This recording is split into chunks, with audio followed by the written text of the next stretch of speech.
Dacia, partenaire automobile officiel de l'UTMB World Series.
And we are live. Welcome everyone on this early morning on CET time here in France, in the eastern part of France, actually, to be precise, 25 kilometers away from Strasbourg.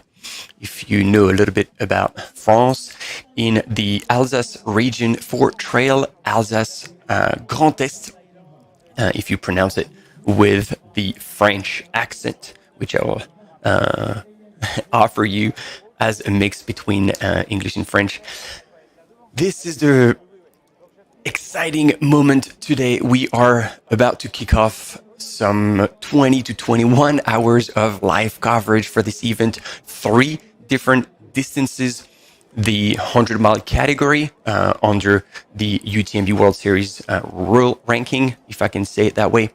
160K, which is probably going to be the red, 110 kilometers, which is going to be the blue, and 69 kilometers under the 50K category in the green.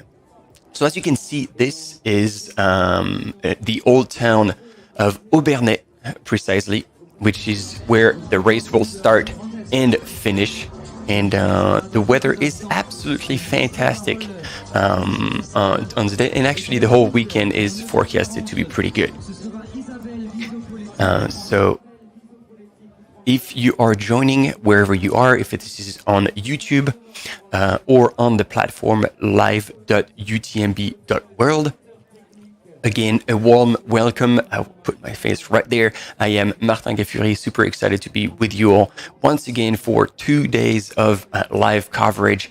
And this is going to be quite fun because there's quite a lot going on. Like I said, 3 different distances. This event gathers 4 races and with over 4,600 participants for this whole event.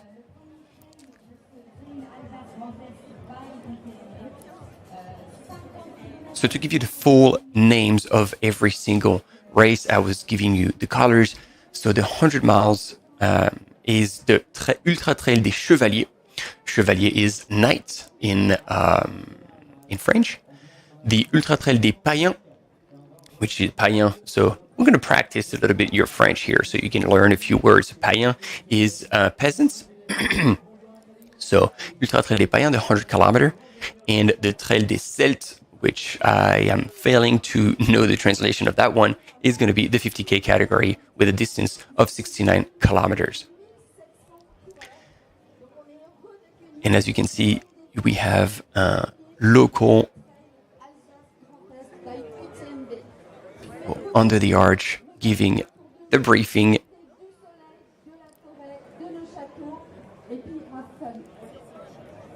To everyone.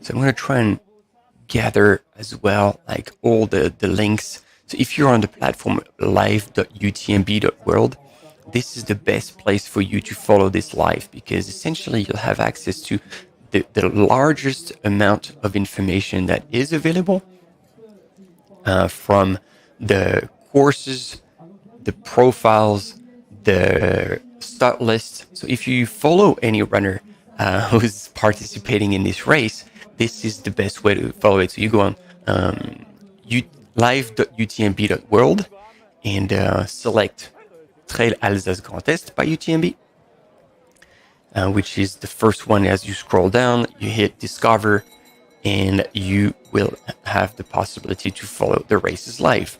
And that's where you will land. And this is where all the data is gathered.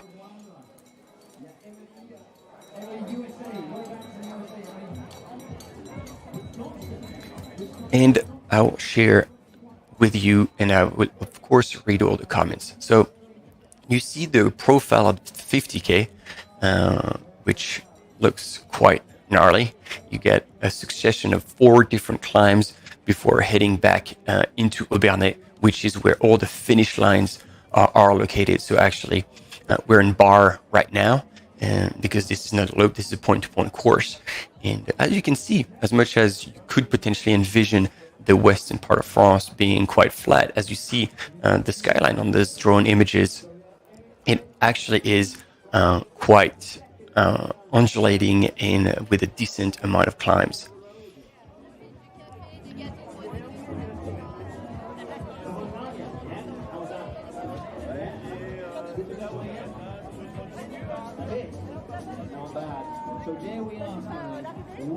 So that 50K will be about like almost 2,000 meters of climb, and it will start in less than 20 minutes now at 9:50, because there's going to be several waves. So there's going to be one wave at 9:50 and one wave at 10, if I got the information correct. And as you can see in the background as well, this area is very known for wine region. We'll get back to it.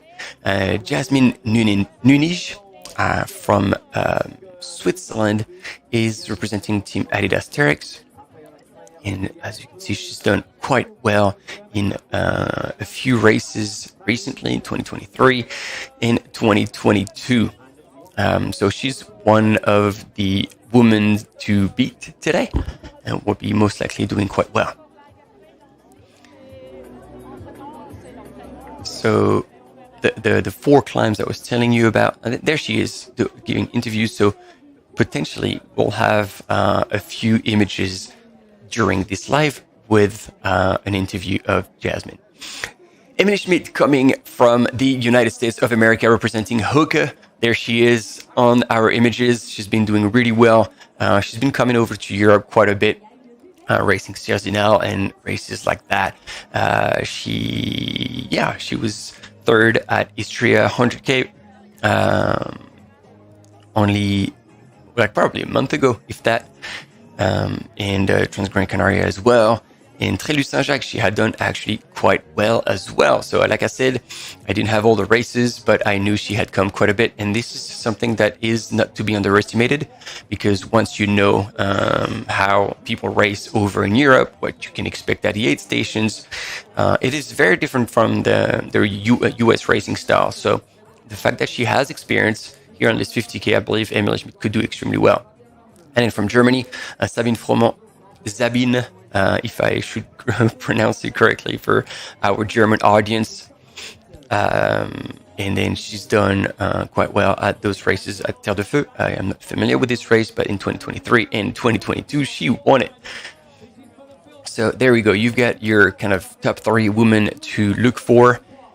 And I believe these 3 will try to score like the top 3 places, which would give them direct access to the UTMB World Series final in Chamonix, the OCC. Because as if you're not familiar with this, and we'll be repeating that quite a bit, but you will have the possibility, if you finish in the top 3 of one of the 35 races of the UTMB World Series, to qualify directly to the corresponding distance. So here, the Trail des Celtes is the 50K, and therefore you'll be able to qualify for OCC, the 50K final. But if you ask, you can actually be bumped up to the 100K. But I'll go further into details more. Now, on to the men's. Antoine Charvolin, coming from France, representing Team On Running. And he was second last year, if you were with us, at Wildstrubel by UTMB on the 50K. As well as third at the Maxi race, the marathon race. But it's just over 42K, quite a gnarly course, and ninth at Mont Blanc Marathon in 2022. So Antoine Charvolin is definitely the man to beat today, but he's got a bit of competition still. Gigi, as we know him, Jenny Binaz-Kunius, has been with what was called previously the Ultra Trail World Tour, and is now still very present in the UTMB World Series. Earlier this year, Amazing Jungle was on the 100K. He won that. The Vibram Marimontana as well. So he has had already a pretty solid beginning of the season, 10th at Istria by UTMB as well. Yeah, this is a very family of faces. Probably one of the most experienced runner in the circuit, with the amount of racing he's done and he keeps doing. And Émeric Damour from France as well. First at Trail des Caborniers, who has welcomed several times the national champs. On the 20K, Trail de la Cité des Pierres, which was this year the national champs and qualification for world champs as well in trail running. On the 31K course, and Trail du Saint-Jacques by UTMB last year on the marathon, on the 50K distance. So, yeah, we do have a competitive 50K. And again, it is exciting to see such good weather on this course. Again, for the start. And then we have Isabelle Polexi, who is now the official race director for UTMB Mont Blanc, and definitely in charge of all these races and with all the locals. So it's good to see everybody gathered on this start line.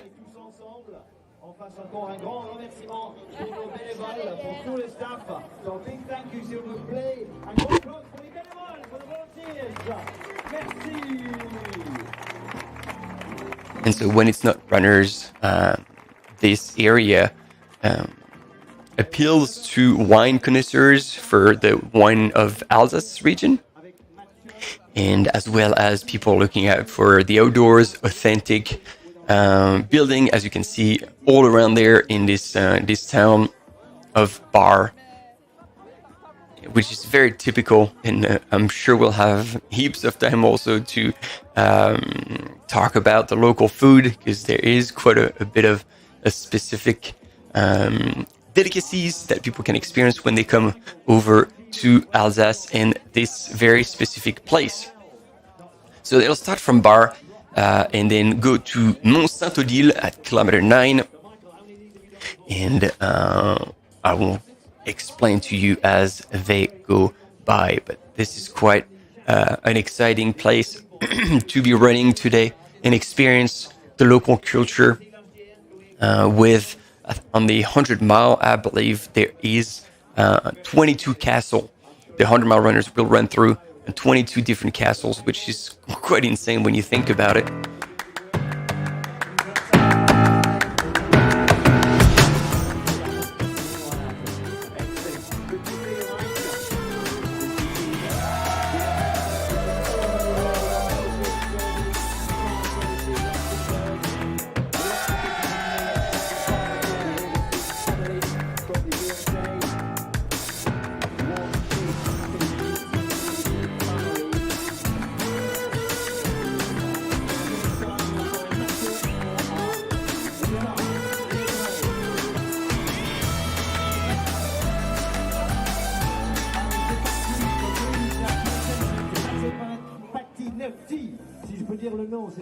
There you go. You had the highlight of this Trail Alsace Grand Est to kick off 2 days of live coverage. So we're going to cover the 50K until early this afternoon, and then we'll be back for the start of the 100 miles. Quite exciting times. And then we'll be covering tomorrow all day, actually. the 100K and the 100 miles. And we have someone that we know very well. Here he is, Antoine Charvolin. Someone we know very well, ladies and gentlemen. I am sure you're familiar with the most French-British person. He's lived close to Avignon for many, many years with his wife and kids, with his family. It is Andy Simmons, and he representing Scott, and he will be running the 100 mile, most likely to get his ticket to UTMB, I believe. And he will definitely be one of the favorites for this 100 miles. So we're quite excited to see how he goes. Let's hear what's going on here on the start line.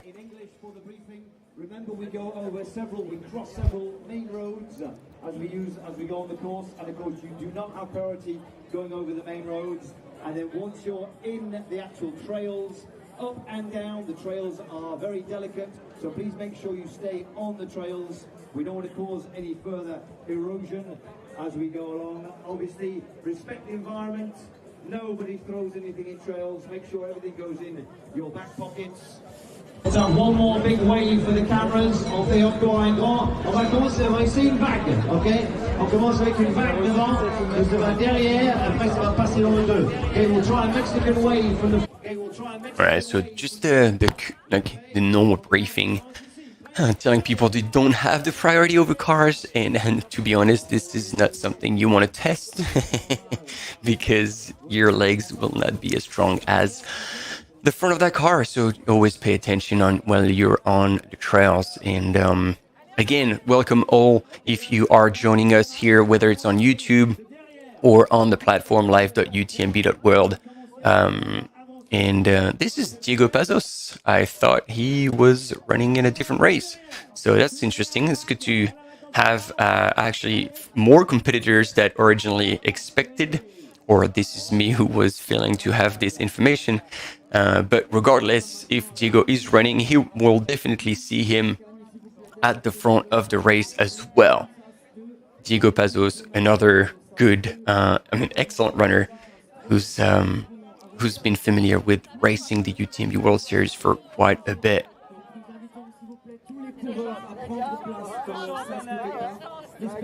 Yes, he was announced with Émeric Damour and Frédéric Poumerol as well for Brooks. So my bad for our Swiss runner Diego Pazos, infamous for his bow tie, will be participating in the 50K. And so again, men's favorites, Antoine Charvolin from On, Gediminas Grenius, Émeric Damour, Frédéric Poumerol, and Diego Pazos. And there we go, Catherine and Michel Poletti, obviously, who are very familiar, who know Diego and most of these runners very, very well, personally, actually. And as we are familiar with this, Diego Pazos always in the start line and with a smile. We are 2 minutes to start from this UTMB World Series stage here in Bar for the Trail Alsace Grand Est by UTMB, kicking off under a beautiful sun for this 50K Trail des Celtes. Highest elevation would be slightly over 800 meters, so no problem with high altitude here. And like we saw earlier on the course profile, you get a first climb up to 800 meters, down, and then another second one back up to 650, down again below 400, back up to 700, back down to 300, and up again 800 before dropping down. So the last, let's say 20-ish Ks will be slightly downhill with undulating towards the end. So it will be a fast course, no doubt about this. And that's where most likely the road runners or like runnable, of course, there you go. They are Diego Pazos, full blast into joking mode. We're going to have to give the start line a little bit of a heads up. We do want the women's as well to be on the front line as much as potentially the men's will go out a little faster. We do want to see female faces on the first line of the start line. We've organized that at a few races previously, just to get those faces and those names recognized as well. All right, ladies and gentlemen, there should be an imminent start from Bar, where I was telling you, really rich cultural heritage in this part of France. And there we go. Welcome to the Trail Alsace Grand Est for the 50K Trail des Celtes. And it is on, ladies and gentlemen, under a beautiful sun. Look at that. And it is a fast start, with heaps of spectators having come to support all the runners and witness them leave the town of Bar to go all the way around. It's almost a loop, but not quite. And they will finish where all the finish lines are located in Aubernais. Look at these drone images. It looks like a medieval town, except that this is not Hollywood. This is for real. This is the beautiful town of Bar, and like I was telling you, really rich in cultural history. And if you have any question about that, I might actually have some answers. So by all means, tune in onto the live coverage on YouTube or on live.utmb.world and put in your comments so we can address them and interact with you all, because this live will definitely be more exciting if we go back and forth with you and if we keep it interactive, because that's how it is best experienced. Once again, I am Martin Gaffuri, your host for this Trail Alsace Grand Est. We'll be commenting the race on my own, so bear with me. That's going to be a long one. So again, that's why I invite you to ask your question and contribute if you know anything about this beautiful region of France, or if you've been there, and maybe starting with where you're watching from, because there is quite a lot of people watching from all over the world at every event of the UTMB World Series, and this time will be no different. So it will be good to get a bit of a feedback from you all.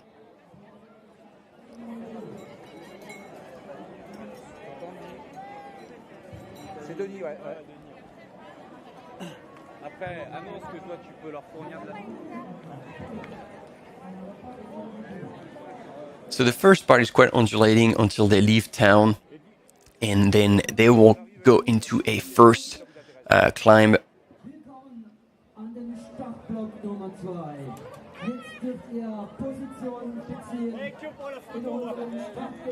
And we still have the sound from the start line where people are joking around and having a good chat. So there we go. We have our leaders, probably a K, not even that. I don't think they ran 320K. And we are waiting for the second wave. I was telling you the second wave will start at 10 a.m. local time.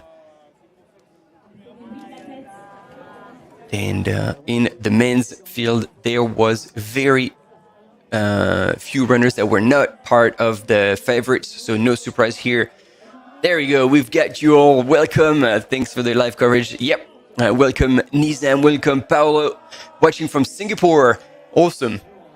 So it's, it's still a good time for you. Watching from the Netherlands in Eindhoven. Awesome. Welcome, Dan. And actually also watching from Luxembourg. And yes, indeed, this is very inspiring to watch all these runners going out, and because as much as this is the quote-unquote shortest distance that we will cover live, a 50K is no small feat. It is over a marathon distance, so that's quite a big endeavor, and so for that you need to train, you need to get ready. So all these people have put in the work, got involved with their local clubs, with their coach, to prepare and tackle this race in the best possible condition to make it to the finish line. Welcome, Paolo from Porto, Portugal. Also watching from Brunei. Look at that, watching from Brunei. Eric from Mexico as well. We have the whole world, I was telling you, and this is good to see everybody back. And Nizam, well done. I hope your preparation for Transjeju and Doi Tianan will go well. Doi Tianan, I might be there as well, so it will be exciting to potentially see you there or follow your race. This is a fantastic course, and once again, it will be the UTMB Asia Pacific Major, which means if you finish in the top 10 or if you finish in your top age group, you will qualify automatically for the UTMB World Series final in Chamonix for the 2024 edition. So exciting time, and good luck again, Nizar, for the preparation and for your races. We've got Adventures with Grunt. I like the alias here from Brisbane, Australia. We almost had a co-speaker, Maj, who was going to join us. He was with us at Istria, but that was too late of a notice. And he tried, like, you can believe me, he tried as much as he could to join us and co-host this race with me, but it just didn't quite work. And we got Stuart watching from the UK as well. Judith, who's supporting Jacques Mosser. Bon courage, well done, and all the best to Jacques Mosser. So again, Judith, if you're keen on following Jacques, and if you haven't already connected to the live.utmb.world, definitely tune in onto that platform, and you can find the name of the person you are following and mark it as your favorites. So essentially, every time you reconnect to the platform, you will have direct access to their result. And Louis Boutet is asking us, what about Victor Boutet, potential win today? I'm going to be honest, Louis, I don't know Victor Boutet, but if you know him, because it sounds like you have the same name, so how about that? Can you let us know what you know about Victor Boutet? Tell us a lot about him and why you think he could be a winner today. That would be extremely cool. Maybe we have a dark horse here, so that would be exciting to know him. And we have Matthew Barman from Bedford in UK as well. How's the weather over there? And I'm sure you also are runners, so you're tuning in because you probably enjoy trail running. So if you're running yourself and like Nizam, you're participating in races, just let us know which races you're participating in and why you're getting so excited about them. So here on the images, we have Emily Schmidt. You can see from the back, from the UK, representing Oka. And I am pretty sure the woman just in front of her is our female favorite, Jasmine Nunij, representing Terex from Switzerland. So that's pretty good. We have our top runners where we expect them to be. And this is back to the start. Don't worry, this is the second wave of the 50K because there's just so many participants. We have a short commercial break and we'll be back straight after, so stay with us. The Ultra Trail de Mont Blanc is the Super Bowl of trail running. 3 times I've raced UTMB. I feel like I've underperformed every time. He sets the biggest goals possible. I kind of say it's like digging a hole. It gets tiring, it gets hard, and for some reason you just go, I'm just gonna keep digging. The places where you really grow are the ones that keep kicking you in the teeth.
Welcome back, everyone. We just missed the start of the second wave.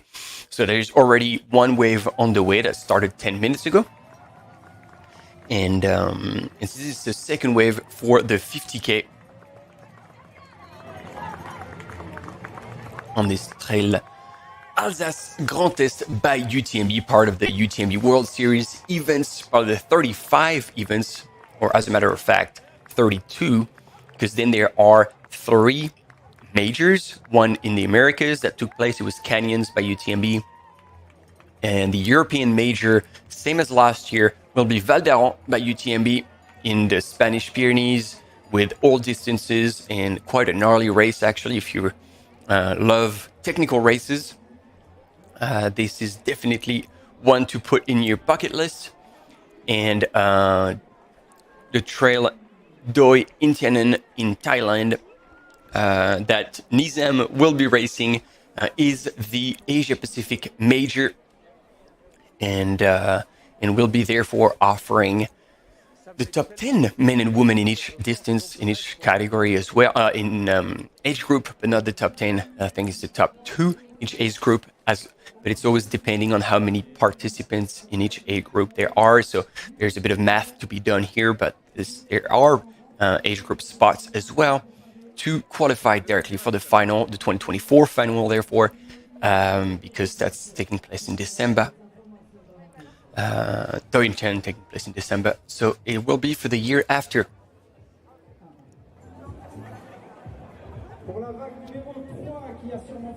Wow, and we've got Quico, who's running 100 miles today, or tonight at 8 p.m. So good luck for that.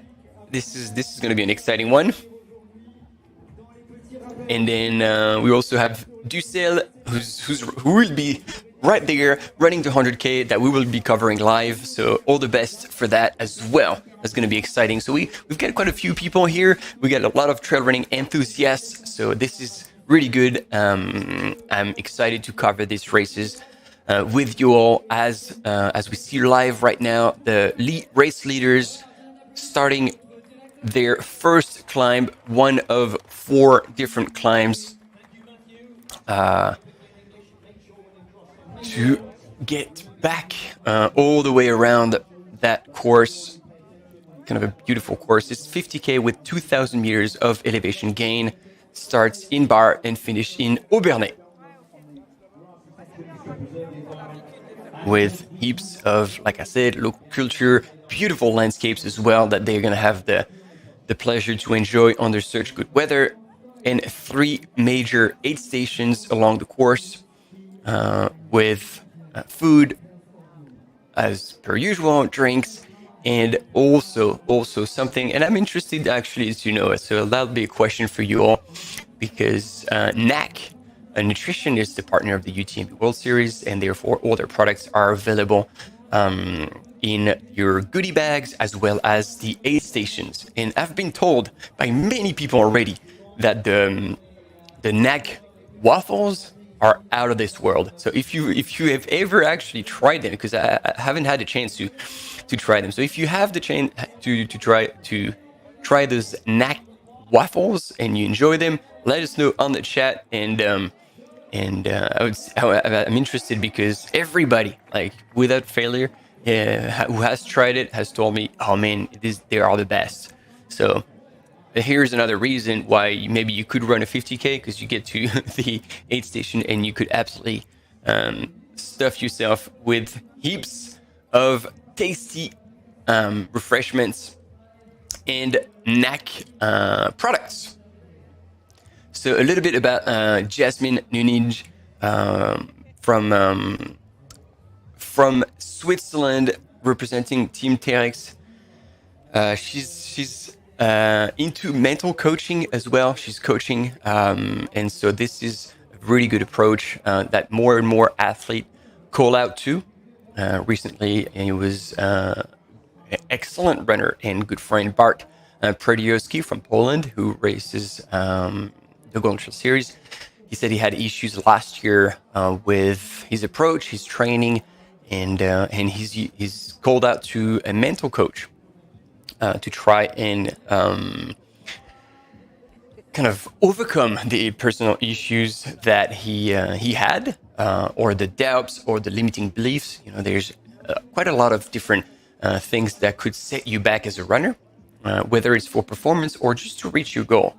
And working with the mental coach always helps, and I can speak from knowledge because I am also personally certified in mental coaching, so I have this experience as well. And if you have questions about that, maybe I can answer some of them and educate you or enlighten you about this practice, which before I actually got interested in it, had no idea about, and realized as soon as I got a little bit more into it and interested in it, that it was not what I believe it was originally, and actually felt really helpful for myself.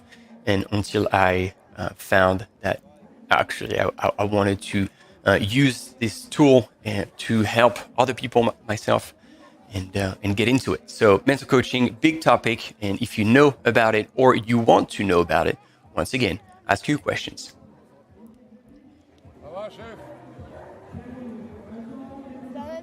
And we've got Nizam. Yes, so it's really cool because you got inspired about Ultra Trail and getting involved yourself when you saw the 2021 live stream at UTMB. So we were involved with that. And yes, again, the views, the competition, the landscape, this is something you don't get the chance to experience from afar unless you are like part of this World Series where races are broadcasted live and we get the chance, we as speakers, to share this experience with you, educate you as much as we can on the way. So that's why like you are more than welcome to ask all your questions and get involved, and get inspired yourself so you can run, because you know we've seen more and more people get involved into trail and ultra trail. Regardless of their level, they get inspired to run and they start with a 20K. You don't have to start big. All that matters is that you catch the bug, you love to be out in nature and have a healthy lifestyle as well. So a little bit of running will keep you healthy and fit. And if you have a little bit of a competitive aspect, you can come to a race, but you don't necessarily need to actually be competition oriented. You can also just want to explore and enjoy this beautiful areas such as Alsace, for the case of the Trail Alsace Grand Est, and just a matter of exploring the area, connecting with like-minded people, and making it to the finish line for a 50K, 100K, or a 100-mile journey. And I tell you that this will be lifelong experiences and memories to share with a lot of people. So always a good reason to get involved at these races. And you see, you have a lot of people waving. So sometimes you have clubs or groups of people who want to experience those races together, or even in family. Many times we've seen father or mother and children running together. I think we had a pretty sweet live coverage and an emphasis on a mother and her daughter. I think it was 2 years ago for UTMB, one of the races. It was the MCC, I believe, or even the OCC. I can't remember, but they were starting all the way down in Switzerland before reaching the finish line in Chamonix. But now we are Trail Alsace Grand Est in the west of France for the third wave of the 50K. So the Trail des Celtes.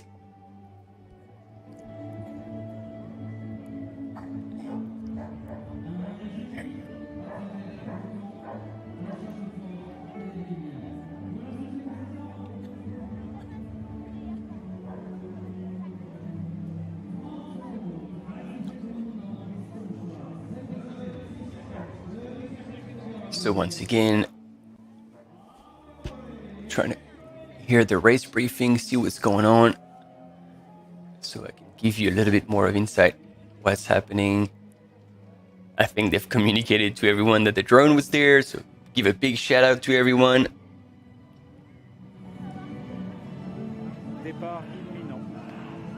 All right, third wave of the 50K is now on the way. And you see, we are spreading the field over different waves because we don't want like things to bottleneck or as soon as they hit the trails on the first climb, because as I was telling you, if you're not familiar with the process, the first climb will start as soon as they get out of town, and then will be one of the longest climb actually, up to 800 meters of elevation. So that's almost half of the well, no, I'm not good at math, but like a decent chunk of the elevation gain of this whole race that will be performed in this early stage, because the total elevation gain for the Trail d'Alsace, for the TDC, is 1,900 meters and 90 meters precisely. And they're heading to the Mont Saint-Odile at kilometer 9, which is overlooking Alsace, and that welcomes pilgrims as well as tourists in a very beautiful natural environment. Photos are stunning. Hopefully we'll get images when those runners get to this point at the top of the first climb. And there's heaps of different castles that all all look like they are from the medieval times. And so it is truly a journey through time as well. And I wonder actually at the aid station if there's also going to be local delicacies, because I was talking about energy drinks and food from NAC, but there are most likely the possibility to have also local products. So when we're in the mountains over in the Alps, we have cheese and dried meat, which can be a bit of a shock for the runners coming from abroad and wanting to experience that stuff. But we all know this is not the thing you want to do on race day, experience a new type of nutrition. But sometimes you just can't help it, and it could be challenging. But so here we could have bretzels, Flamenkush, which is a type of I'm going to get murdered from the locals, but kind of a type of pizza that you most often find square with a very thin base, with lard and onion, and I think it's a cream base, if I'm not mistaken. And the monster cheese, which is infamous and will most likely smell like an old pair of shoes.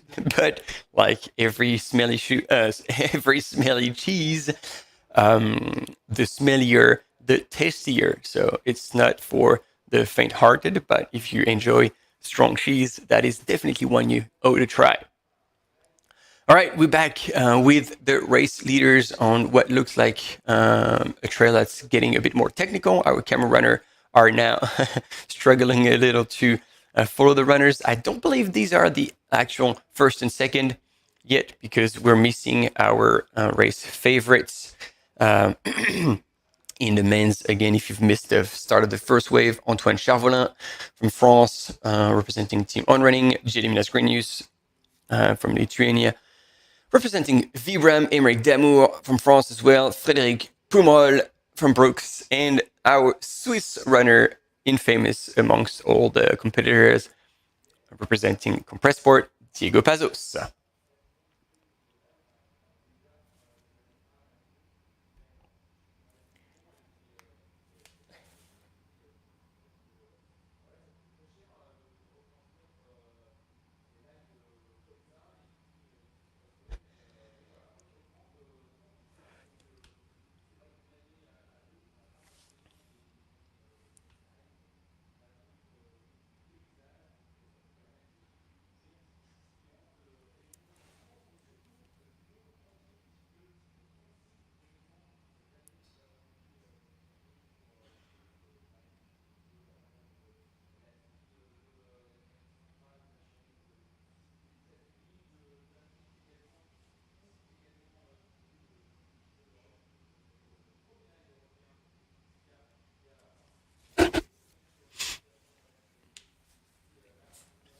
So as all the runners from the three different waves are making their way up, there we go. We got images again from the, I'm not sure those are the race leaders because we have one runner in the distance, but I can see another runner in blue a little bit further ahead.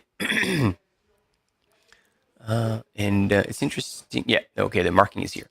We got a short commercial break and we'll be right back after that. Stay with us.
Dacia, partenaire automobile officiel de l'UTMB World Series.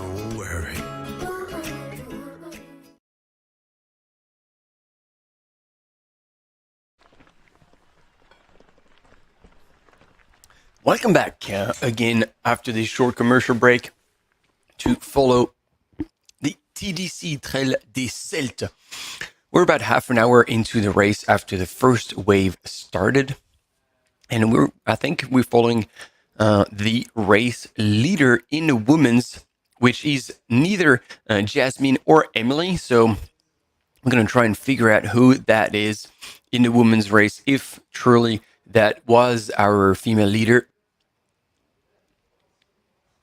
And if you've recognized that runner and you're following the live, by all means, let us know. And Pascal has joined us as well to cheer on Nicolas Meyers, number 3900 from Belgium.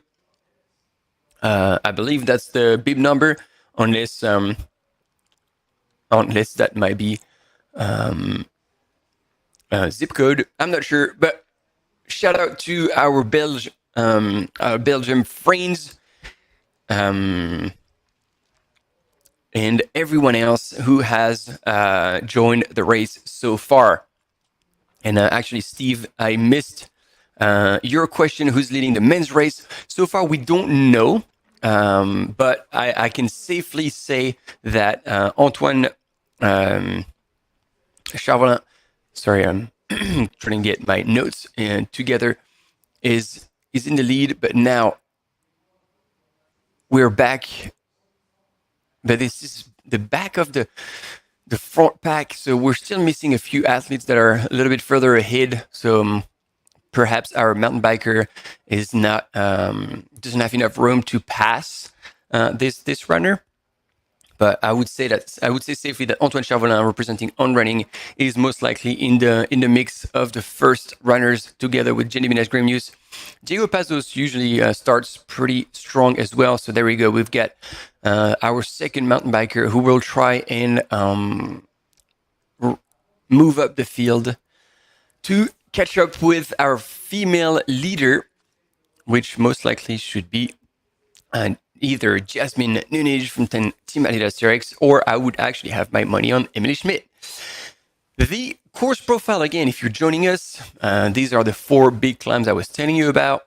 The highest point is just above 800 meters of elevation.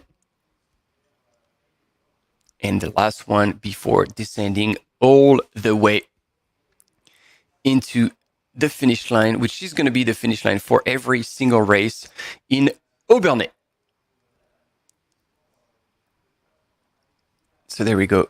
The point-to-point course from the Trail des Celtes, the 50K category.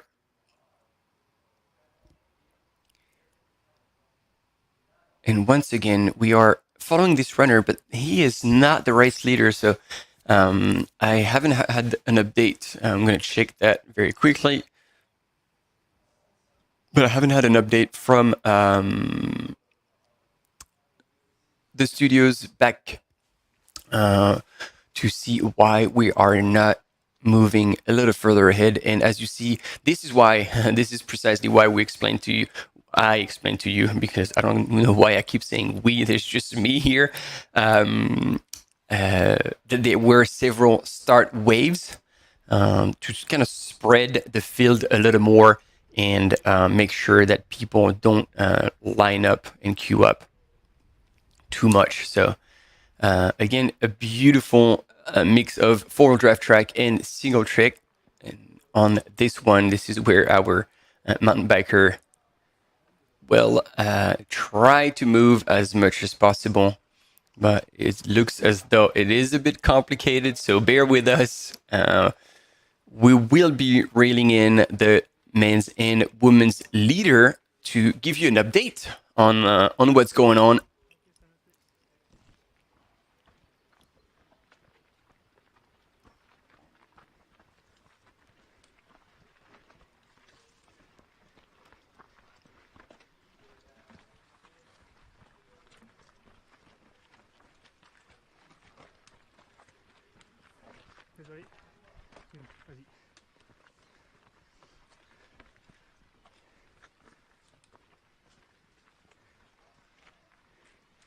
So we should eventually have a few interviews, hopefully with our men and women's leader, that we'll be able to show you a little bit. And yeah, it looks like Emily Schmidt has also been here for a few days and been a tourist exploring the landmarks such as Big Cathedral as well as cheese. Because when you come to France, in which all different shapes or forms, you have to have something to do with cheese. And yes, Ducel, that's exactly what's happening. We can all cheer from the random dude who's being followed and getting famous. Let's cheer him on. Sadly, I don't have the bib number and I cannot read with the sun's reflection. But if you can, just let us know so we can actually cheering on with his name. But yeah, that's somebody probably in the top 10 and admittedly moving pretty well up that first climb. But there are more runners ahead of him. So we'll just wait to get an update on that.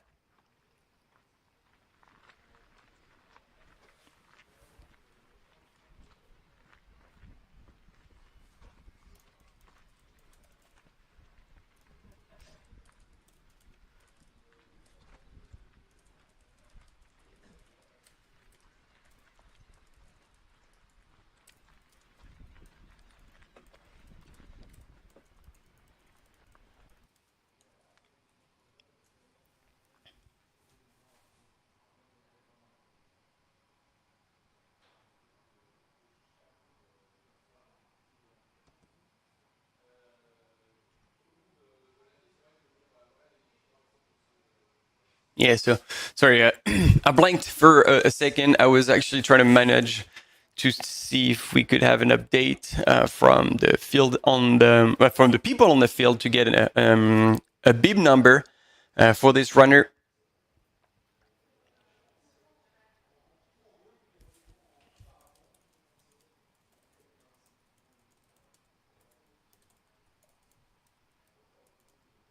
I'll try to see if I can hear anything from the field. No, I have zero feedback from this mountain biker when it's from a sound perspective.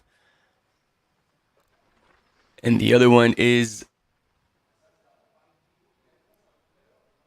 behind the line of people making their way up to that first climb on the TDC. 35 minutes elapsed so far.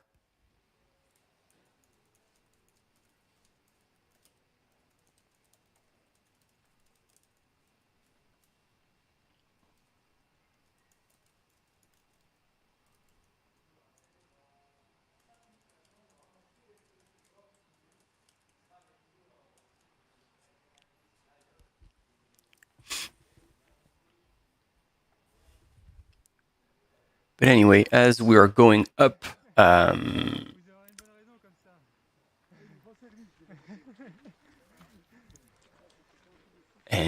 we've got a mountain biker joking away with the current runners. 35 minutes, and there you go, first castle. I was telling you at the start, if you weren't with me, that the 100-mile runners will go past no less than 22 different castles of all types and shapes. You see here the ruins, but there's much more to be seen as well from a different perspective. So I don't know if we'll have drone footage of that.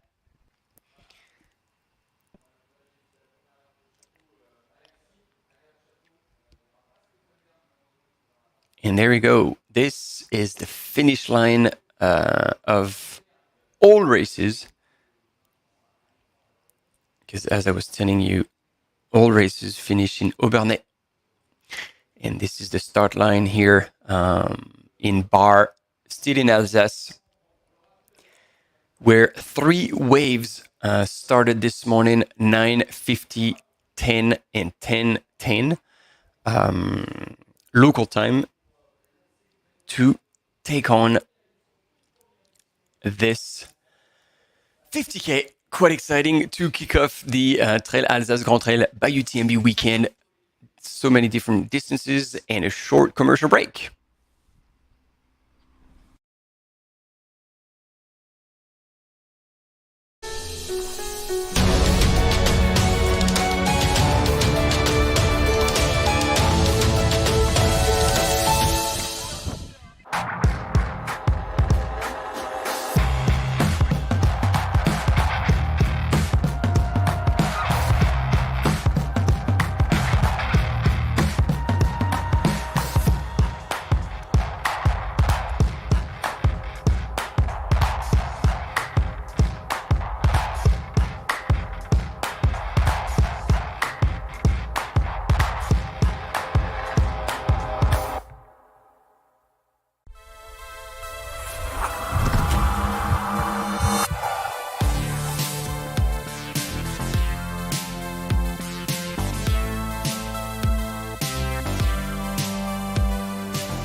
Devant vous mettez derrière, super, merci.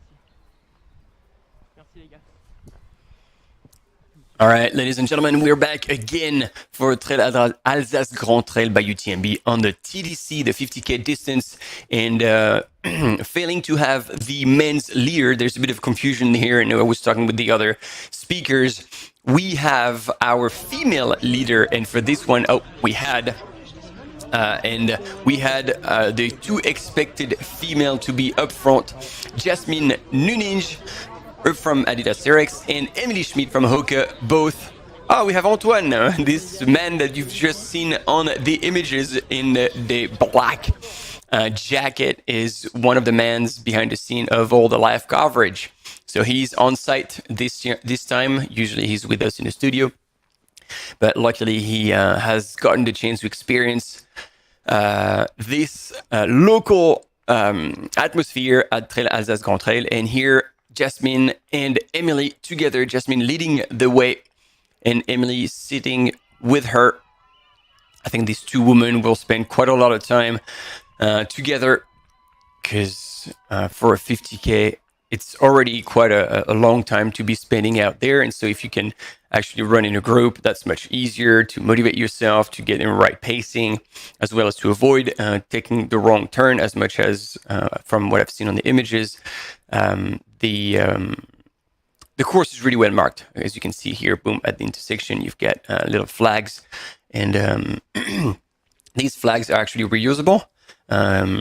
So a lot of things are done in a green kind of way. So they are made out of bamboo. So not only it's not plastic, but also they're being reused. And all the ones that are tied to trees as well is with a specific kind of tying system that doesn't rip the leaves when you take them off. So a few things are put in place that you may not notice but are actually happening to both respect and the environment and make the events more and more sustainable as much as possible. So back with the full screen so you can have a look truly at what's going on. So we're losing a bit of reception here. So maybe we'll switch to another camera soon. But the one thing that we want to have for sure is the men's leaders. Because so far we don't quite know yet what's happening. Ouais, mais je m'en rends pas compte là, parce que tu vois, j'ai 3 téléphones qui sonnent. Donc tu me dis juste si en fait c'est plus facile pour toi de sortir au sommet en poussant et en plus tu redescends derrière ou pas. So we've got our camera coordinator who's talking with the mountain bikers, trying to find a way to help them get past all the runners. It looks like they got stuck a little bit, so we're trying our best right now. And it seems actually that there's been a pedal issue, so something is not working as anticipated. So yeah, that's the behind the scene information. Ouais, et ben tu me fais ton. Et en fait il faut. Et ben voilà, c'est parfait ça, c'est parfait ça. Donc tu vas au kilomètre 6 où c'est que moi je peux te récupérer, tu m'envoies ton print écran du footpath. Moi je suis au Mont-Saint-Odile, je suis au kilomètre 8 et des bananes, mais j'ai besoin de faire des images, je récupère après. So the images right now, as you can see on your screen, are at Mont-Saint-Odile, just past the highest climb. So you kind of they will go up the climb and then drop down slightly and boom, straight into the aid station. These yellow boxes, I believe, are the infamous knack waffles that are offered to all the participants, along with what seems to be quite a buffet. So it's getting me hungry. It is 10:30 local time here, CET, and volunteers are getting excited and keeping the good attitude. There we go, giving us a wave. They're about to welcome runners from the 50K. There's quite a lot of runners involved in this race, hence why we ended up doing 3 different waves to get them started.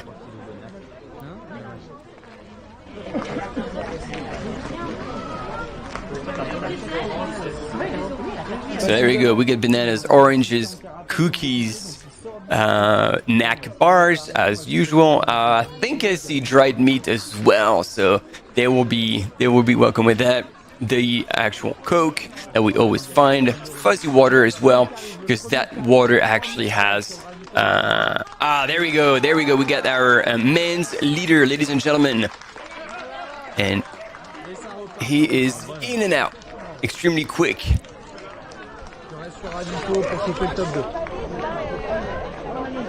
In Mont-Saint-Odile, so pretty quick. And this is Grégory, bib number 3013. And that if you are on the platform UTMB.world, then you get a chance to actually find this gentleman. Suivi de 4880, 3007. Donc 2, 3, 4, il s'arrête même pas, ça file. So there we go, you have Antoine Charvolin in second place. Oh, there's a bit of confusion here to go around. See, that's what I'm talking about being present mentally. And as much as you want to save time when it comes to the aid station, you also don't want to race too. There's Diego Passos here. You want to be aware of where you're going and what you're doing. Mettez de la rubalise.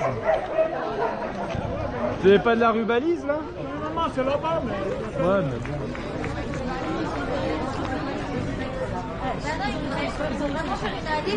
And we also see people from Adidas Terex probably waiting for Jasmine. to hand over her whatever she needs. Because there is crew access. As you've seen, those front runners went straight through, didn't even stop at the aid station because they had crew who had everything they needed. And so people are now requested to get out of the way a little bit. And now we're probably still in the top 10 still. So hopefully we'll get an intermediary ranking.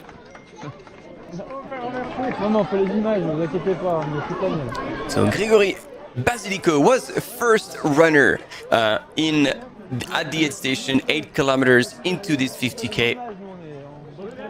Grégory, who's done quite a lot of shorter distances, successfully so. Like he did les Vosgies Runner, Terre de Feu, Ultra Trail au Königsbourg as well. So yeah, I'm mixing French and English. So he looks like he's been racing locally and very successfully. He did the Trail de la Cité des Pierres, which was the Trail National Championships this year, and he was 32nd. That was about like a month and a half ago. So he took out the race by storm, which is good. We all like a good dark horse, and you see.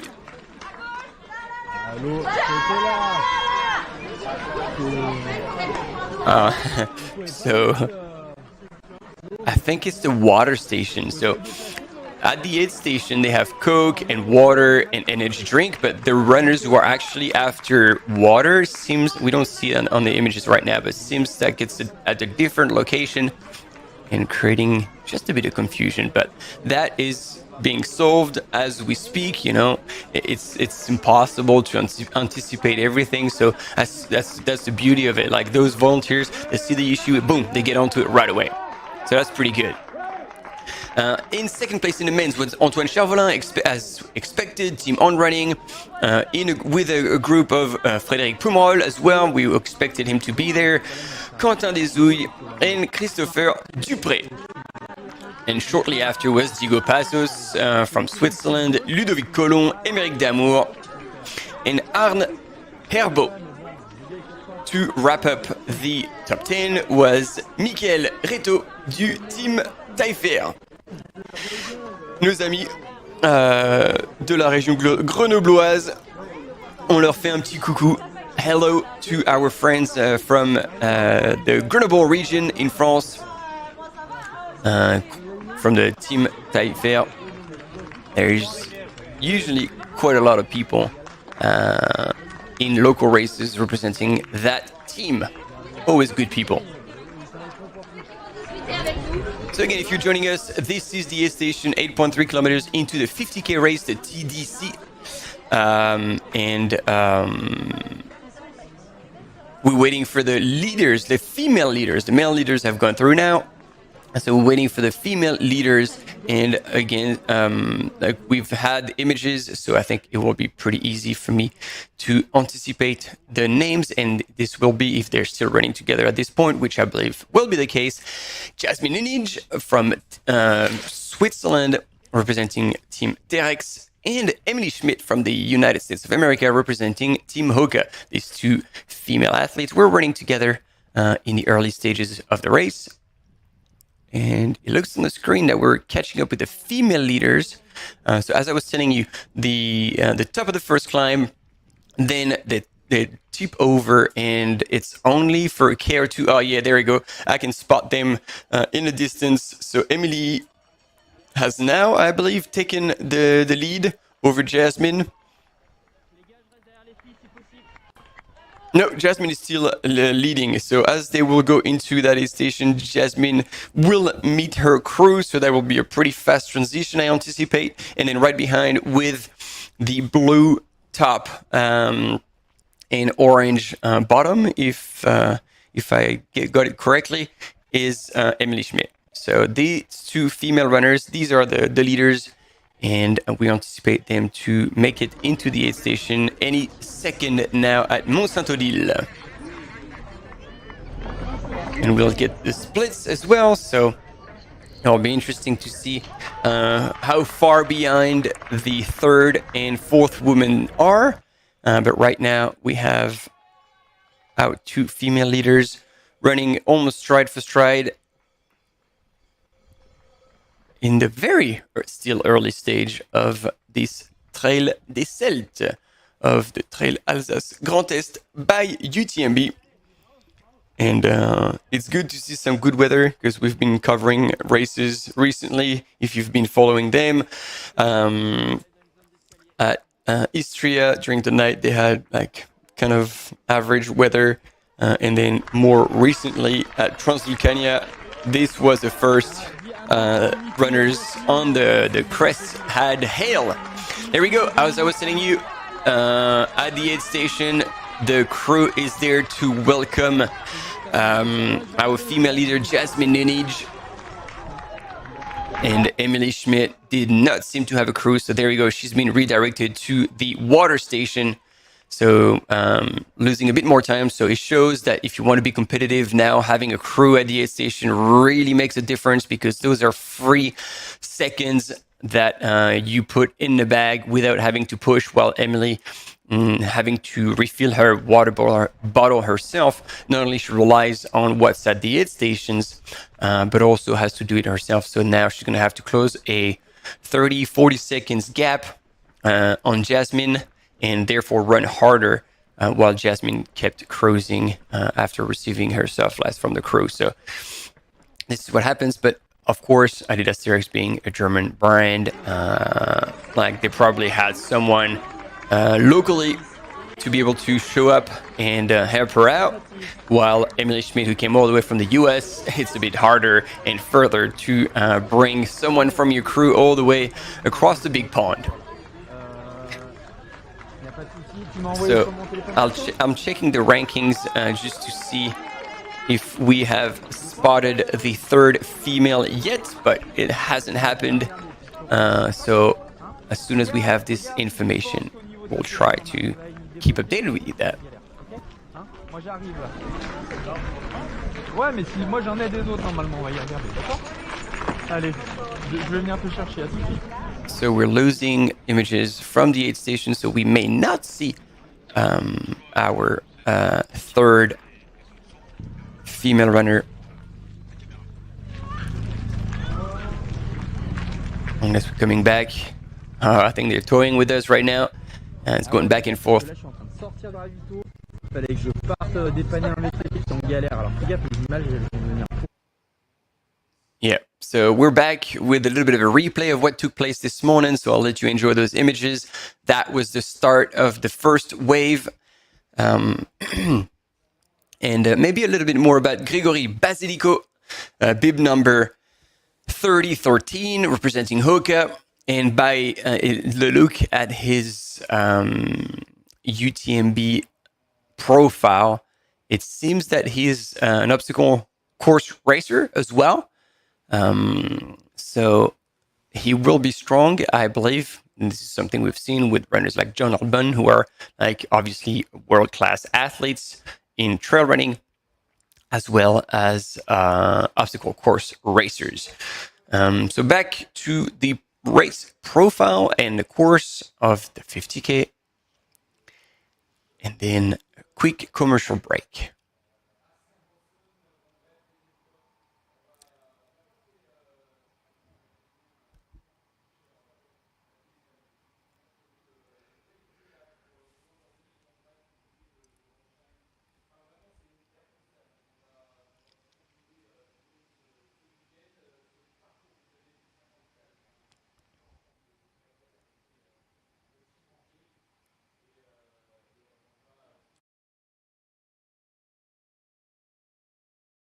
The Ultra Trail de Mont Blanc is the Super Bowl of trail running.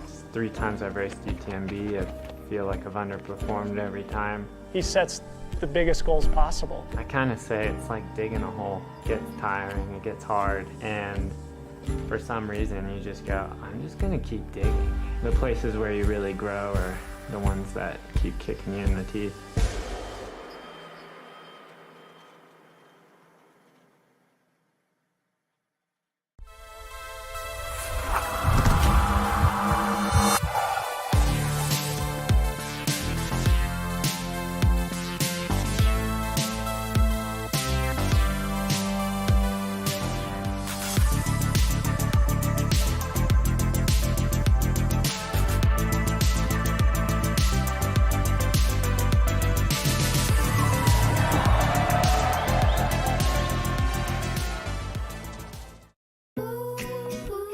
Dacia, partenaire automobile officiel de l'UTMB World Series.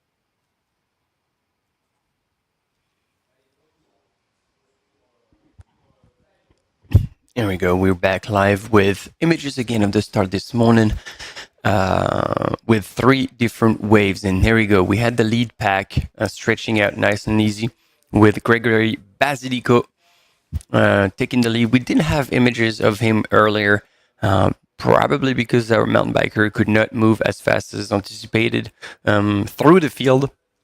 But that's okay, because through the aid station at kilometer 8.5, we had finally an update, a split, and that was to see in the men's category first. Gregory Basilico, like I said, French runner, we weren't quite anticipating to be there, but by the look at his results, it is not a surprise. So it's good to see a dark horse sponsored by Hoka. So again, not like a complete rookie either. And then followed by one runner we did anticipate representing on running is Antoine Charvolin, the highest UTMB index score. And followed by Frédéric Poumerol, Quentin Desouilles, Christopher Dupré, and Diego Pazos. Diego Pazos from Switzerland, who we are actually used to see on the longer distances. So we'll see what we can get.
So we still have replay images that now we're getting familiar with.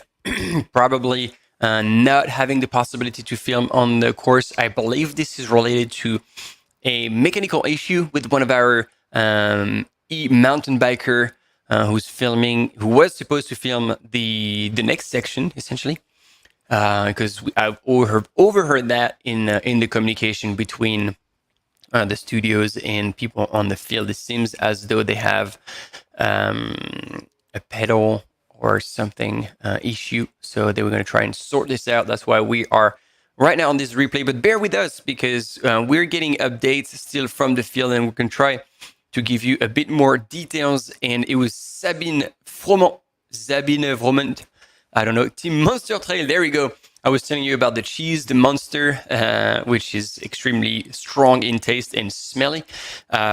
So representing Belgium, and yeah, she is in third position right now. I mean, going through Mont Saint-Odile at 8.3 kilometers, and expected to come into the next aid station in about 29 minutes, together with another runner coming from France this time, Noémie Gilbert.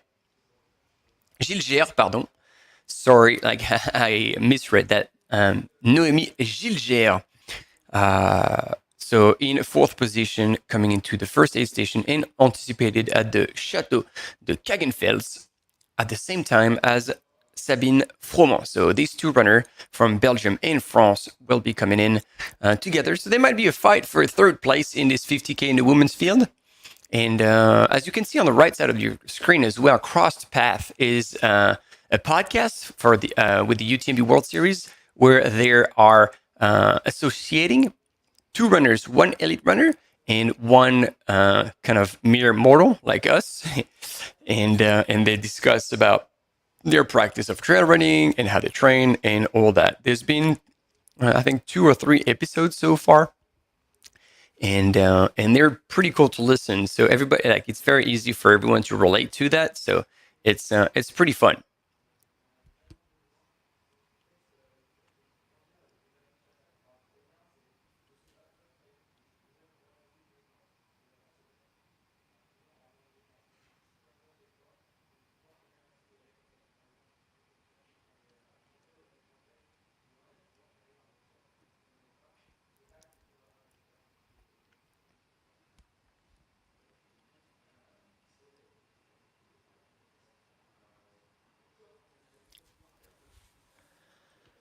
All right, we've got Anne-Marie, who's supporting the Dauphin d'Aubernais, which is most likely a trail running club or athletic club, local one, Aubernais again.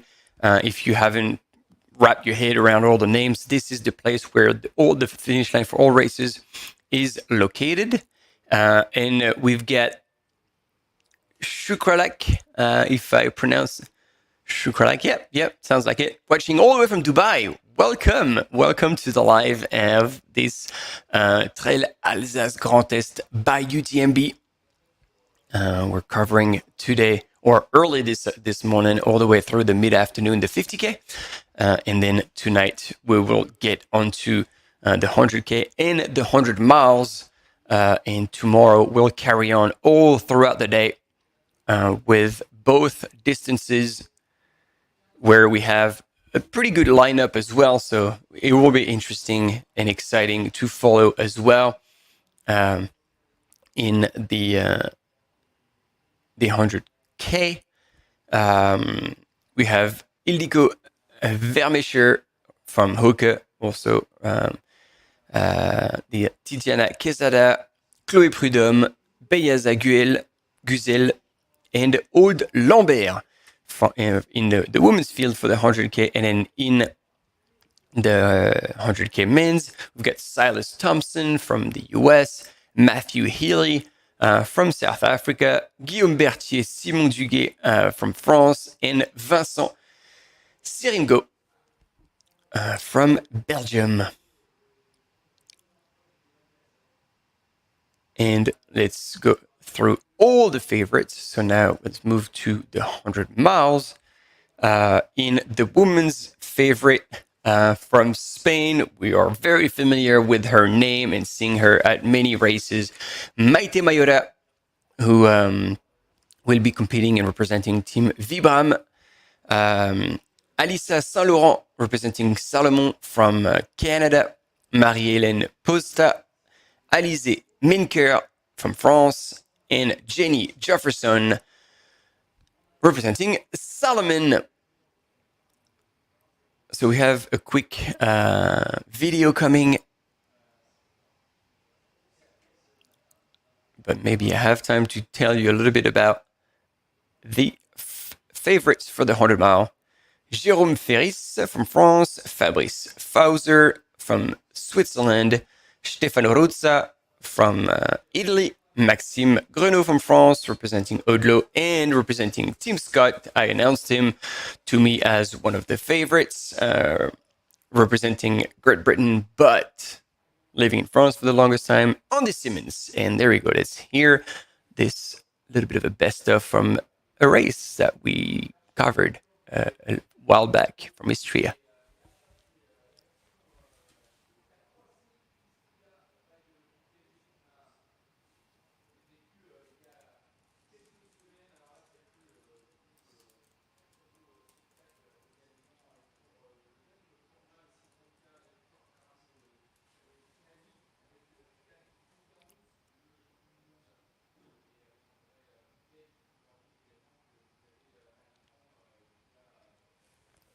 I thought there would have been a bit of a commentary, but I will do the commentary from Istria because I was actually commenting live.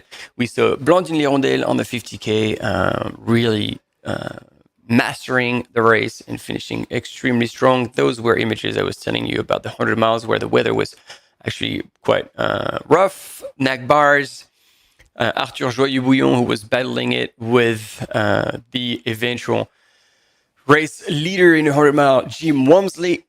And in a 50K, extremely fast race, both in the women's with Blandine Lirondelle as in the men's, Andrzej Witek and Stian Angermund were together really, really strong. And you see on the images that Maite Mayoria from Spain was already there trying to punch her ticket for UTMB, but she finished 4th, sadly. So she missed the spot by just one position. And there we go. We get the sound coming in. And so this is why Maite is back here to try and get to UTMB with automatic entry in the corresponding distance. And I was actually talking to her partner, Yosu, very good man and now very good friend, when we were in Sagama. And he was telling me that, yes, so she's missed that spot.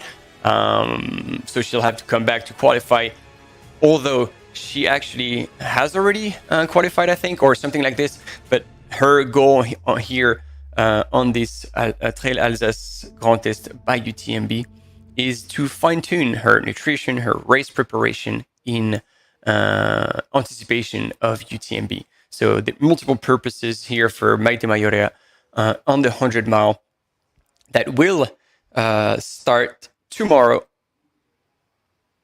No, actually tonight. Sorry, I'm getting confused here. We'll start tonight at 7:30 p.m. Local time, and we'll run all the way through to tomorrow about 4 p.m. We're expecting the first female to get to Aubernais, the finish line, and it's the 100K that's starting tomorrow, 6:30 a.m. and there will be waves as well, I believe. So several starts to follow all the runners. So quite a lot going on between today, Friday, and tomorrow, covering this Trail Alsace Grand Est, and we are, as per usual, super excited to have you all part of this live coverage and following from many different places. At the start, we have all the people coming from all over the place. I don't know if there's been more country represented right now, but we had Singapore, Eindhoven in the Netherlands, Luxembourg, Mexico, Brunei, Vancouver. I actually missed that one earlier. Cave, if you're still listening, welcome, Vancouver. Brisbane, Australia. It was quite a bit. There's quite a bit of following, so it's super cool to see people from all over the world getting excited about the trail running in general and ultra running. It is a passion shared now by so many people all over the world, and that's why we're stoked to offer you those images. So like I said, if you're joining us and you're wondering why we still have the same images of the replay, it's because there's been a technical problem with one of our camera person on a mountain bike, and so their pedal or the bike, something happened with the bike, and so they couldn't actually keep up with the race leader and offers these images. So we're just nice and easy on the replay, waiting for the images that I believe, are showing right now on the right-hand side of your screen. That would be the first woman. So if that's the case, no, they are still together from what I can catch. There's a bit of motion here on the screen with several screens appearing. I think I can put it back in full screen. It's good because I have been given the stream deck as well, so I can operate it from from where I am as well. So I've put it in full screen. And Mathieu Gaillot is with us as well, saying Allez le scat. If you can tell us a little bit more what the scat is, I'm not too sure. It's probably like a running club.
All right, so if you're still with us, sorry, I'm losing my voice. This is not good because we still have many hours to go. No, I'm kidding. I am all good, excited to be here. We keep looping those early images, those highlights, but we'll have a few minutes of commercial break, and we'll be back straight after, hopefully with images of the leaders. So stay with us.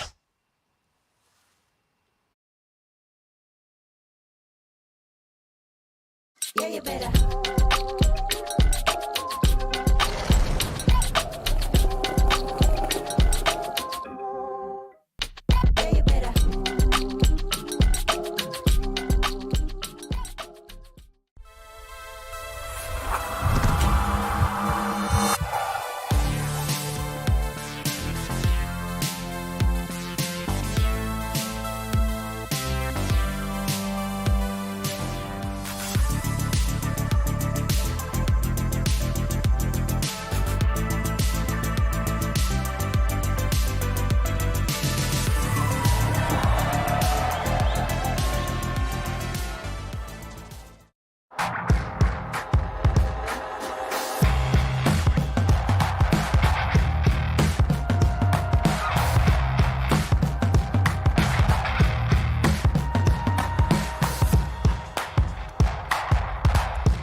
n'arrive même pas à les joindre par téléphone. Donc là, on va pas... Après, je me suis vraiment de tout ce que vous envoyer des comptes pour dire bah, 11h30. Ouais, on va reprendre. All right, we got an update, ladies and gentlemen. Thanks for bearing with us. We seem to have a connection issue, but it's not related to us because we had four mountain bikes all the way to cover the front of the men's race and the women's race. And there we go. It is official. We will be back at 11:30. Yep, 11:30 precisely local time. So in now 23 minutes, you can see the countdown on your screen. And the reason being that, the network is down in this area because they can't even reach them through cellular network. So there seems to be something going on. And we don't really know what it is because and this is maybe the time to tell you a little bit about how the live coverage works. And the team goes out on the course way ahead of the event to check out every section and then to make a decision where they're going to put mountain bikers, we're going to put runners if the terrain is too technical, as well as have a look at every area and make sure there's enough coverage to offer images. So the work has been done, so it's no failure on our end, sadly, because usually if it was a problem on our end, it would be a quick fix. But it seems that the whole area is now running out of reception and network.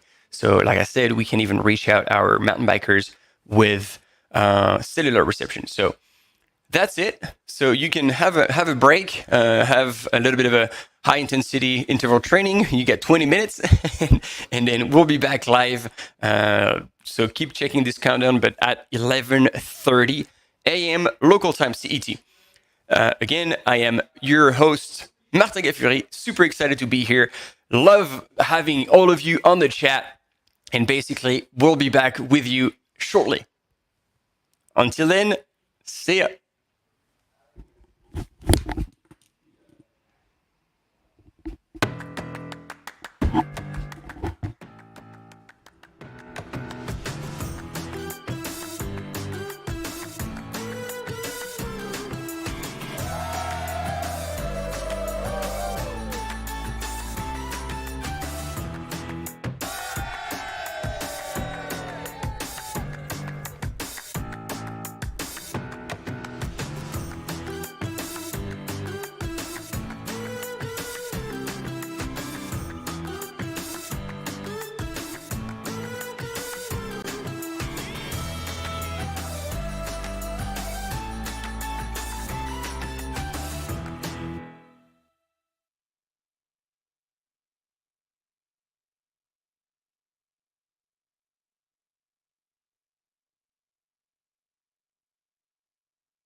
Non, pas du tout.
Allez, courage.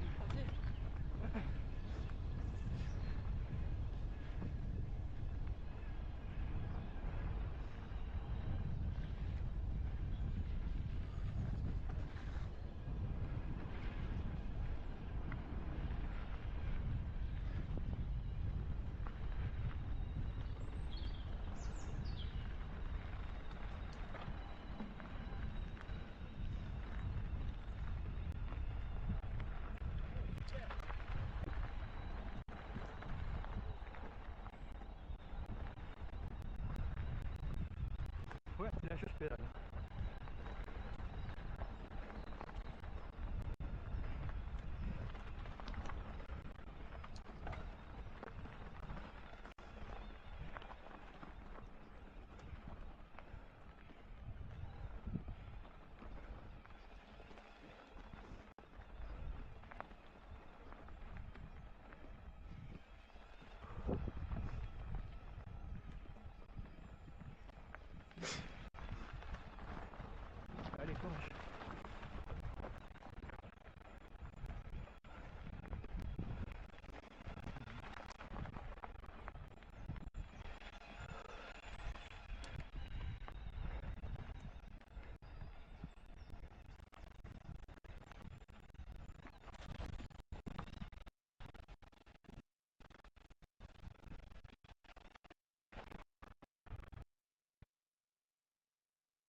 Here we go, ladies and gentlemen. We are finally back. Sorry about this little hiccup.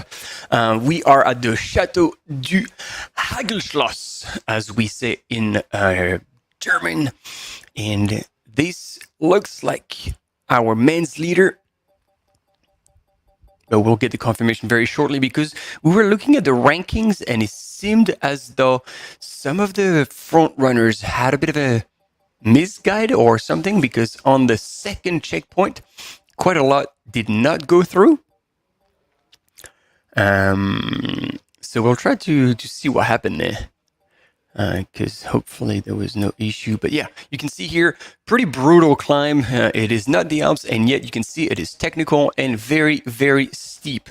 So now Gediminas Grinius is pointing from Lithuania, is pointing in third place to Team Vibram, and we are, yes, this is confirmed, we are missing a big group of runners that were at the first, in front at the first checkpoint.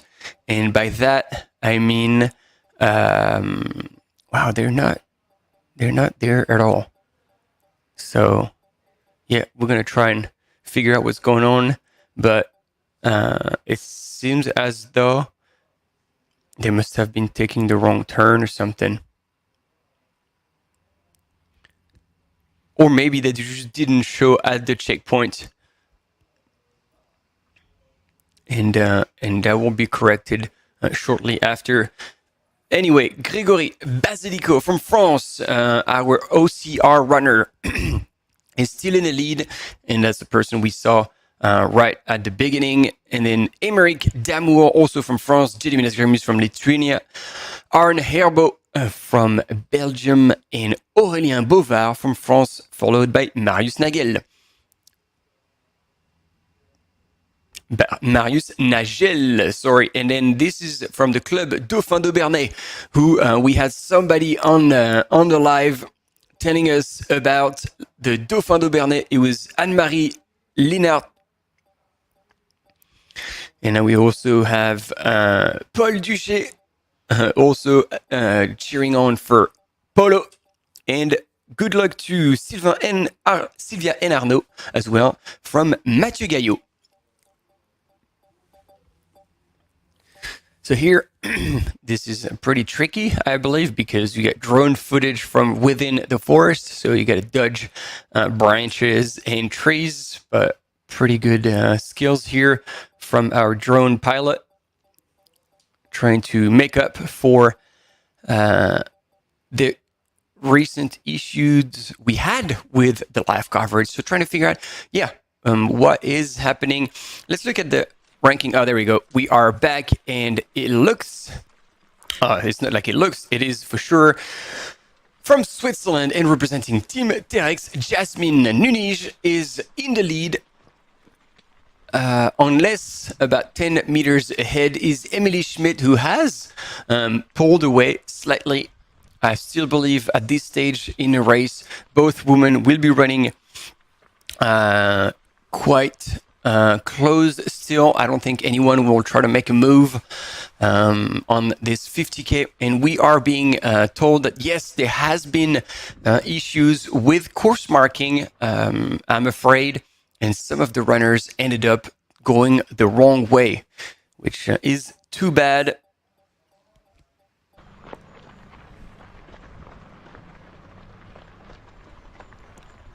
But here, at least on your images, I would confirm if this is first woman, at least here in the black and white. This is definitely Jasmine Nunij from Switzerland.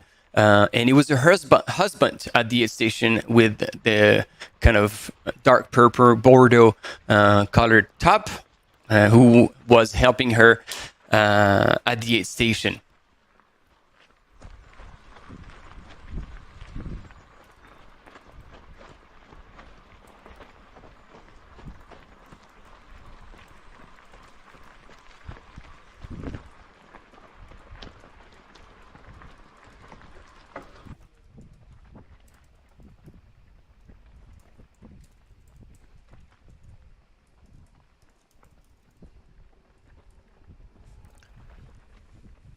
And now we're moving past quite a few runners I believe, to try and catch up with the race leaders, try to understand what's happening.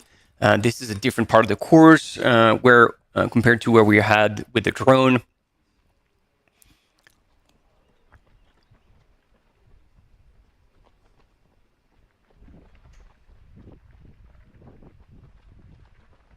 And as much as we don't have the race leaders, you can certainly appreciate the landscape on this kind of playful single track going through the forest.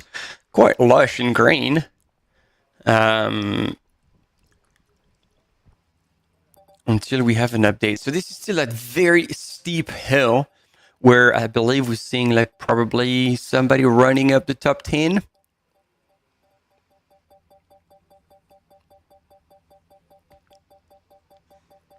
And I'm struggling to see bib number. Oh, nope. The sun reflection is really not helping. I should eat more carrots to see better. But as much as we are... yep. Okay, there's been a confirmation, on the images of the female leaders. Jasmine Nunij from Switzerland, representing Team Terex, was in second place indeed, and Emily Schmidt was probably a couple of like dozens of meters ahead, so she had pulled away slightly. And but yeah, again, like I said, I don't think now is the time yet to make a move. It's not even halfway through the race, so I think you try and kind of get your things in order, eat well, like managing your nutrition properly, hydrate properly as well. Just assess how things are going. Usually, you don't want to start flat out on a 50K. But more like, look after yourself, see how the body responds, because you can only race with what you're given on a day. So sometimes you feel amazing. Sometimes you actually not in the best shape, although you might have trained really hard. This is what sometimes happens. This is the runner 3028 that we were following for so long at the beginning, but was not in the lead.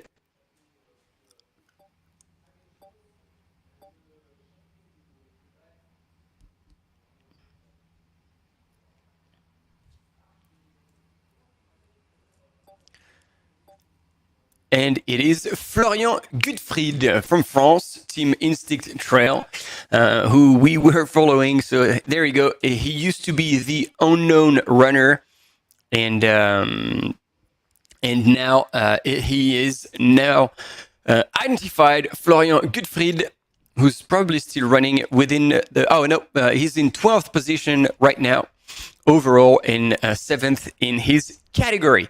We got a good question here on the live. That climb is brutal, and yeah, it's Nizam who's still with us. Love to have you here. And this race bans the usage of hiking poles. I don't think so, but it's just that it's such a runnable course for probably 95% of the time that it is not worth so much having poles for every the rest of the course. So maybe this is the one climb. Maybe there's going to be a couple of such steep sections, but that's all. Like, as you see here, very runnable, even on the road. So it wouldn't justify taking in poles. So my understanding is that I don't think the poles are banned, and we will see that tomorrow and even tonight at 7:30 p.m. local time at the start of the 100 miles, and because of the distance will be longer. See, oh, there we go. Right as we talk about it, 2 people with a quiver and poles. So here is your answer. Very good question again, Nizam. Thank you for asking. The poles are allowed, and what a gentleman, like letting the woman go as he's pulling out his poles to get onto the climb. So I'm glad I was right on this one. Poles are allowed, and it's just that many people, especially in the front of the pack, would decide that it is not worth carrying them because they will be likely to run most of the climbs. So there you go. You have your answers. If you have any other question, by all means, ask them on the chat. That's what we're here for. And we're in for a really long time, covering the 50K today, and then the start of the 100 mile this afternoon and tonight. And all the way tomorrow, 14 hours of live coverage, ladies and gentlemen. I think this is going to be a first, and we will be with you the whole time. And by we, I mean I, Martin Gaffuri, your host. Let's put it here. This is me, still me, and so far I'm looking pretty good. But I tell you what, tomorrow I will probably be looking very spent and tired. But that's what it is. That's what it costs to be with you all, covering these races live. And this weekend, Trail Alsace Grand Est, especially with the weather that looks extremely good, will be once again a very fun event to cover and share with everyone.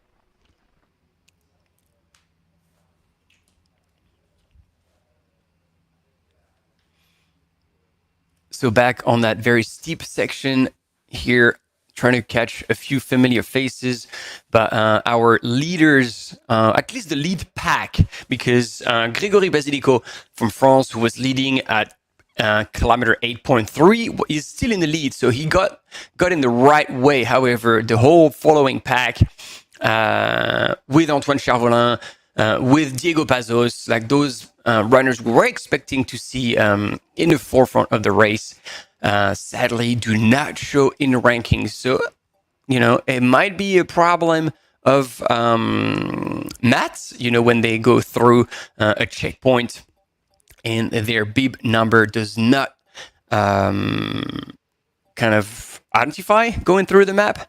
But if it's not that kind of a problem, then it means that a whole group of runners have actually gone the wrong way and are now probably trying to get back on course and get back to their positions. But depending on how far they've gone, it could take a while. So.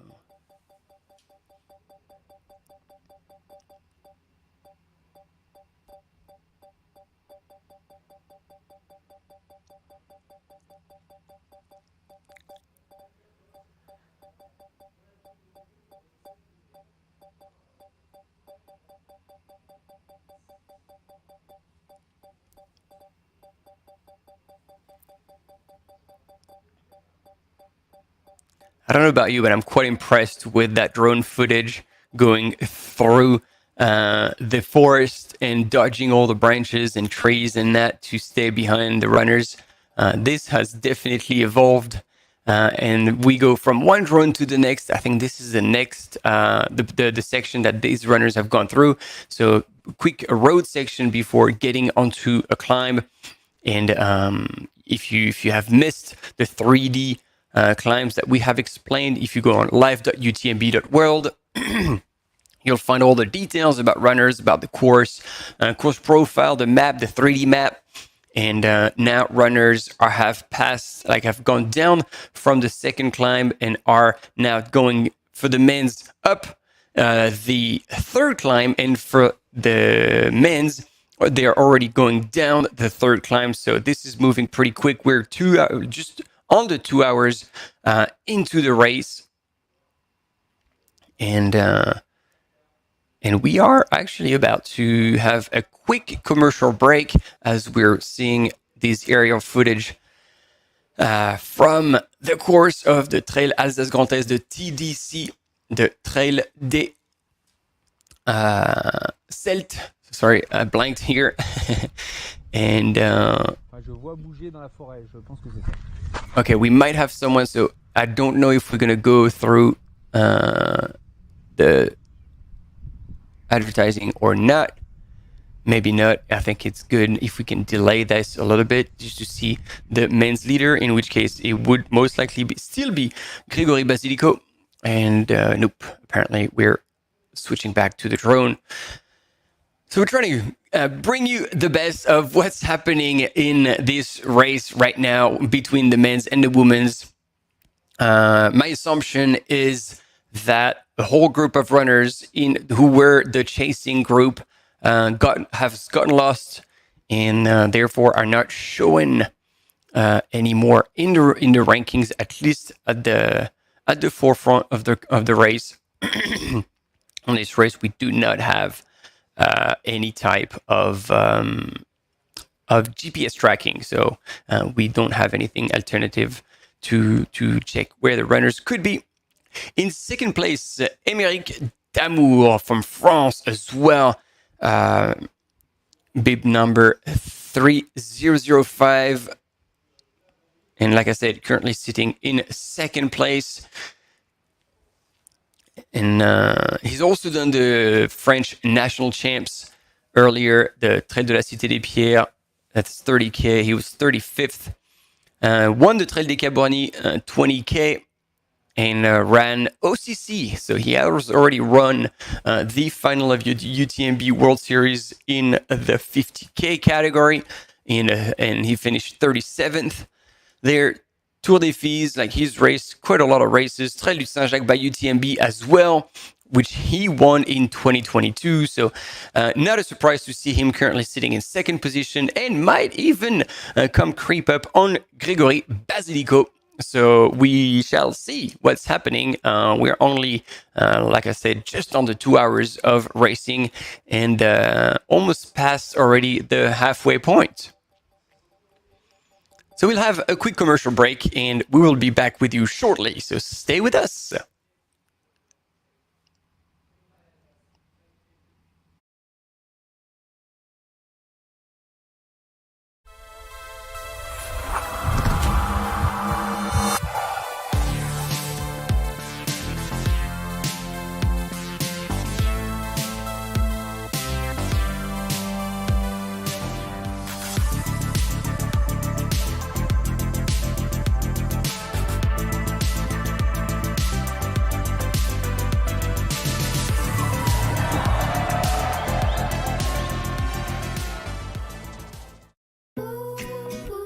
Dacia, partenaire automobile officiel de l'UTMB World Series.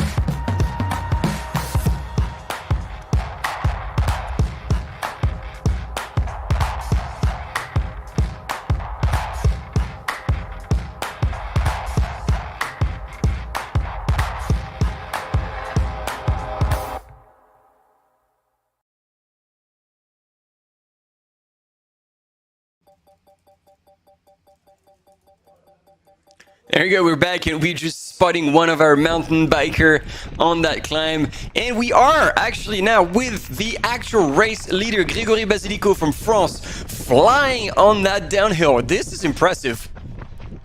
I don't know what he's running away from, but this is mind-blowing, ladies and gentlemen. In the 49 kilometers, he is all out.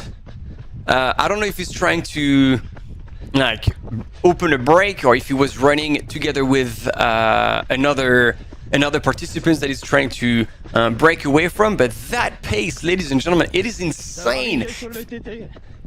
It feels like he's running a 10 kilometer. Look at him dodging the branches and the trees. He is clearly very comfortable and technical, opening up the stride, and this is going to be hell of a challenge for our, because camera runner now, we can hear that this is a camera runner following the mains leader. And there we go, there's a relay, and he's starting now with one of our mountain bikers, so very good transition here. Boom, there we go, we got the images. Thankfully, he is slowing down the pace a little bit, but this is really, really impressive from the French Grégory Basilico. And no surprise here that he is sitting in the lead. And actually, the question was very relevant. Can people have poles? Well, Grégory is carrying poles. I don't know how many times he's used it so far, because at this pace, he's probably not going to use it much. You see him now still in the downhill, probably after pushing a little bit. relaxing his shoulders and arms down. He's trying to relax, gather himself, take a breather. Very important to check in with yourself and be like, okay, well, this is slightly downhill, or now I have to push a little more, and I'm gonna relax to try and not get too excited, not get cramped up. Usually when you relax like this, you exhale as well, which allows you to relax even more, as well as kind of recover. And now he's hydrating, fueling. You have to stay on top of that. Very important. But again, Gregory is not at his first attempt at racing at the front. And he ran the 50K run at the Trail du Saint-Jacques last year, like we talked about earlier, and he won that. So probably a quick look at the watch. I'm sure he's well aware of the splits he's supposed to hit, or he's wanting to hit. Because at this level, you have a race plan. You know every different section that you can do with it. And yeah, I'm going to try and hear what's going on here, but it's not much. A few spectators going through that little village. 2 hours elapsed, and we are sitting with our men's leader, currently running at 16 kilometers per hour, so just under 4 minutes per K, and making sure it doesn't take the wrong turn, like seemingly some of the other competitors who were chasing him. So, yeah, that's pretty good here, having the drone images to give us a little bit of a different angle.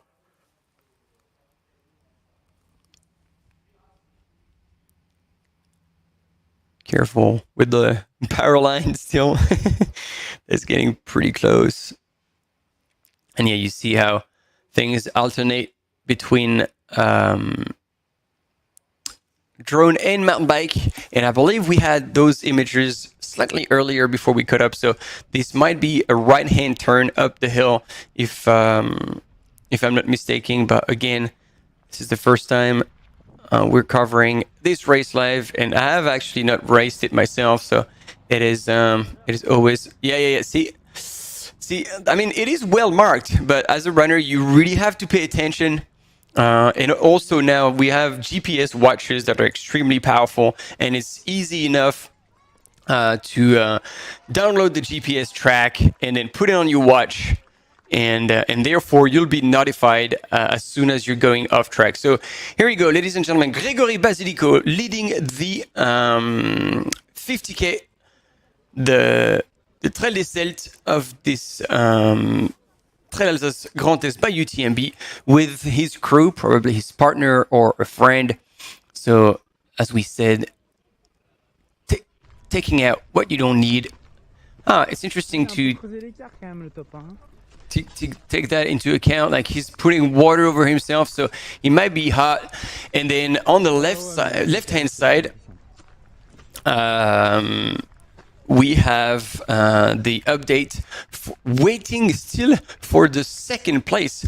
So this is quite interesting, because it seems like no other runner have gone through yet. So hopefully nothing happened, or they didn't go out the wrong way. But look at this. He blew out of the aid station at an incredible pace again. This is really impressive. Either he's really taken his level up a notch, or he might not be pacing himself exactly as he should, but he looks comfortable. And these are the three chasing runners, and I'm pleased to report that at least in first place it's Antoine Charvolin representing On. So maybe things are back in order. It will be good to have a few details when we get the chance to talk with them, if they indeed have gotten lost. And on the right hand side, with the Gregory Basilico going up the climb that I was telling you about, that I was anticipating earlier.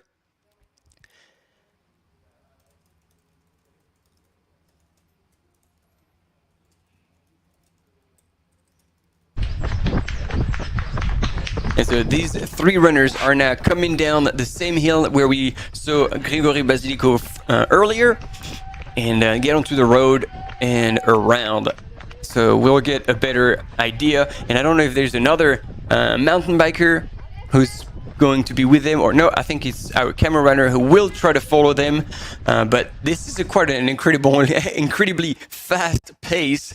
So now our drone is slowly but surely going back to the entrance of the village, potentially taken over from our camera runner, for whom it will be a challenge indeed to follow these runners for so long, because as much as the equipment is getting lighter and lighter, because the company who's doing the live coverage is constantly innovating with the gear, with the hardware, even with the software to offer you those images, and the whole kit that the camera mountain bikers and runners are carrying is now down to 1.6 kilograms, and then you get the camera that they're holding in their hand and aiming for at the runners to get the right framing. So it is lighter and lighter, yet when your mind is into filming and there we go. That's Emily Schmidt, I believe, leading the women's race right ahead, and nearly took the wrong turn again. So our mountain biker is now catching up with Emily Schmidt, coming from the US, representing Team Hoka. And it seems that Emily has now taken the lead over Jasmine Nunez from Switzerland, representing Terex.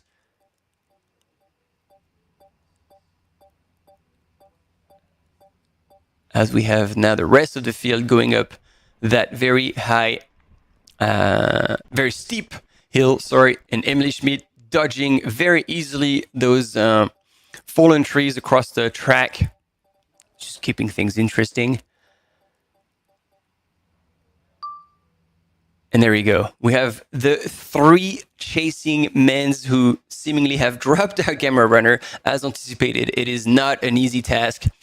And I'm going to try and see who we have together with Antoine Charvolin, who we anticipated. And there we go. Our camera mountain biker is turning around, going back with them, or not. Maybe going to pick up the lead woman, currently Emily Schmidt, as per the recent images that we got to see. So with the drone, we'll try to get closer, but I actually struggle to get a good glimpse of who is there. And in the rankings, it still doesn't allow us to have all the data. Gediminas Grenius from Lithuania, who we all know, doesn't seem to be in that chasing pack, although he was marked as third at the last aid station, and he's said that he should hit the next aid station very shortly. So hopefully, again, nothing happened when he came to course marking and taking the right turn.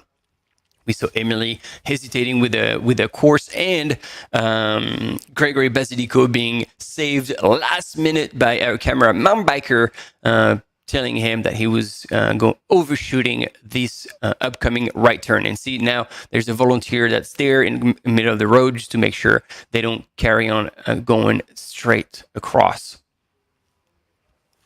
So who do we get on the live coverage? Is there anyone else not able to get their eyes off of this live coverage? Here's the aid station I was telling you about, where we should anticipate to see them now very shortly.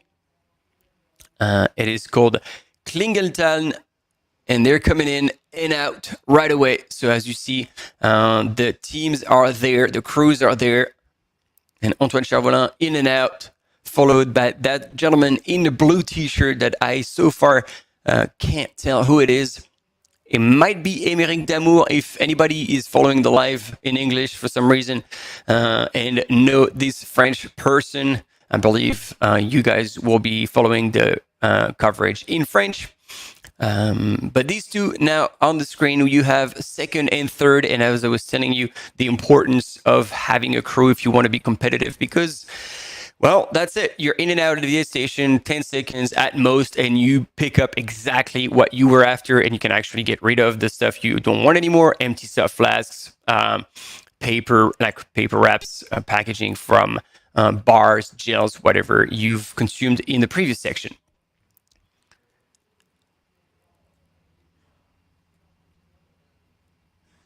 And they're out again. So yep, I'll be expecting, hopefully, some of you to help me out with who that runner with the blue t-shirt is. That would be quite helpful. And there he is, Gregory Basilico in the lead. He's taking out the poles because we were talking about that earlier. It is indeed Oliver Kirks.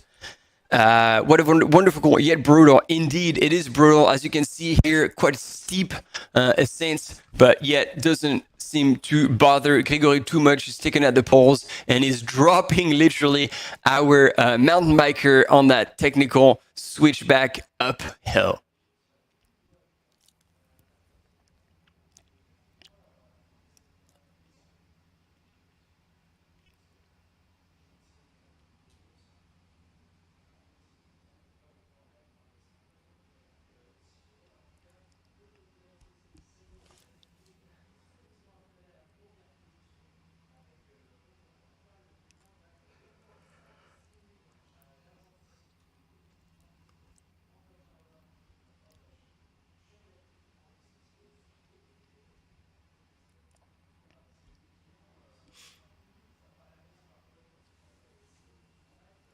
So as we're going back to the aid station of Klingenthal, if anybody's watching, is anyone watching and actually going to race this weekend? Whether it's going to be tonight at the start of the 100-mile, and now you're kind of sitting on your bed, legs up, try to stay off your feet, and getting ready, and hopefully catching a glimpse of what the environment is going to look like. Or running in the 100K tomorrow that will start at 6:35, or no, actually it's even earlier than that. Tomorrow, the 5:45, we'll be back with the 100K, and 6:30 for the 103 kilometers. And we'll be running, obviously, all the way through the day, Saturday local time. It will be quite exciting to follow as well. So if any of you have the chance to run one of those other races in the Trail Alsace Grand Est, well, let us know. Give us a shout on the comments on the YouTube channel or on the platform live.utmb.world. It will be really cool to hear from you. So you see, again, runners are not going all the way through to the actual aid station because they have their team, that crew, who are there to help them out and hand over whatever they need, as well as, a few words of encouragement and telling them, okay, or which position you're in, if you have people ahead of you, behind you, just a matter of like pacing your effort as well, as we have now more and more runners coming through. So I believe we have now 5 or 6 runners who have gone through this aid station, and it's going to be more and more. And I think we'll also have the confirmation that Emily Schmidt from the USA representing Hoka will be in the lead. I'm reading what we see, and it seems like Gediminas Grenius is with them. So that would mean that the person in blue was indeed Emmerich Damour. And we means we have 2 French and a Lithuanian runner. As much as he's from Lithuania, I think he's a citizen of the world, Gediminas Grenius, who's traveled so much across the globe to explore some of the most amazing locations through racing, all sorts of distances. Usually, Gigi is a big fan of longer distances, all the way to 100 miles. He was with us at Doyen Tianen at the end of last year for the Asia Pacific Major. And we've seen him already at the beginning of this year at other races by UTMB. We're gonna have a short commercial break and we'll be coming back straight after, hopefully to catch the first woman coming into that aid station. Stay with us. We'll be right back.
The Ultra Trail de Mont Blanc is the Super Bowl of trail running.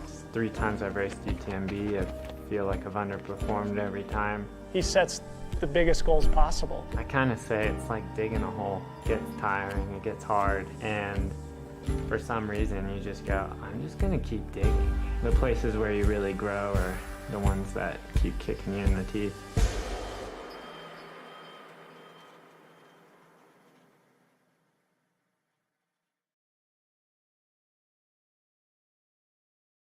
Dans la montée, si le chemin est bien carrossable, il va revenir.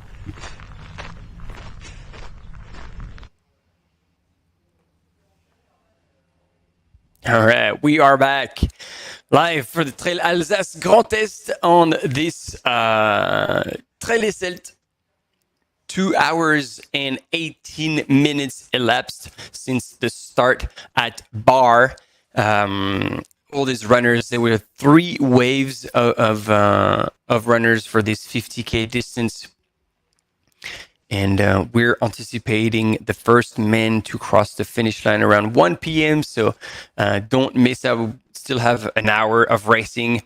And the first woman around 2. But that might be a little faster, actually, because Emily Schmidt, we know she's a very strong and fast runner, currently in the lead, to be confirmed yet.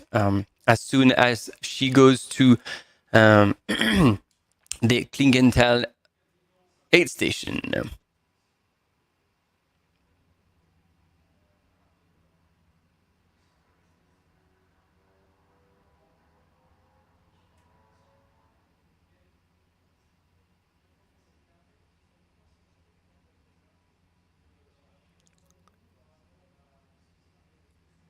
But I believe there must have been an issue because I'm currently looking at the ranking on the live.utmb.world, the provisionary ranking, and I am not seeing Antoine Charvolin, who, however, I am almost certain that we had on the images in the chasing group. So maybe take this ranking with a pinch of salt, and I will too. From now on, trying to see what's happening. And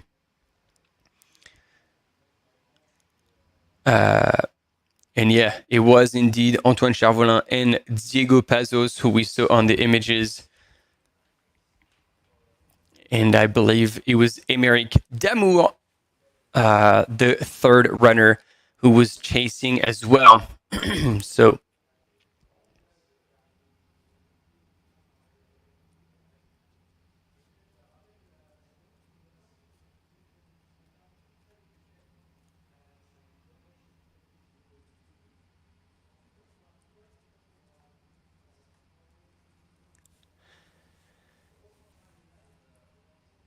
So you can see here just the landscape and the valleys, and understand a little better how steep the climbs can be when going off and out the valleys. Either those are logging roads that will be with a good gradient, a runnable gradient. However, if you start going straight up the hill on a single track, that will for sure be much more challenging and potentially require using poles, as we saw the current men's leader, Gregory Basilico, with the orange t-shirt. I'm going to help you with visual references so you can actually also follow the race as I do.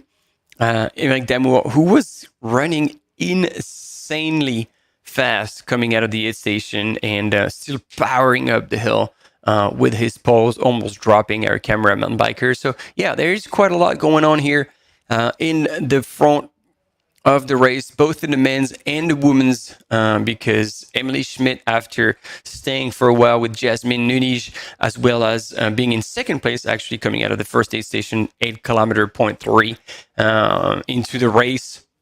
Emily Schmidt, we remind you, doesn't have a crew. So every time she's getting to an aid station, she has to actually fill her water bottles herself and rely on aid station fuel as well.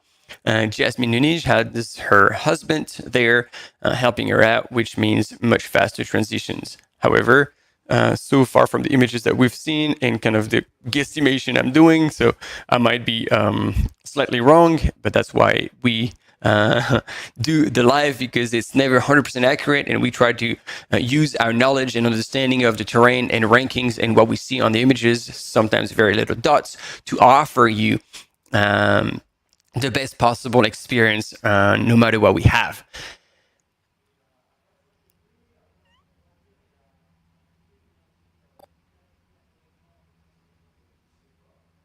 And Oliver Kusk, yes, we will absolutely cover the 100-mile race. Oh, there we go. We got an update, ladies and gentlemen. And as I was telling you that there's some unexpected stuff, Jasmine, with a smile on her face, is leading the women's race. So either she has passed again Emily Schmidt, or Emily Schmidt has never been in the lead. And earlier when we saw her, we were filming the second woman and we were calling it the first woman. Whatever happened, we just got the confirmation from our camera runner on the field, Jasmine Nunes from Switzerland, as I was telling you earlier, is not second but first. She is leading the Trail des Celtes 2023, part of the Trail Alsace Grand Est, and still looking pretty strong and smooth here on that descent. Team Adidas Terex, who have inherited from a new type of pack. As you can see, it wraps around her very, very well, and this is also a quite lightweight pack. And can you believe this? This is not a mistake. Jasmine Nunes is 50 years old, and yet she is running like a demon right now, looking extremely smooth and strong on that descent. It shows that if you're smart, longevity in this sport is totally possible.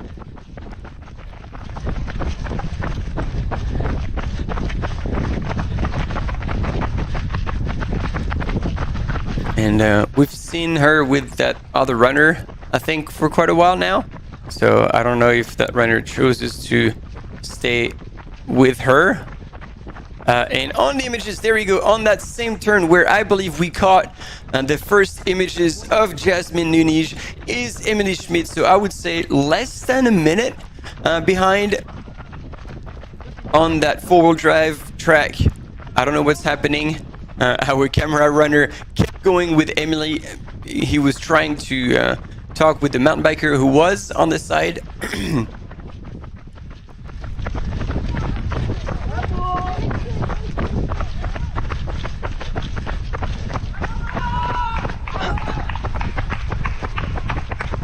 And the spectators cheering on.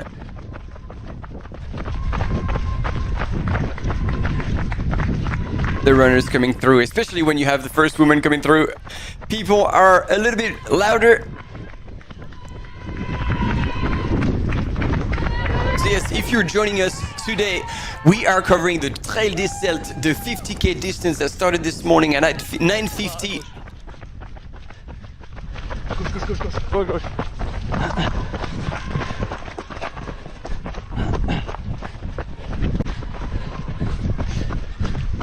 And the women's leader right now, Jasmine Nunez from Switzerland.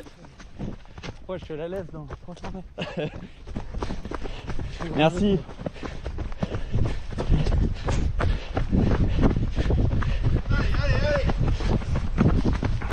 And the famous Allez, allez, allez from French crowd that you will hear at every single trail race in French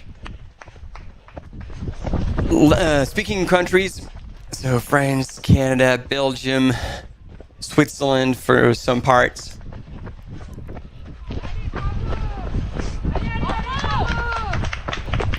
And Jasmine Nunez again on these images, leading the women's race with probably maybe just over a minute over Emily Schmidt from USA. I think they're in the last descent just before the final climb. I think I will check that. That's right. That's right. And see, our mountain bikers are switching roles.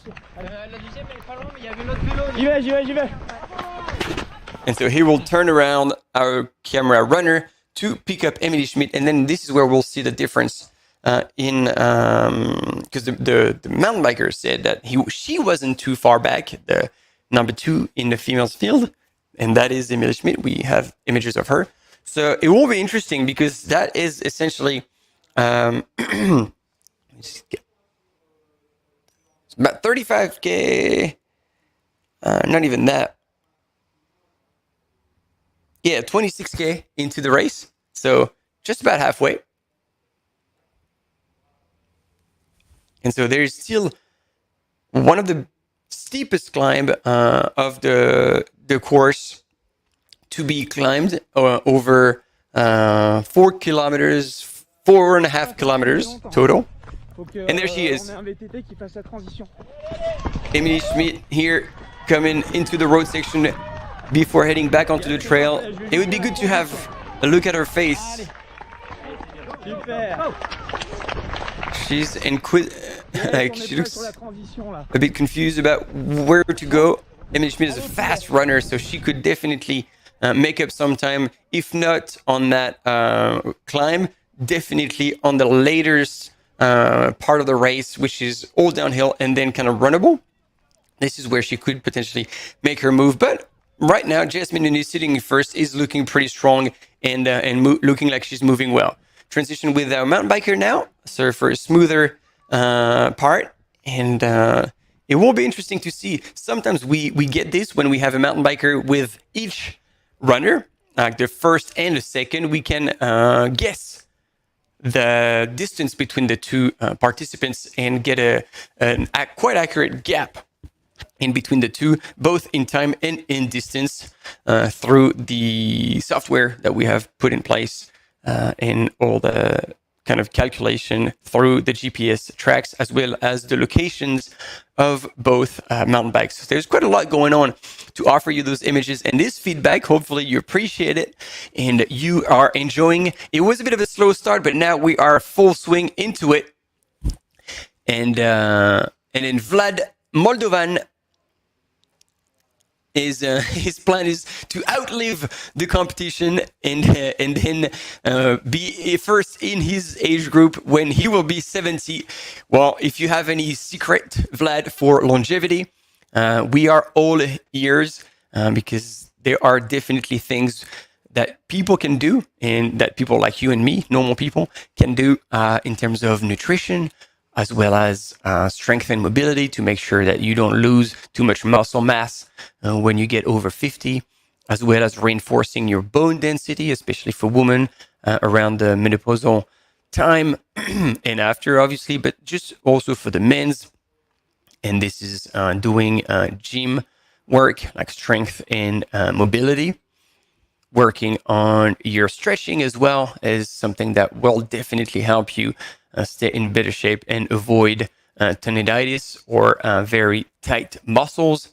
And then, yeah, there's heaps of different things. I will not say everything because, you know, Vlad, I don't want to give away all the good tips because otherwise you will not be leading your UTMB age group when you'll be 70. So I want to give you that. And we're back on the women's race, sorry, with Jasmine Nunes that we can see with these drone images still running in first. And she's just turned to get to the aid station. So actually, as soon as she gets to the aid station, we will get an accurate ranking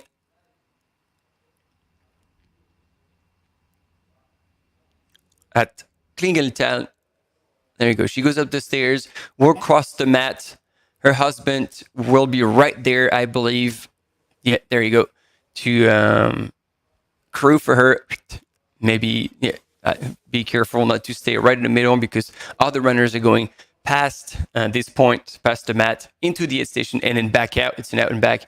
So you don't want to bother them either. But I see there's quite a lot of people waiting for their runners. So, you know, it's pretty good. And so Jasmine would probably have spent less than 15 seconds at the aid station and she's back out on that flatter section around this pond.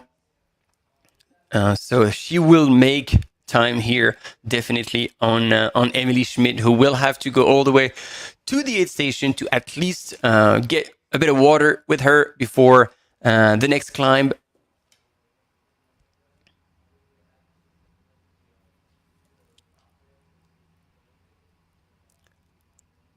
Yeah, so it looks as though, or maybe it takes a little while to update, but Jasmine Nunes currently marked in second on the live.utmb.world platform is 100% in first in the lead coming out of the aid station here.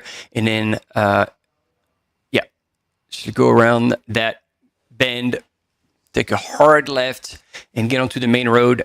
And in the meantime, hopefully we'll be back with the drone to see Emily Schmidt going into the aid station. And like I was telling you, because she has no crew, Emily Schmidt will most likely get to the aid station and have to refill. Probably, I mean, if I were her, I would get also like a massive handful of the NAC waffle and shove it down my pack, save for later days. Because again, I've heard that they were absolutely delicious. I am obviously joking, but I think we can all have a little bit of a laugh. And this is the later stages of the race, as you can see on the course. To wrap up this 50K, as the lead women are about halfway through the race. And Jasmine Nunes moving pretty well. It looks, by the look at the trees, it looks like it's pretty windy, so it's good that they are sheltered. But let's keep that in mind when when we'll see those runners in the more exposed area at the last part of the course. I'm blabbering here because I'm desperately trying to find Emily Schmidt, see if she has gone through the aid station yet or not on those drone images. That is not her. Emily Schmidt will be with a blue and orange top from Hoka. So that is a runner, and if that's if this is a female runner, then that would be Sabine Froment from Belgium, Team Monster Trail. And we're back. Oh wow, we're back with our mystery runner. I think he's paid the camera crew to just always be on the images and get that kind of exposure. I'm trying to refresh the platform live.utmb.world. However, it still marks Emily Schmidt in in first position, which is not the case. She is sitting in second, and Jasmine Nunes from Switzerland is actually in first right now. So I was hoping to see to have some sort of a split between the two women, but I am failing so far to have the right data.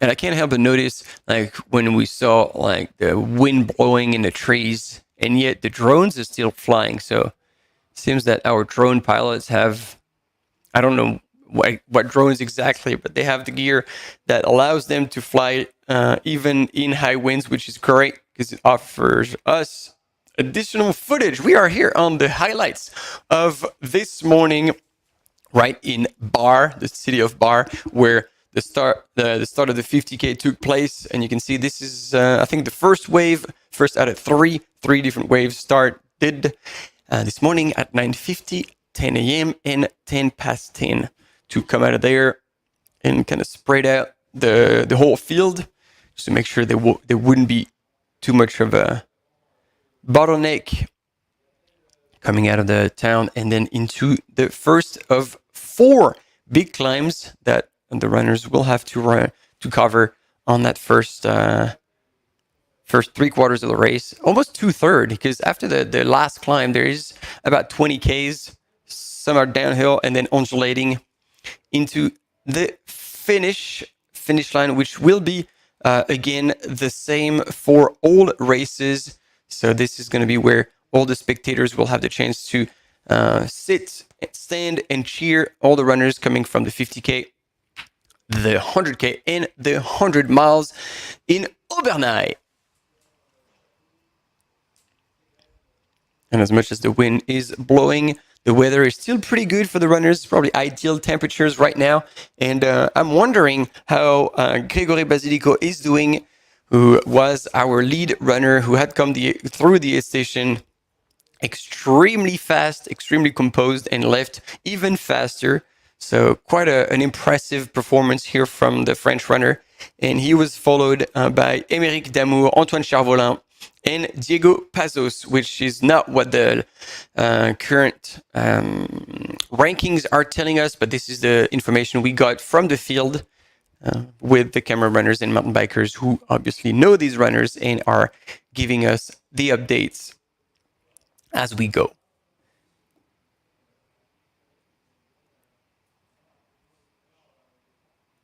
And speaking of the devil, here he is with the orange t-shirt. It is Gregory Basilico still running in the lead, and I got excited, but no, that was a replay because very shortly after, at the exact same location, we had Émeric Damour, Antoine Charvolin, and Diego Pazos. Now we're back live with the female leader on that last climb, which should have some of the steepest sections. Jasmine Nunij from Switzerland and representing Team Terex, still tiptoeing and looking pretty strong on that climb. We sadly didn't have an idea of how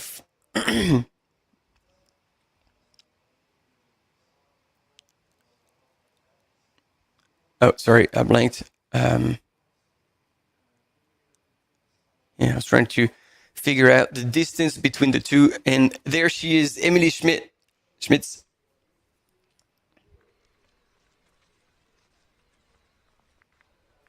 See if we can hear something.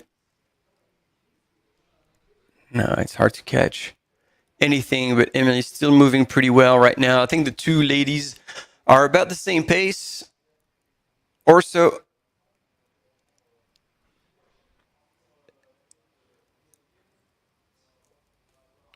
And I would say probably like between 60 and 90 seconds between them. I don't know if Emily Schmidt has received any type of information while she was at the aid station about how far ahead of her Jasmine Nunij was. Like I said, one thing for sure is that Emily Schmitz is taking a little bit more time at each aid station because she has no crew, so she has to do everything herself. So this is a bit of a time given away, but you know, it is how it is. Sometimes you don't have access to crew. We have a short commercial break and we will be back just after that. Stay with us.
Dacia, partenaire automobile officiel de l'UTMB World Series.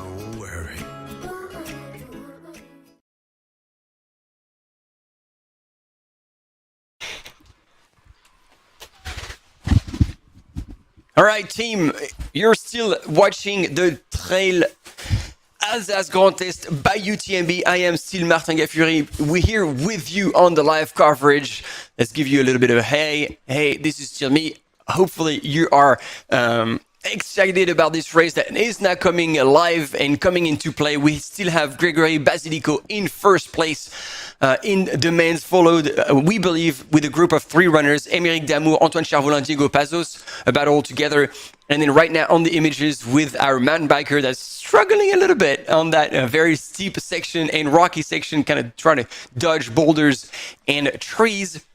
Jasmine Nunij from Switzerland, still tiptoeing up that steep climb. Very impressive pace for the Swiss runner. And we believe between 90 seconds, 2 minutes, 2.5 minutes behind is coming from the US, Emily Schmitz, representing Hoka in the women's field. We don't really have an update on the third female yet, but we will tell you as much as possible. Now, back to the live, but thanks for being here with us.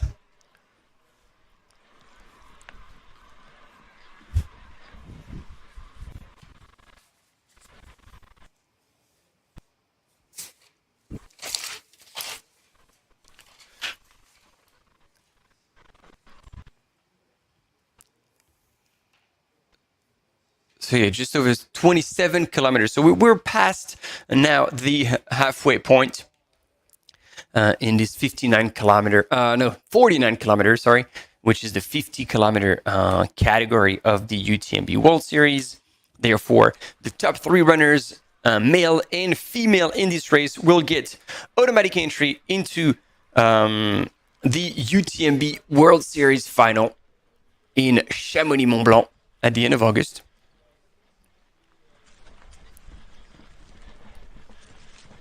And so far,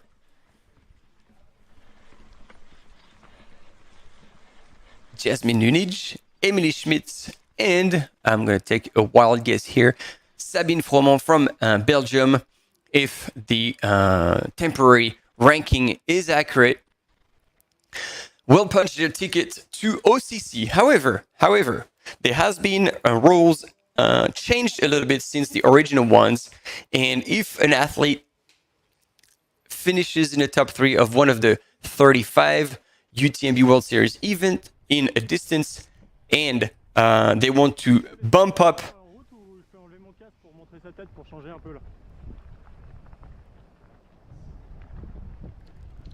Sorry, we're back with the men's leader, and our mountain biker is going to try and go ahead. So we have a good look at him. Look at him. All in control, looking extremely strong. I mean, here we're definitely at sub 4 minutes per K. Our mountain biker was telling us that the road was slightly downhill, so that would help. But yeah, this is an extremely fast pace, very, very impressive. Gregory Basilico, and if he indeed chooses to take his ticket to OCC, if he wins the race and get automatic entry into the UTMB final, then he will have the possibility, like I was saying, to choose to race OCC. But if he wants to bump up the distance, then he will be also possible for him to race in a CCC. So when a runner gets his automatic entry into the corresponding distance in the final, so 50K, which means today's 50K and then 50K OCC, he can bump up to 100K CCC. And when tomorrow, for example, the runners who will do the 100K, which is the corresponding race for CCC in the final, the Ultra Trail des Païens, they will have the possibility to qualify for CCC, the equivalent in the 100K, or for UTMB in the UTMB, like in the 100-mile category. So I don't know if it's very clear, but essentially you can qualify in the same distance or the distance above. So for example, if you run in the 50K, you cannot qualify for the 100 miles, which is 2 distances above. And here, still with if you're joining us with our race leader in the men's category, showing like it's insane. Like I am really, really impressed at how fast the Gregory is moving, and even looking extremely smooth, like on the left, right, and dodging trees and puddles. And yeah, it is very, very impressive from the French runner. And if he keeps it together like this, well, I really hope personally that he will come to OCC, because that kind of pace, that kind of fitness will most definitely putting in a top 20 in the OCC, which would be an incredible achievement. Because we remember the pace that also Andrzej Witek and Stian Angermund were holding at Istria on the 50K distance. It was also quite impressive, especially on the ups and on the downs, and on the last part, Andrzej Witek, who I think has run a sub 220 marathon or 222 in his preparation for the season. So it shows the incredible speed that this runner carries in his leg. So all these runners, all these elite runners, will be at OCC for sure, or potentially will choose to get bumped up and race in CCC. That is yet to be seen. But right now, if you are still with us or tuning in for the Trail Alsace Grand Est, the Trail des Celtes. Sorry, I'm looking at something else in the meantime. Trail des Celtes, 50K. We are with the men's leader, Grégory Basilico from France, and technically still followed by Antoine Charvolin, Émeric Damour, and Diego Pazos. So during the race briefing, they said that they had to be very, very careful crossing the roads because they still don't have the priority over vehicles coming in. So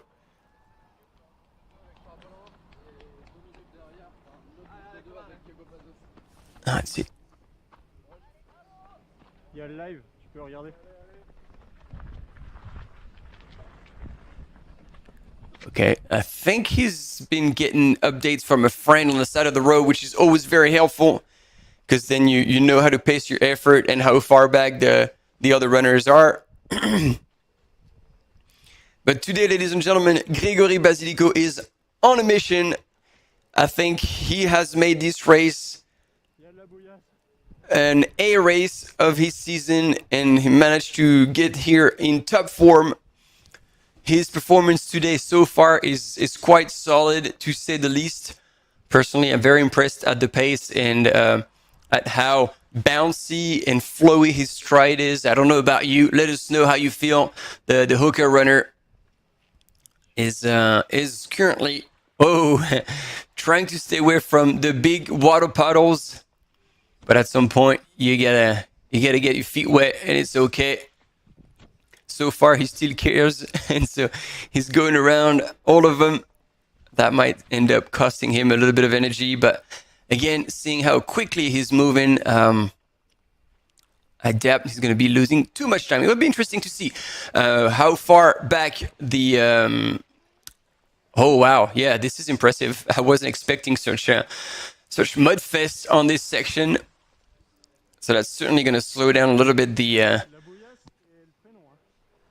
runners.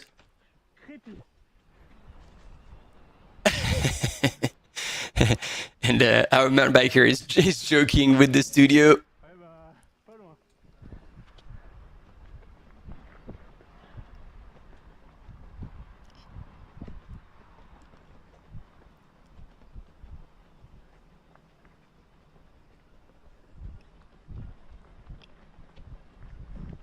Ok.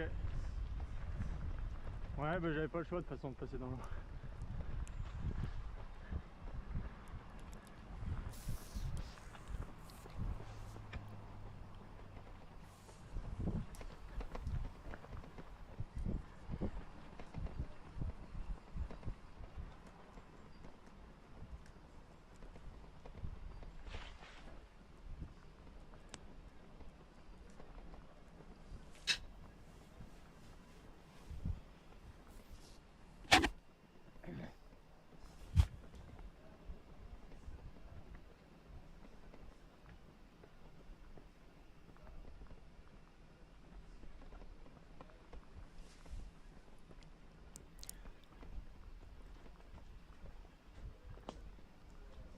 So yeah, there we go. We get votes on the live.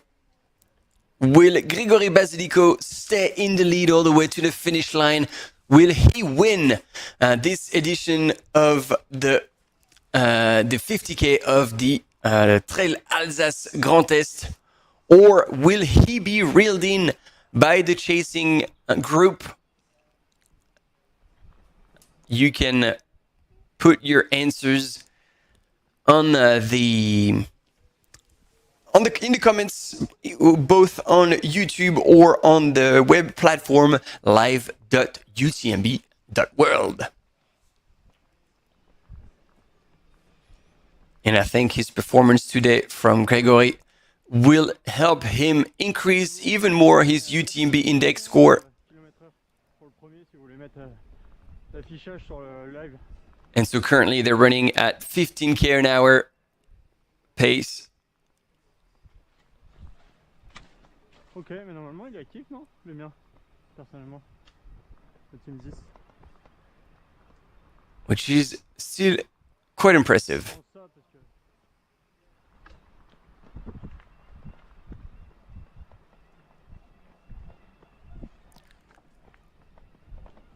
So, looking at the profile, the biggest descent has been achieved, and then there's been a slight bump, like very, very brief douche grade, if at most, meaning that it's not going to slow him down too much, and Gregory will still be running. And then a little bit of a downhill again, and then they're going to be kind of more on the plateau, and we'll have still more than 15k to go. There we go. We have our follower, and without surprise, it was one of the strongest runner here on the start line, ladies and gentlemen. Antoine Charvolin, representing On Running, and he is with our camera runner in second place. Yeah. So two Frenchmen at the in the forefront of this race, in the front of this race. But there is quite a significant gap, so it will be really I'm eager to find out what happened there and how come such a gap has been opened, because I know Antoine Charvolin, and you see also the UTMB index 861, while Gregory Basilico was 806, if I'm correct. It means that technically there is a bit of a difference in level, and yet Antoine Charvolin is second and quite a ways back.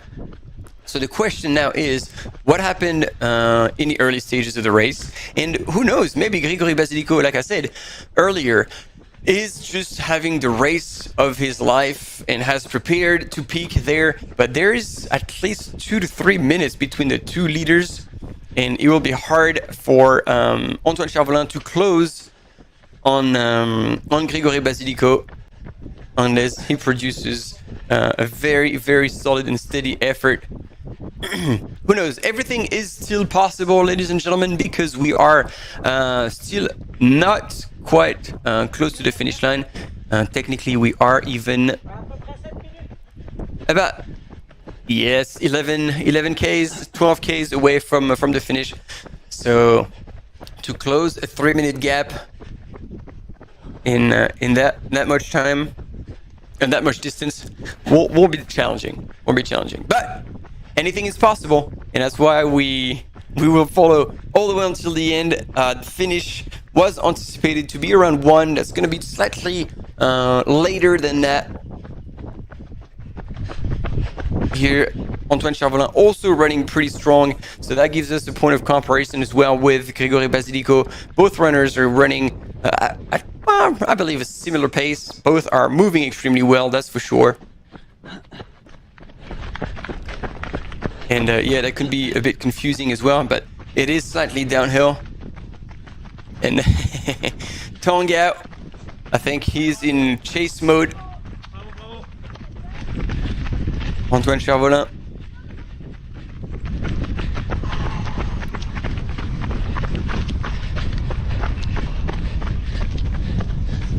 Trying to relax, as we were saying, on the downhill. Keep your shoulders down, arms low, breathe out. Try to avoid any type of stitches. When you get a stitch, it could be several reasons. One being you're running out of air, meaning that you're not breathing out all the CO2 that's building up in your lungs.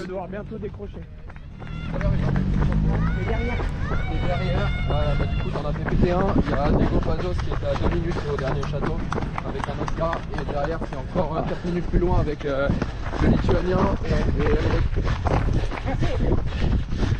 Haha, we got the update. So he was asking how far ahead Grigory was. I didn't catch the actual splits. So then he was asking what's happening behind. And Diego Pazos apparently was at 2 minutes behind, and Gediminas Grimius another 4 minutes behind. But that might be, I don't know how accurate this information is, because again, the ranking seemed to have been missing a few runners. Because, for example, Antoine Charvolin here on these images did not record in the last points and only later.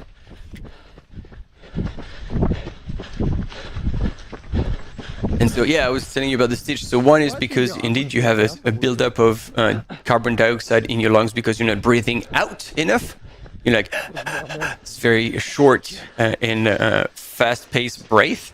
So you need to exhale as much as you can to get rid of that CO2. Another reason is related to the liver.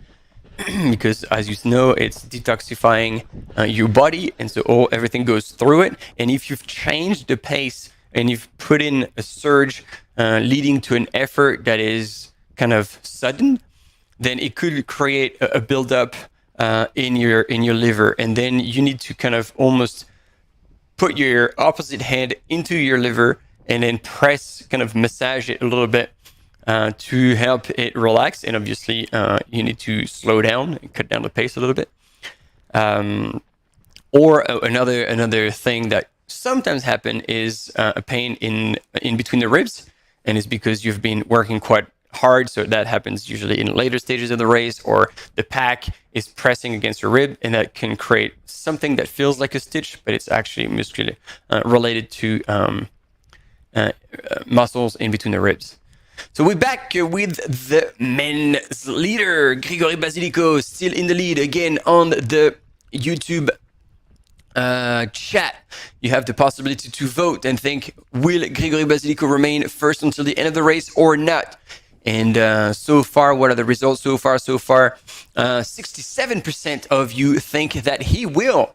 Safe bet. But, you know, I know that Antoine Charvolin is quite strong as well. While I didn't know Grigory Basilico personally, so it's hard to tell, although he does look really relaxed and in control, and it doesn't show any sign of fatigue right now, and we're probably just around 10, oh well, actually this is written there, so just over 10 kilometers away from the finish line.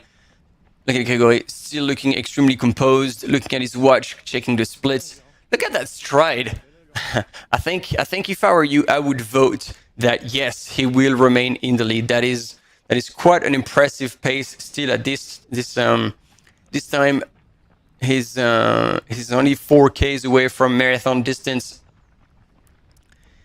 and 3 hours since he started this morning, knowing that most of the elevation has been done. Quick commercial break, and we'll be back shortly.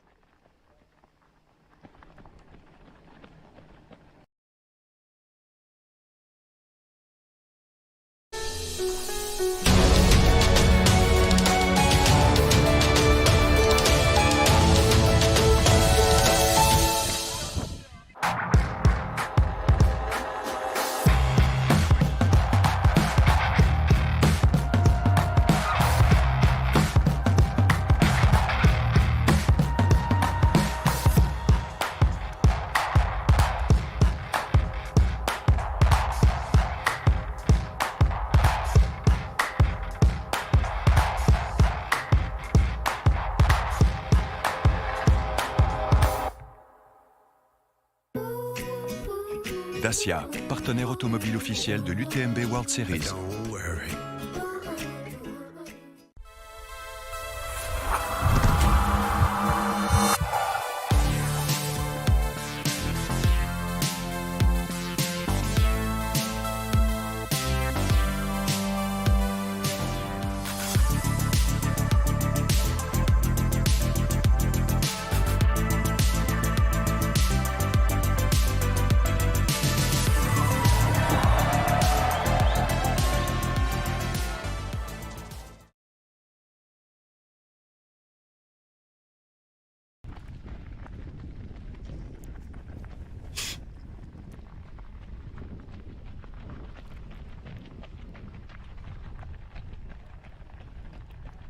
And there we go, back.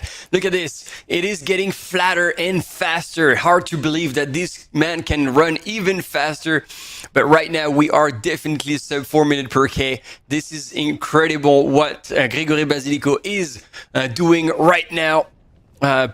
Literally pulling away from the field. He's now head down, focused, but still looking smooth and no sign of fatigue or muscular fatigue. Still a very good looking stride. Some spring in his legs.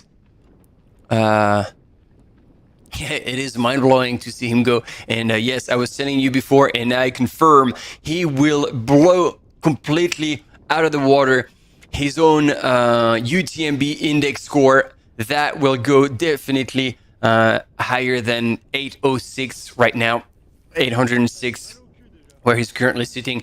The French hookah runner today is showing that he is definitely one of the world's best in the lead of this 50K of an ultra, of the ultra running UTMB World Series event.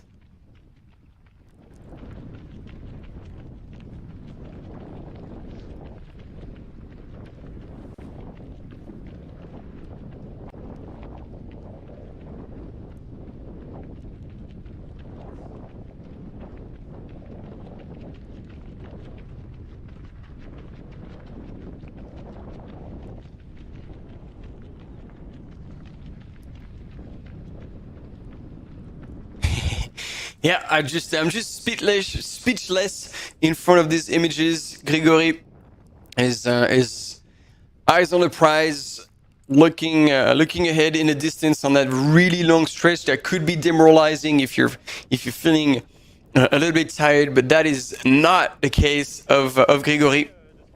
He is moving extremely well once again. The French runner representing Hoka. And so far, like, he hasn't many references on such a long distance, meaning like 49 kilometers, around the 50K. Most of his races so far have been around the 30K mark. And even the French national trail champ in 2023 at the Trail de la Cité des Pierres, it was a 31 kilometers, 1,500 meters of climb, and he was 32nd. So he was quite far back. Compared to the race he's doing today. But then every other race he's done, Les Vosgironeurs Trail Nature, which was a 25K, Terre de Feu, Le Grand, 29K, 25K as well for the Ultra Trail au Königsbourg, the Nordic Trail de la Besse. All these he won between this year and last year, and all the way down to 2020.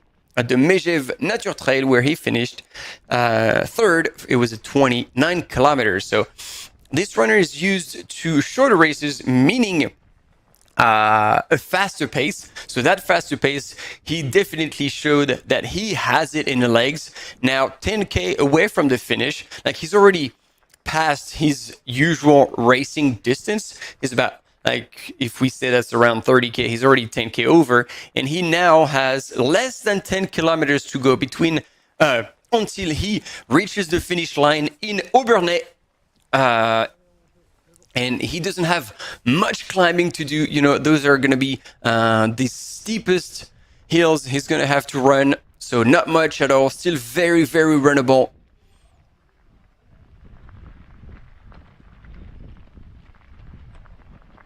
Yeah, quite a strong run here from Grégory Basilico. Big shout out to our French runner, French crowd, and actually also in second place is from France, Antoine Charvolin, representing a team on running. It'll be good to see how far back he sits in second place so far. And from the information from the field that we received, Diego Pazos was apparently running in third, and Gediminas Grimius in fourth, about 4 minutes back from Diego Pazos.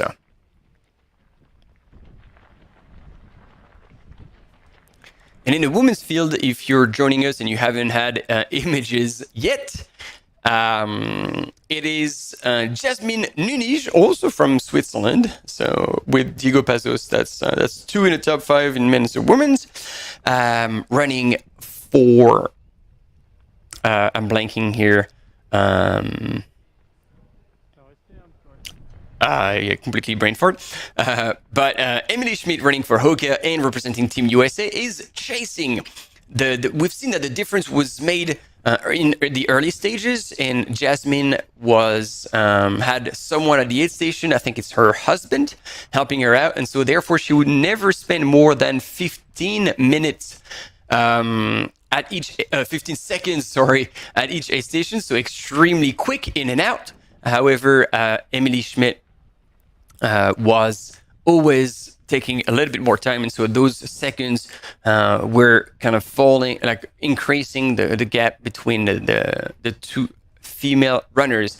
And there you go, Jasmine Nunes, of course, Adidas Terex, which have been saying for quite a bit since the beginning of the race. I just lost it because I was looking at 3 screens at the time to try and give you as much information as possible at the same time, so I'm gonna have to focus as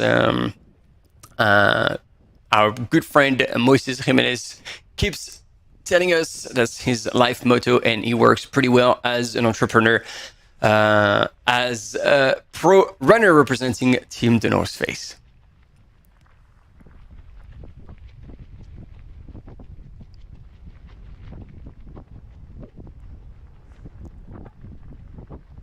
And actually, talking about Moises Jimenez, he's an entrepreneur, as I was telling you, and he's created the mobile application in the community vert.run, which is a pretty useful application to train for those races by UTMB. They are the partner to design some of the training plans for European races by UTMB. And Trail Alsace Grand Est was one of them. So if you need a little bit of guidance and you want to have a coach, but you cannot necessarily afford one, the service is extremely thorough. And for 25 euros per month, you can actually have access to a training plan dedicated to a specific race. In this case, the Trail Alsace Grand Est. For each distances, there was a specific training plan. And when you sign up to the training plan, you get allocated a coach who will follow you personally throughout your training session and the lead up towards the race. So you get insights as well as tips as support. So that's pretty good. Vert.run. Check it out if you're interested in training for some of the best UTMB races in Europe, as well as many other races. Still, if you're joining right now, our French runner Grégory Basilico, representing Hoka, is storming into town. So as they said this morning at the race briefing, they have to be careful when they come into a road section or intersection because they still don't have priority. So they have to be careful about the vehicles. And now negotiating really well this right-hand turn into the streets of this village. And now with the kilometers dropping down until the finish line, still no further details about the runner-up, Antoine Charvolin, representing On, and see whether he's gaining or losing time on Grégory Basilico. But hey, look at that. They have to dodge cars and stay on the side. Our mountain biker is trying to always, they're pretty good at this, like blocking the cars to help runners run as safe as possible. And turning right into the correct streets, because we've seen that before. And actually, Grégory Basilico was about to overshoot one right-hand turn, and our mountain biker called him out and brought him back on course before the damage could be too big. And now you can see him in the zone, looking down. This is usually when you're in your pace, in your zone. You're still not suffering because you see his gait is still intact and strong. His stride is still good. There's still some spring in it. So I wouldn't imagine that he would slow down anytime soon. And still moving really, really well. Our colleagues doing images as well, trying to steal a few shots here Let's hear if we can see what's going on as they come into that aid station. And Compressport, also one of the being represented and supporting Diego Pazos, for example.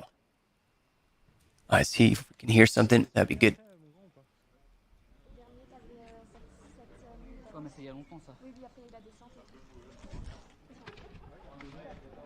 All right, so it sounded like last checkpoint. He had 7 minutes lead. That was before the downhill. Putting a little bit of water over himself. So as much as you see an overcast, and cloudy sky, it seems like it's still hot enough to make him want. Look at that! Look at that! Oh, yep. We appreciate the thought. It's like, oh, I'm gonna save my legs down the stairs, but no, it didn't slide as much as anticipated, and that's all right. He's still going out pretty strong. And again, referring back to putting water over himself. If he's feeling a little hot, it is understandable when you're running at this pace that you'd want to cool yourself down. Putain, ça craint la prod.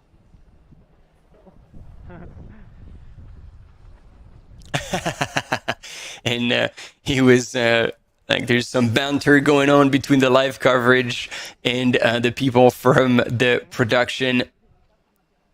Je te dirai quand il passe au ravito. Ça roule? And actually interesting. So Gregory Basilico was talking to a camera runner to ask if he had any updated split to know how far back Antoine Charvolin is. And he's checking his watch, checking the pace. Still moving really, really well. And he's gone through the aid station in less than a minute, getting a few more gels to make it to the finish line. 41, almost 42K out of 49. 7K to go. Par contre, c'est vrai que j'espère que ma pédale elle ira. Seb, j'espère que ma pédale elle ira jusqu'au bout parce que je sens déjà un petit sursaut. And there we are. If this is accurate, ladies and gentlemen, we get the first man on the right hand side of your screen, and on the left hand side of your screen, you get what is said. Oh, there we go. There has been a change. A third woman. It is Emily Schmidt. So I don't know. Yeah, there you go. There's been woohoo. She went from first to third to second.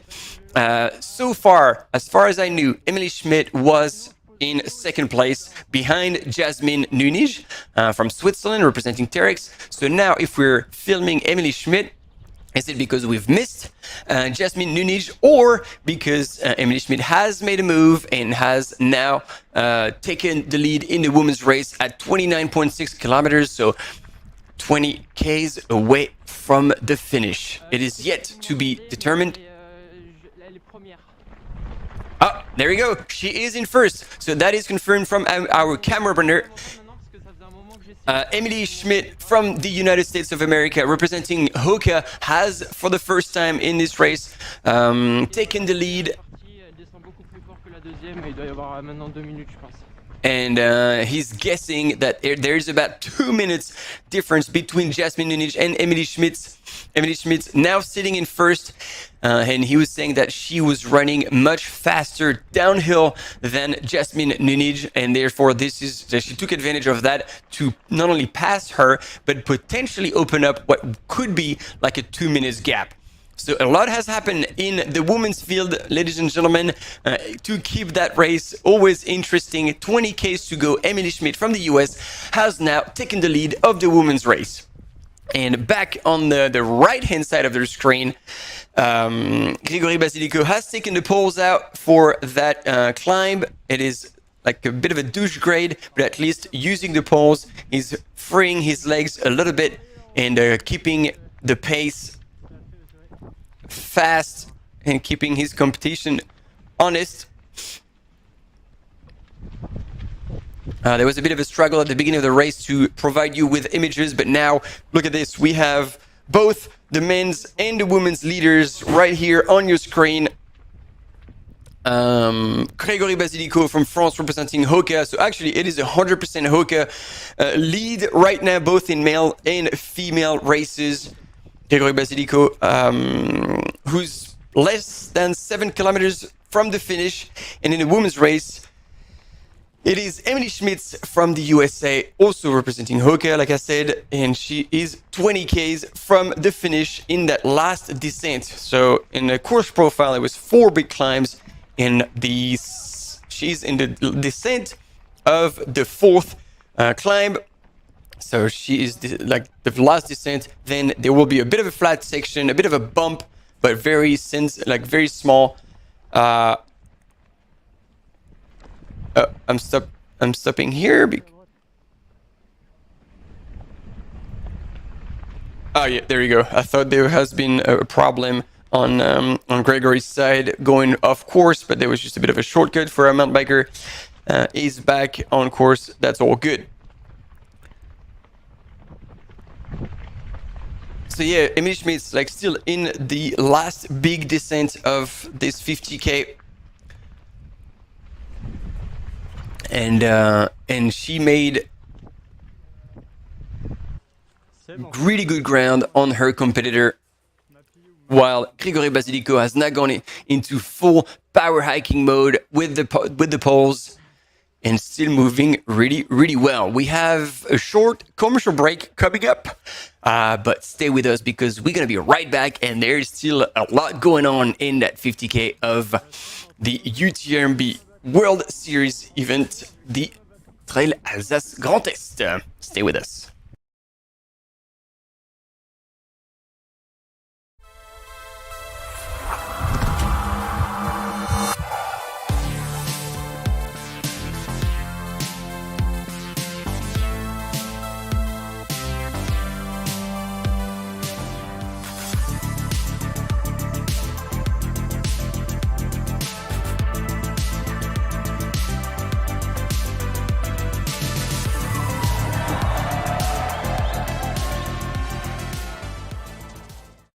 The Ultra Trail de Mont Blanc is the Super Bowl of trail running.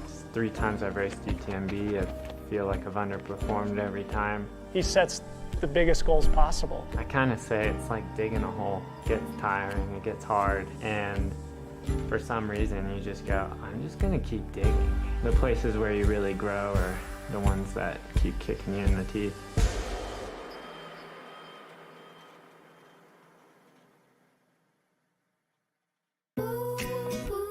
Dacia, partenaire automobile officiel de l'UTMB World Series.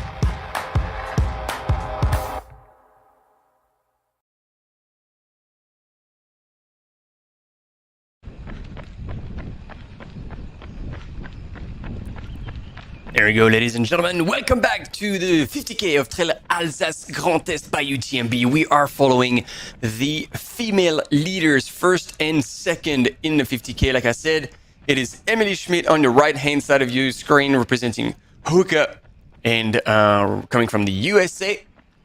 And she's recently taken the lead, taking advantage of that last long descent to pass Jasmine Nunij from Switzerland, representing Team Adidas TRX. So we got these two women about like less than 20 Ks now from the finish line, over 29K precisely, 21K, 30K into the race. And we've been told through the camera runners that indeed Emily Schmitz had been running downhill that last descent way faster than Jasmine, and this is where she took advantage of her downhill skills to not only close the gap as she was originally running in second, but also increase, like take the lead and increase her lead.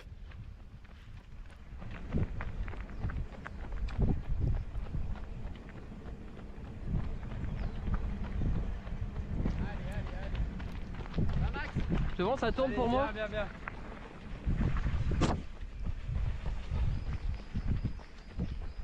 Yeah, so quite an exciting beginning of the race, or at least first half or 2/3 of the race.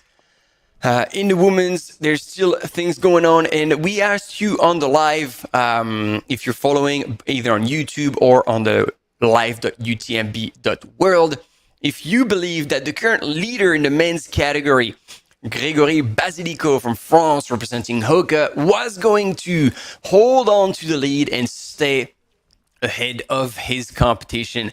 And I think at the time 67% of you, and it's now 87% of you, believe that yes, he is going to hold on to the lead. And personally, I am with you.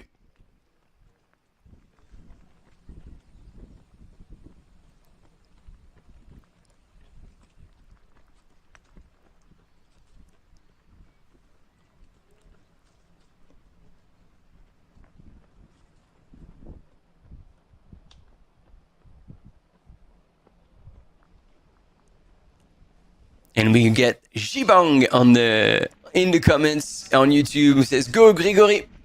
So we have supporters for Grégory Basilico from France. I'm sure there's a lot of people watching and following, potentially more people on the French channel, rightfully so. And here the English speaking channel is covering for all the international crowd.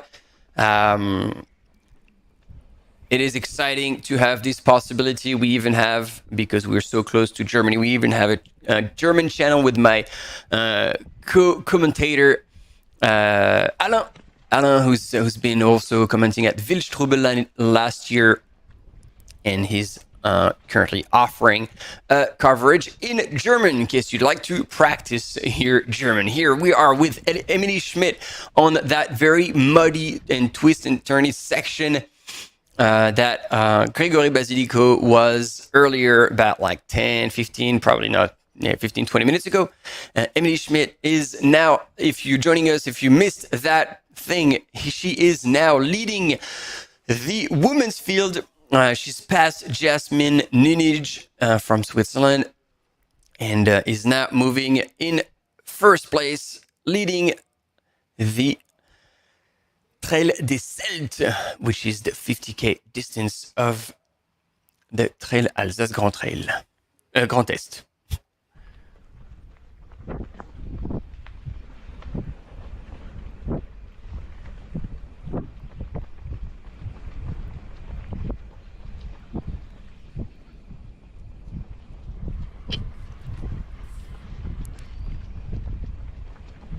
So it might be now time to wake up for our friends in the United States. So if you're joining now, give us a shout and put your hands together to make some noise from afar for Emily Schmidt, who's now leading the women's race after 30k, a bit more conservative, and making the difference in the last descent to pull away from current second place, Jasmine Nunij from Switzerland. So yeah, let's again hear it from you guys on the chat on YouTube or live.utmb.world.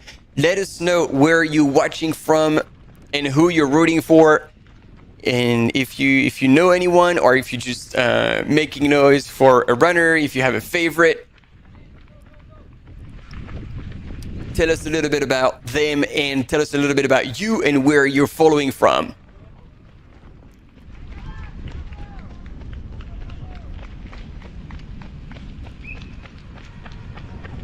Yeah, so here you see crossing the road, volunteers have stopped the cars to keep it safe for the runners.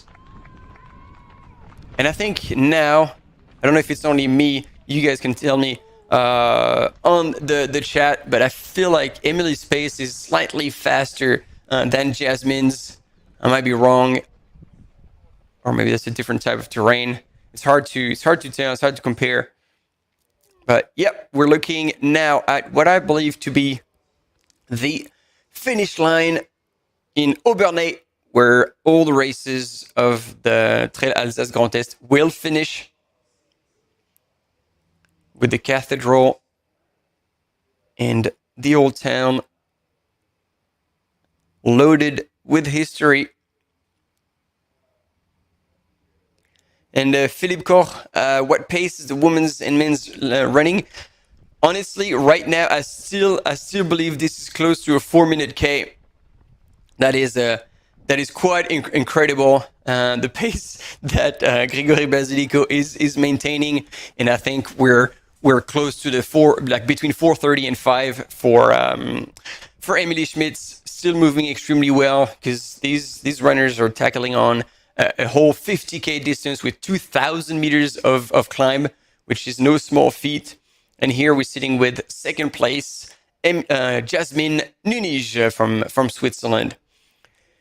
Jibang from Germany. Oh, this is too kind. Thank you so much. You're saying I'm doing a great job. I really appreciate that comment because essentially we're doing it for you guys. Otherwise, like if it wasn't for an audience, we wouldn't be there. Wouldn't be doing what we're doing. And Emily Schmidt trying to dodge those puddles half successfully. But it's fine. At this point, you don't worry too much about what's going on under your feet, and just try to keep moving and stay on your feet. And we've got Philip as well from Poland. Welcome, Philip. And yes, I will be doing most of the races from the UTMB World Series races. And I will not be at Trail 100 Andorra, sadly, because I think I'll be covering another race. But good luck for this one. I heard it was very, very tough. I'm sure you chose it for that specific reason. Very technical and lots of elevation. So good luck, Philip, and cheers to all the Polish viewers and runners as well. We love having people from all over the place, as we have those amazing drone footage across, literally going the Cathedral of Aubernais, putting on display to the world some French historical heritage.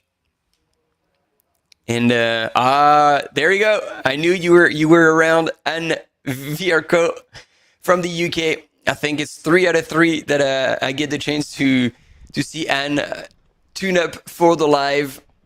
We have a true fan here. Welcome to the live, Anne. And yeah, otherwise, I will be indeed covering most of the races in the UTMB World Series, and I'll be physically present in Val d'Aran at the beginning of July, as well as the UTMB Mont Blanc in Chamonix. So here, back with Emily Schmitz from the US, leading the women's race. And still followed by our camera mountain biker. I'm going to try and see if I can hear something other than the engine powering the mountain bike. No, I think she is now in that section where there's a bit of a kick on the course profile if you're using the live.utmb.world platform. You'll see that there's a bit of a kick before another descent, and then onto the flat where we saw Grigory Basilico run earlier, that long stretch in across the fields. And it doesn't seem that there's much difference between the two first women's, so the race is definitely not over.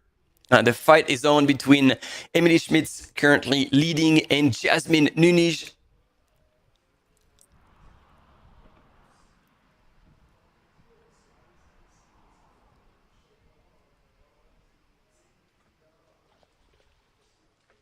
Oh yeah, those are deep puddles, ankle deep.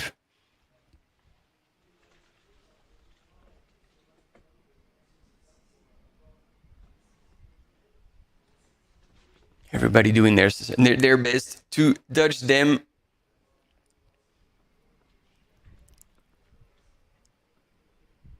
And that's where technically you want to use the cross-country running tactic of making sure your shoes are tightly on your feet, because if you go through the mud and you lose your shoe, which happened to the best of us, well, that's a minute or two lost right there to go back, find it in the mud, put it back on. So yeah, I'm the first to be surprised about like finding so much mud on this terrain. I wasn't expecting that, and it's fun. It's making it a little slightly harder on the foot, and it will force every runner to put their technical skills to the test, dodging those puddles, going left, right, and center. And again, Gregory Basilico showed us. Oh, there we go. Showed us how skilled he was for that. And we were talking about poles earlier. It's like, yeah, are the poles forbidden because we couldn't see any? But now you see, even running fast on that very slight uphill, he's making the best out of his poles. Or actually now putting them away. Maybe he knows that at this point, the uphills are gone and he can now put them away. It's all running from now. He is less than 4Ks away from the finish. He could definitely smell the barn. I think all of you who responded on the poll that Gregory Basilico will remain first until the finish line, you were absolutely right. Antoine Charvolin, currently sitting in second, might be chasing hard, but right now, today, Gregory Basilico looks like he was the fastest man on that 50K. Meanwhile, the fight is still well ongoing between the first two women, Emily Schmitz and Jasmine Nunez. And I can't wait to have an update on the split between these two female runners. Because technically, with the anticipated times, they're both estimated at the same time in Rosheim aid station, where we saw Gregory Basilico go through not too long ago. So they are expected, actually barely a minute apart. No, not even a minute apart. So yeah, the fight is still on. And if you're like, it would be interesting to ask the audience that question. Who between Emily or Jasmine will come in first into Obernai, which is going to be the finish line of this 50K of the Trail Alsace Grand Est, the Trail des Celtes.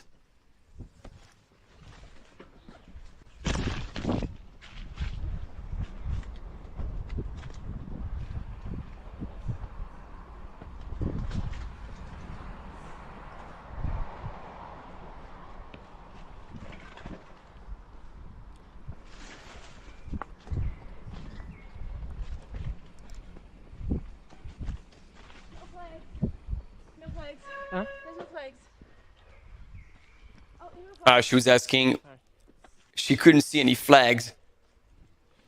So she started to get worried, like, are we on the right path? Yeah.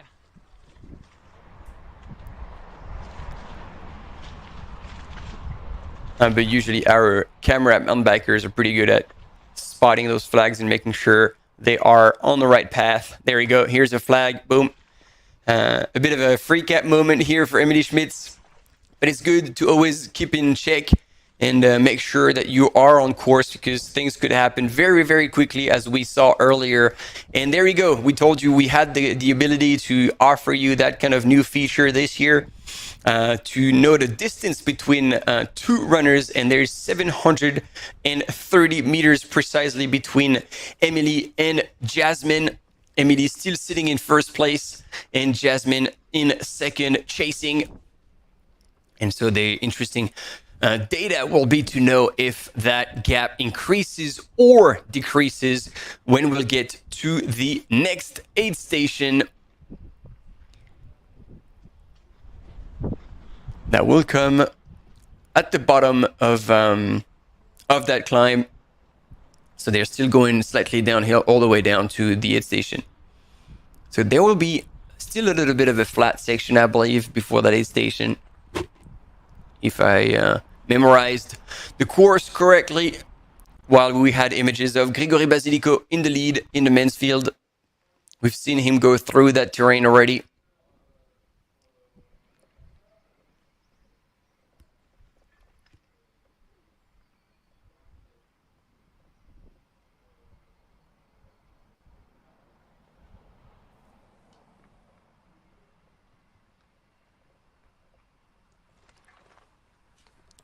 And so with just under 1,500 runners at the start this morning, 3 waves. First wave with all the fastest runners started at 9:50 a.m. local time, and then second wave at 10 a.m. and then the third and last wave at 10 past 10. And we are now 3 hours 38 minutes into the race. And right now we're getting dangerously close to the last 10 kilometers of this race for our lead female runners here. Jasmine Nunes from Switzerland representing Terex, who was leading for a good first half of the race.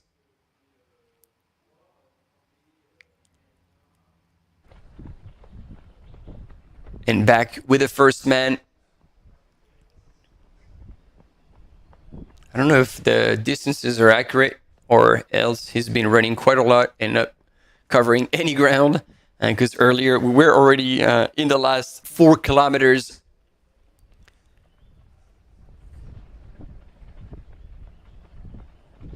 And considering the pace at which our Frenchman Grégory Basilico representing Hoka is running, certainly he's been covering a bit more ground than that. 2Ks left, almost 2.2.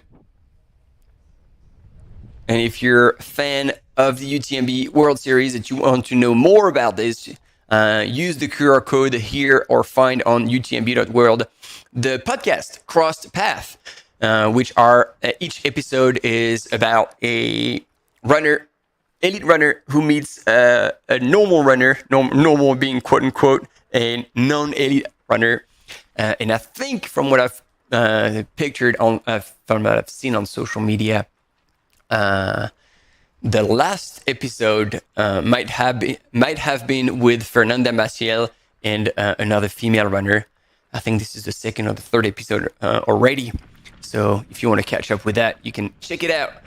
First man on your right-hand side of the screen, Grégory Basilico, and on the left-hand side of your screen, still moving really, really well and pushing the pace, Emily Schmidt on that slightly downhill trend, leading the women's field. This is 100% Hoka left and right. And he's taking a little bit of time to regroup, walk slightly, drink, get into the last 2 kilometers. Hopefully he's not falling apart or cramping or anything.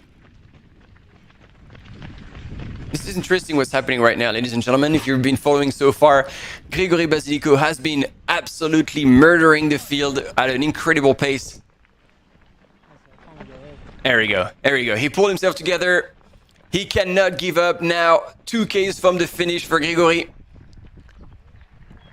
No, that was just a time, well-managed time to regroup, have a bit of water before the final push. Look at him go. Look at him go. He is not dead at all. I was concerned for no reason because he is still moving extremely well on his way to most likely winning the Trail des Celtes, the 50K of this Trail Alsace Grand Est, while Emily Schmidt was equally moving fast on that downhill. Emily, who was well within the last 20Ks, probably getting close to last 15Ks, and hopefully we'll have images at the aid station to see first how she feels, but also see the gap between Emily Schmidt and Jasmine Nunes. There you go, Emily here, because we remind you, if you are only joining the live right now, that Emily Schmidt does not have a crew. Therefore, every time she shows up at an aid station, she has to manage herself, the refueling, the refilling her water bottles, and potentially also getting fuel, like I said, because she wouldn't carry all her fuel from for a 50K with her right from the start. That would be quite a lot of weight to carry, unless she's got powder. So, you know, I'm making all sorts of assumptions here. Essentially babbling, waiting until Grégory Basilico from France is coming I don't know if these drone images are showing us a part of the course or simply the Clos Saint-Odile, which most likely is a vineyard. This region is famous for its the vins d'Alsace, which are worldwide known. We're getting there. We're getting there.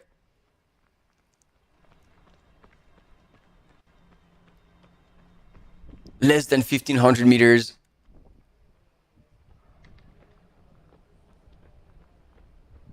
For Gregory Basilico, who would have... Up. Don't miss out. He's missed... hopefully he can still go around on the road. Yes, he was actually 2 flags ahead of me, and I only saw 1.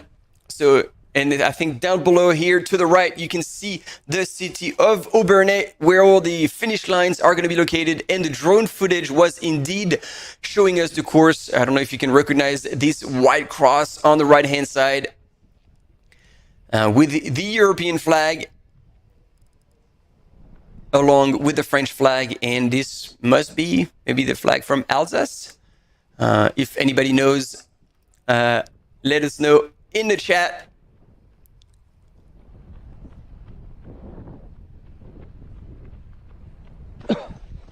Allez Sabine, c'est bien ça, bravo Sabine, allez Sabine, allez. Oh, there we go. I can hear someone cheering, saying "Allez Sabine." Our third female runner, third place in the females field. Sorry, I can't find my words. And this is Emily Schmitz in Val d'Aran when she had run a very strong 50K. And she's about to repeat that. But as Anne was mentioning, I think she was right. There can be still a massive fight between Jasmine and Emily.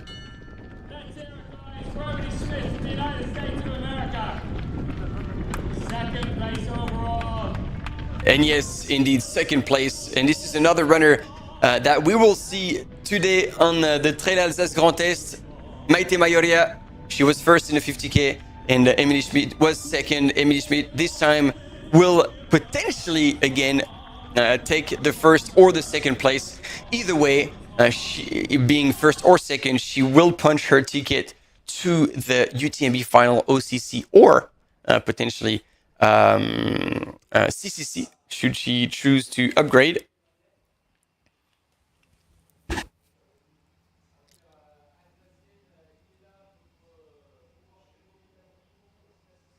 And there we go in the final kilometer, ladies and gentlemen. 3 hours 46 minutes to cover 48.8 kilometers so far. That is insane pace with just under 2,000 meters of elevation gain and loss. Ladies and gentlemen, you are about to witness the win in the Trail Alsace 50K of the 50K distance of the Trail Alsace Grand Est by Gregory Basilico, French runner representing Hoka, who has shown incredible strength and pace, as you can see on these images provided by our team on the field with the mountain bikes and camera runners. And Emily here on one of the climbs, I think that is after the long stretch. So she'll be climbing and then slightly down, and then she'll hit the town and into the aid station, which is where we will get the chance to have a split between Emily and Jasmine. Ooh la la, look at this climb. Over the road, and just to make sure the runners are safe from crossing the road. It's over, but that's going to be potentially this climb is potentially going to be called cramp hill, cramp stairs, because after so long and running at fast pace, you have to go over steps, ups and down, which might be challenging for some. But not for Gregory Basilico. Ladies and gentlemen, let's hear it from the field. Hopefully we can get the sound in the background. Our camera runner, mountain biker, is stopping. Final stretch in Aubernais. Look at that.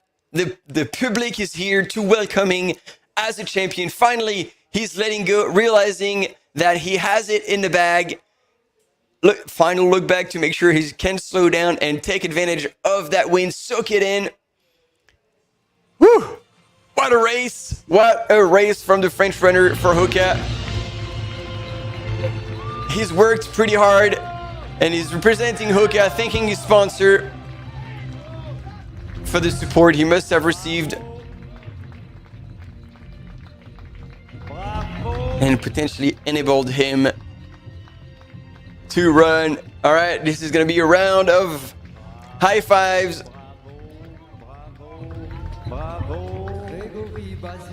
And there we go, his partner there. Obviously happy. I don't know if we're going to have a bit of an interview on the finish line.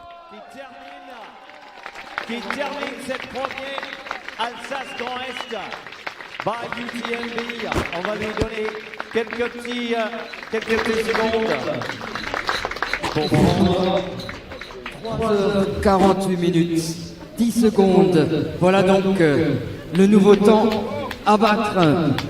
3 hours 48. Ok, Gary, vous pouvez parler? C'est bon? Ok, on y va. D'abord. Sounds like we have an English speaker on the finish line, so we'll probably have translation at the same time, which will make my job Si vous easy. pouvez, racontez-nous brièvement comment ça s'est passé la course. Voilà, je voulais faire montrer que ici c'est chez moi. Donc j'avais à cœur de faire une grande course, c'était le premier objectif de la saison. Donc, All right, so he's at home here. This is home turf, and so he wanted to prove the world and show the world that that was his home turf, and that's his first A race of the season. 10-15. Ah oui, oui, And c'est he vraiment lives chez like vous. within Applaudissements, s'il vous 10-15 plaît. kilometers away Pour notre from local, Aubernais, Grégory this finish Basilico, line. super travail. Et vous êtes à quel moment est-ce que vous êtes parti, que vous avez vraiment laissé derrière So he's les autres asking, concurrents? at what time did you pull away from your En réalité, competition? au début ça courait pas du tout. And he says at that very beginning, the course was not very Après, runnable. mon objectif c'était de rien faire jusqu'au Klingenthal. Et au final, So Combien de until kilomètres là? bah, he, Klingenthal, he j'avais prévu at de voilà, de kilometer rester cool. 26, Et au he final, kind of c'est pas stayed mon easy. Mon état d'esprit, c'est jouer, être But punchy, comme like on that's dit, not voilà, what the way he ma course. races.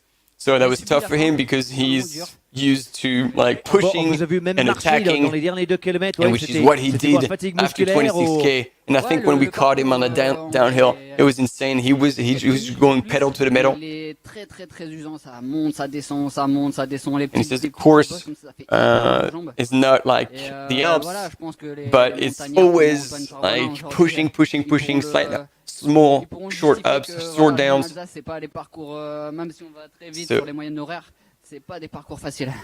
Et So c'est it shows raide, that les as petits much montées as descentes, we're c'est raide ou still c'est juste running technique? quite fast, Comme je it disais, is c'est, nowhere near c'est easy petit. tracks. Faut toujours en remettre, sinon on a l'impression qu'on reste collé.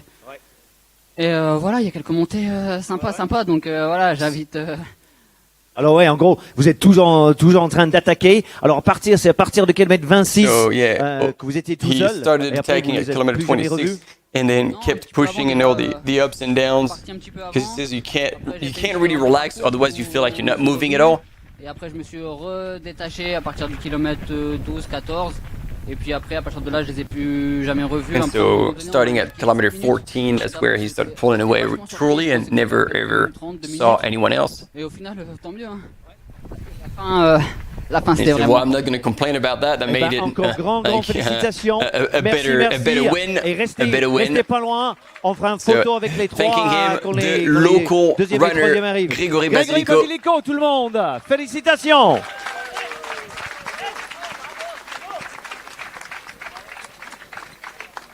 And Michel Poletti présent Excellent. Et maintenant, on Always attend le deuxième et on troisième. the finish line to welcome the winner, Michel Poletti, like an incredible runner himself. Like I remember talking with him at Doi Intien in Thailand last year, and I think he was he did the 100K, and that was his. I don't want to say something wrong, but something like his 7th or 8th 100K race, 100K plus race in the year. And he said, oh, you know, I don't really train, so those races are my training. So he's an absolute legend. We're going to leave you on these images of Emilie Schmidt leaving the women's race, coming into the aid station. We had a short commercial break. We'll be back right after, and we'll have, therefore, a split, hopefully, between Emilie and Jasmine Nunij. Stay with us.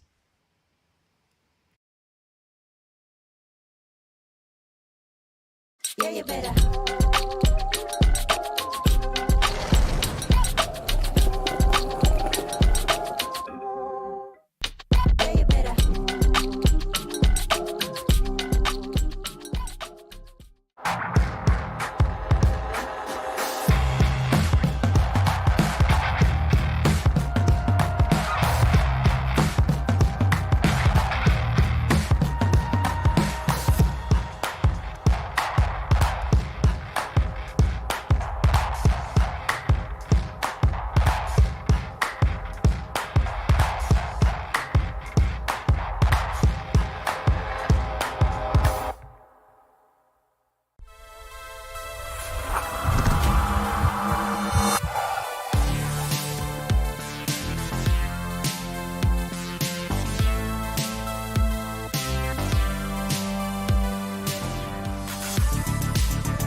All right, we're back exactly when Emilie Schmidt from the USA is at the aid station, 41.5 kilometers into the race. And as I was telling you, she has no crew, so she has to do everything herself.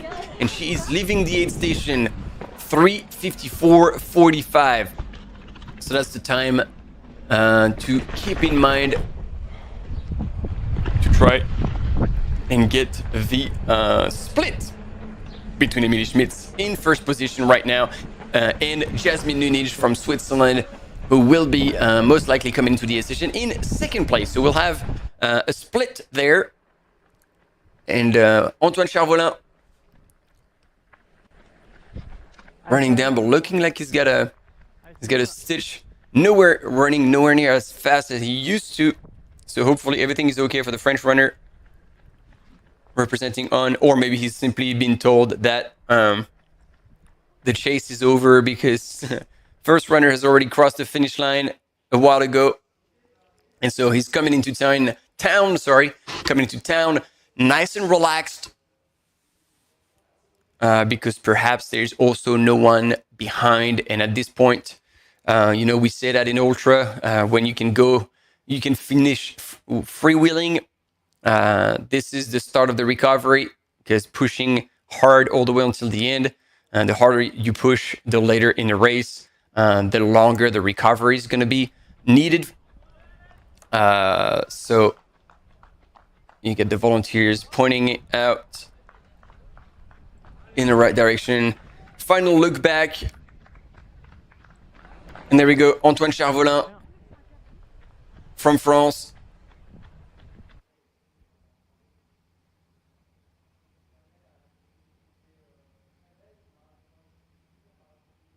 Hopefully going in the right direction.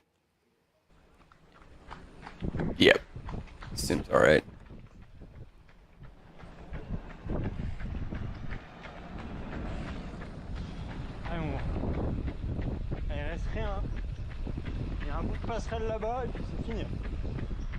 Looking back, there might be a fight we're not aware of. Maybe this is where Antoine Charvolin has pulled away, but it looks like he's got over 200 meters lead, which is going to be enough at this point in a race. There's really not much left.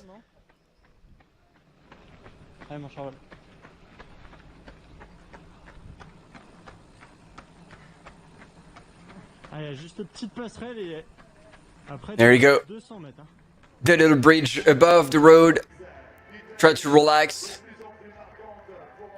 And these are on the left-hand side images of Antoine Charvolin, I think, winning the Wildstrubel by UTMB. Second place, sorry, again, Yes, it was Kevin Vermelin here who had won the race. That's right. So that's going to be another second place. He's now, I'd say, almost exactly 100 meters from the line. He's doing the hand claps with the public. Et allez, on applaudit très fort. Et on va taper dans les mains de Antoine Charvolin, jeune athlète de 25 ans qui s'apprête à occuper la 2e place de notre classement. Il a fait l'UTMB, le parcours en off, en octobre. Et là, il gagne un ticket d'entrée pour le faire en OIL en août cette année. Antoine Charvolin, s'il vous plaît, messieurs, dames. Excellent travail. C'est beau There we ça. go. Ladies and gentlemen, Antoine Charvolin, 25 years of age. Restez là, Antoine. Revenez. And he's taking the second place in the Trail Alsace, si vous voulez the vous 50K asseoir, distance in the vous faites UTMB comme chez vous. Hein. World Après Series cette performance, event Trail Alsace Grand super Est. travail, on vous donne quelques secondes. Hein. Après, c'est bon, on est plutôt ça commence, plutôt c'est fini. Voilà les félicitations déjà. He's ready. Yeah. Et on va dire Grégory, The two runners congratulating each other. C'était mieux, ouais, le parcours était très dur par sa non-difficulté en soi. Parce que du coup, t'as jamais de repos. And it says like the course was actually hard because of the lack of difficulties, meaning that there were no massive climbs. So he says you just always have to be pedal to the metal and full gas. Du coup, enfin, il n'a pas eu trop de problèmes, mais moi j'en ai eu un peu plus. He said like talking about Gregory, he's like, well, it didn't seem to be much of a problem for you, but like it was challenging for me. Tout seul, mais ils sont pas loin derrière. Tu sais pas trop, il y a des. And he said you run alone, so it's hard because you know that as much as you are alone, that people are right behind you, and so you just can never relax. So I'm actually pretty tired, and I did suffer today. Depuis la dernière bosse avant de redescendre sur Rosheim, là où il y avait un petit château, j'étais encore avec Pourmerol tout du long. On avait lâché le 4 et 5. On s'était dit qu'on allait rester ensemble pour s'aider un peu. Parce que c'est moins dur que tout seul, tu peux faire des relais. And so they tried with the third runner to stay together and pull away together, stay with each other, because it's always easier to run with someone else. But then I think he didn't mention when he actually pulled away from third place. But he said like it was a fierce battle to the finish. Tout seul. Et vous connaissez And the struggle was real. Vous savez pas qui courait aussi bien que ça? Ouais, on en avait un peu parlé. J'ai un copain de Zurich qui fait un peu de Spartan. And so I have a friend in Zurich who had told me about Grégory Basilico and had warned me about him. Today he was indeed the strongest. Ouais, ça court vite. Hein. Oui, yes, he ran pretty fast. Vous avez entendu au micro que les 3 premiers, vous gagnez automatiquement en entrée au World Series UTMB Chamonix. Voilà, exactement. C'est une bonne nouvelle. Hein, bonne nouvelle. Est-ce que vous allez être là? Bien sûr, cette année et l'année prochaine, du coup, avec ce pass. Excellent, super nouvelle. Alors s'il vous plaît, encore un tonnerre d'applaudissements pour Antoine, notre deuxième finisher. There we go. So confirming that he will come to the UTMB final in Chamonix at the end of August this year. And in the meantime, we have Emily Schmitz in one of the final climbs, still tiptoeing and moving really well here. I remember Grégory Basilico was here using his poles to go up. On voit 2 personnes en fait arriver. Pour la vidéo, j'attends juste pour le photographe qui prenne des photos. And then they're holding back our camera mountain biker. Oh, what's happening there? There's a sprint finish that might not turn into anything, but ladies and gentlemen, this is a very strong finish here. There's 2 runners. Oh, that was close. Diego Passos in the background will take 4th place ahead of Christopher Dupré from France. So this is a full French. And Diego Passos, late surge for the Swiss runner representing Compressport with a smile. Excellent. Oh, regarde-moi. And congratulating the top 3 runners with a smile on his face. It must have been hell of a battle between Diego And I've already lost the name, sorry, of the third place finisher in the men's, Christopher Dupré. Christopher Dupré scoring a beautiful third place. Also familiar with podiums. He won the Eco Trail de Paris 30K. The race Les 40 Bosses 20K as well. Trail des Châtaignes 15K. So it's good to see that these runners are still 20K to 30K specialists and stepping up in distance a little bit on those bigger events. Qu'est-ce qui se passe sur cette course? Ça doit être vachement difficile. Comment t'as géré ça? Ouais, c'était super, on était vraiment sur un groupe de 4-5 là. Moi j'ai commencé So I really enjoyed running in a group of 4 or 5 runners. And then I've raced with Diego together. We've helped each other, we've pushed each other in the ups and in the downs. And I decided to like give everything I had towards the end and try to pull away. I absolutely loved it, and I'm super stoked about finishing a third here. Nos trois premiers, on va les récupérer pour une photo. Donc restez dans le coin s'il vous plaît. Et nous, on se prépare à accueillir dans quelques instants le 5e finisher. Attention, là nous avons de Lituanie, s'il vous plaît. And there we go, ladies and gentlemen, Gediminas Grenius, Gigi finishing pretty strong here, because for him that is actually quite a short distance race, specialist of 100-mile races. He would have given everything he has to wrap up this 50K in 4:04 with 2,000 meters of elevation gain. This is still hell of a performance for the Lithuanian runner. I gotta say, never underestimate him. And he is cooked, but happy. Gigi always a happy chap. Si vous pouvez nous rejoindre sur la ligne d'arrivée. Grégory, Antoine, Christopher, si vous avez le droit de nous rejoindre sur la ligne d'arrivée. Et on va faire la photo des 3 premiers hommes. Et en attendant, on a trouvé un carte bleue. C'est quoi le nom? Audrey Deco. In the 40 to 44 age groups, the over 40. C'est Clem qu'il a dans sa poche. Pretty strong here. Ouais. Ça risque de chauffer. Alors voilà, so our top 5 masculine over the line with Gregory. Better pull Doug out of the way. We would not want Emily Schmitz to trip over that while she is now still standing in first place. And so far holding back Jasmine Nunij from Switzerland. Jasmine running for Team Adidas Terex, while Emily Schmitz is representing Hoka, so if she takes the win together with Grégory Basilico, that will be 100% Hoka win on that 50K on that Trail des Celtes. While on the small screen, right hand side of the screen, you get, there we go, the top 3. Grégory Basilico.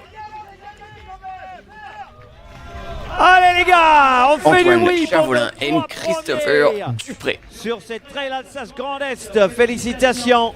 10 minutes lead, ladies and gentlemen, for Grégory Basilico on his second place, finish on his follower, Antoine Charvolin.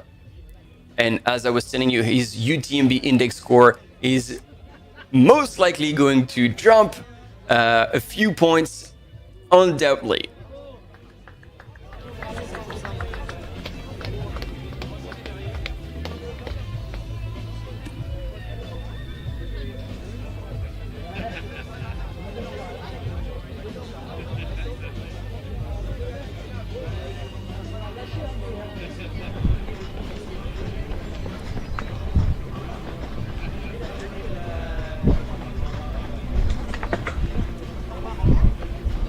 So we're less than 6Ks away for Emily Schmitz until she can make it to the finish line, and hopefully for her claim the win on this Trail des Celtes 50K of the Trail Alsace Grand Est. We will take a very quick commercial break. There we go. We've got first woman and second woman we can now catch a glimpse of Jasmine Nunij, Swiss. We'll be back shortly after this break. Et voilà.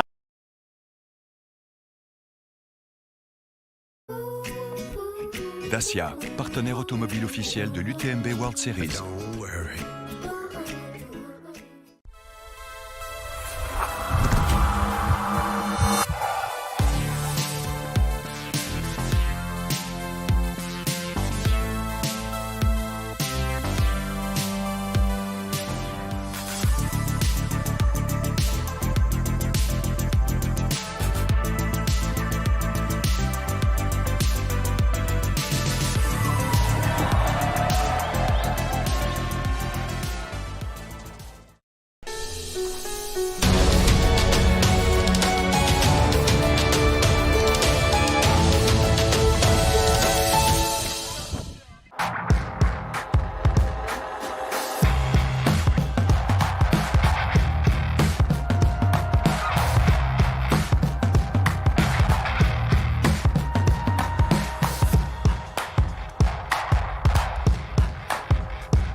And there we go, ladies and gentlemen, we are back at the Trail Alsace Grand Est for the 50k, the Trail des Celtes. We have the top 5 and probably more by now coming across the finish line in the men's category, led and the race was won by Grégory Basilico, local runner from France. He lives 20k's, 15k's away from the finish in Aubernais, and he wanted to show the world that this was his home turf, so he made this his first big target of the season, and he delivered. Behind him, some 10 minutes later, came Antoine Charvolin, and finally in third position in the men's was Christopher Dupré, followed very closely by Diego Passos, and then finally to wrap up the top 5, Gediminas Grinius in a very strong 404 finish for 50k. That's pretty damn strong. Now we're back with the female leader, Emily Schmitz, representing the US, and with Hoka, she is on her way to the finish line. As you can see, less than 5k to the finish now, and it's mostly downhill as well. So we had originally, before the commercial break, images on the split screen with both Emily Schmitz in first place and Jasmine Nunij in second place, and it looks as though they still weren't neck to neck. So that's going to be maybe a close finish, but it looks like Emily Schmitz made her move. Actually, she did make her move at the last big descent. There's four main climbs, in that race before getting onto the plateau. And so in the last descent, after the fourth climb, Emily Schmitz made a big difference, gained the lead that Jasmine Nunij owned so far. She was in the lead from Switzerland that whole time, and Emily Schmitz made a difference there and has been pushing since, didn't look back at all, and then still is climbing pretty strong here, still tiptoeing, still running. As we say, she can probably now smell the barn. 5Ks to the finish, and this will be in the books for Emily Schmitz, punching her tickets to either OCC or CCC, because as we say, the corresponding distance in the 50k is OCC. However, they have athletes who qualify have the possibility to bump up in distance. This decision has been made and confirmed by the official UTMB World Series rules, and after having discussions with the PTRA, the Professional Trail Running Association, who is made out of over now 200 elite athletes from all over the world, and has been initiated by Francesco Pupi, Kilian Jornet, And I'm blanking on his name. I can see his face from Switzerland. Very strong uphill runner. There's been two... Oh, I'm confused here because I feel like they've gone on different tracks. But maybe it joins back. There's really not much between the two runners, actually. There's probably like 2 minutes, if anything. Do you guys keep track of that on the chat?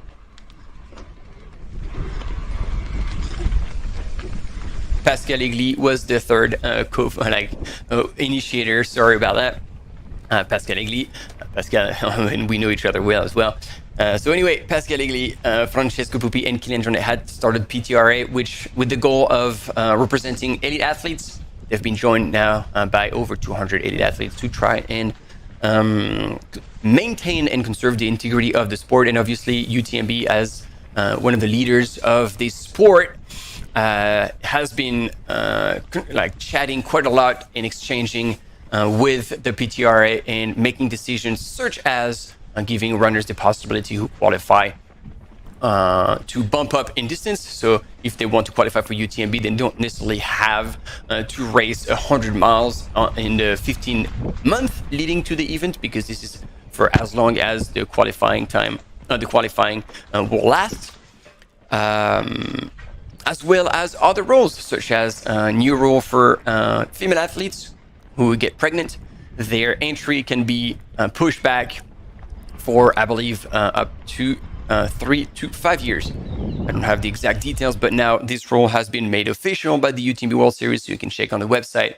So such things that are defended by or brought up to the race's attention by the PTRA, and then UTMB World Series has been very open, keen, and flexible to adapt their rules to suit the athletes and the sport in general better. In the meantime, we still have those beautiful drone shots of the city of Obernai in Alsace. Obviously, I'm going to state the obvious here, and with a lot of cultural and history in that old town. Emily Schmidt, I would love to see how close or how far these two women are. The last split we had was 730 meters, but that was already 15-20 minutes ago. So if somebody's moving better, this could be increased or decreased quite a lot, quite quickly. So I'm waiting to get any type of update that I could potentially get from the field.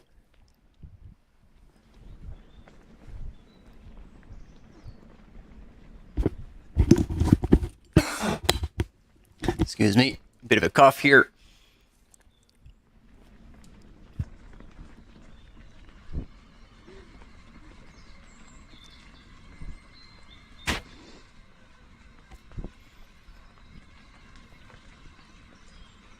All right, so if you're joining us right now and you had a late start to this live coverage, this is the women's second place currently with Jasmine Nunij from Switzerland representing Team Adidas Terex. She's been leading for a big part of the race until Emily Schmitz made her move in the fourth and last big descent of the race, about 15 to 20 Ks to the finish, and Emily's been leading since, but it seems like still there's not a whole lot of distance between the two runners.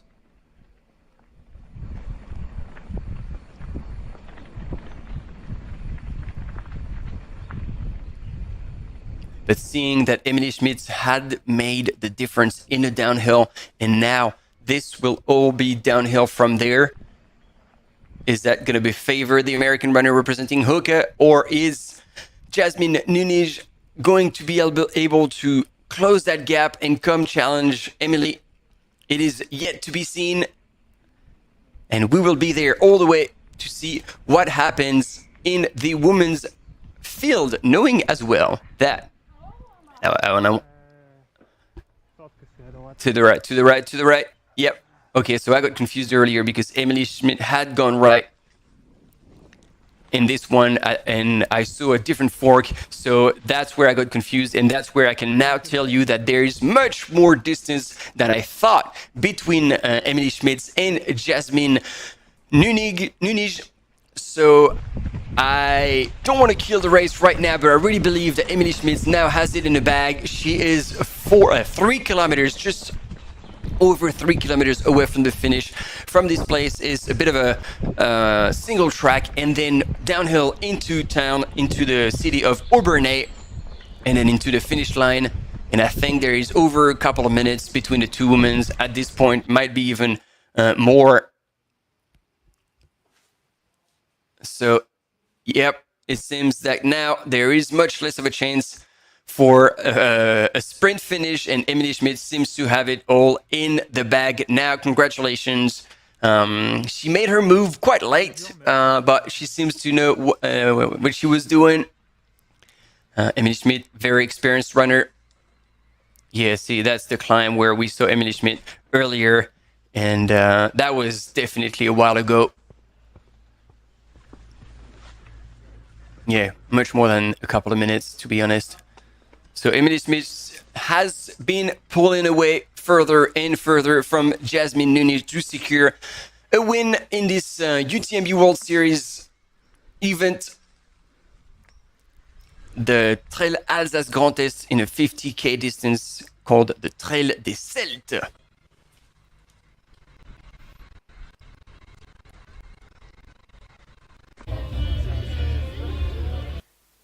And as we are transitioning back into the finish line, let's talk about the third place in the women's category, Team Monster Trail from Belgium, Sabine Froment. I don't know exactly how far back she is, but she is leading her category she's third overall in the women's, but first in her category, and 44th overall.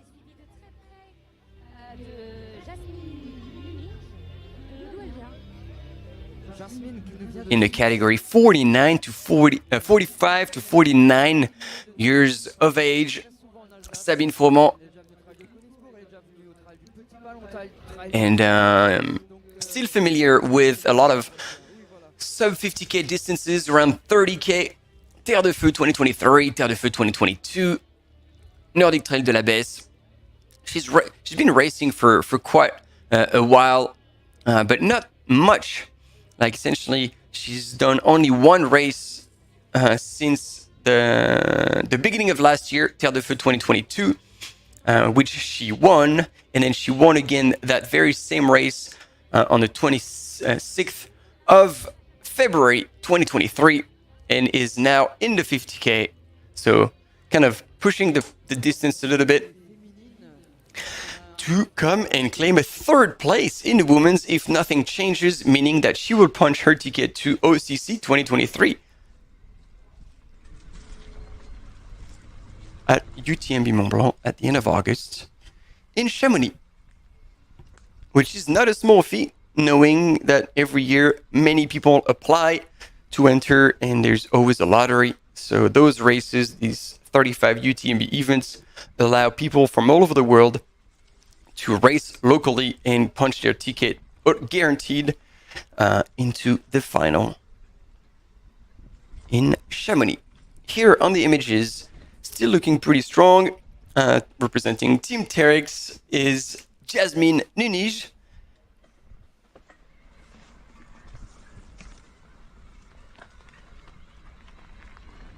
And she's, believe it or not, 50 years old, as per what we've received.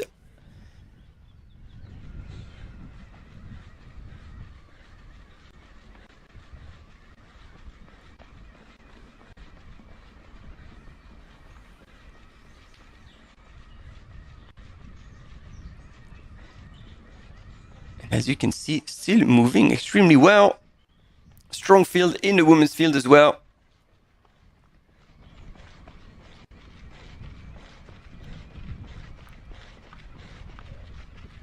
Jasmine, who's been winning the last 3 races she took part in at the end of 2022, Ultra Trail Cape Town at Table Mountain in South Africa.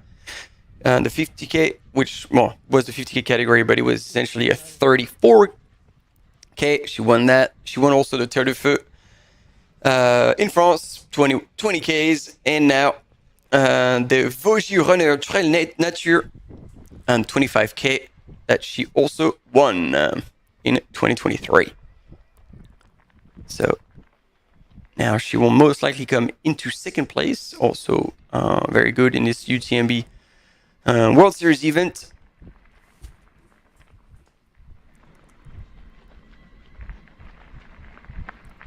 In the category, indeed, 50 to 54, 50 years young, the athlete representing Team Adidas T-Rex.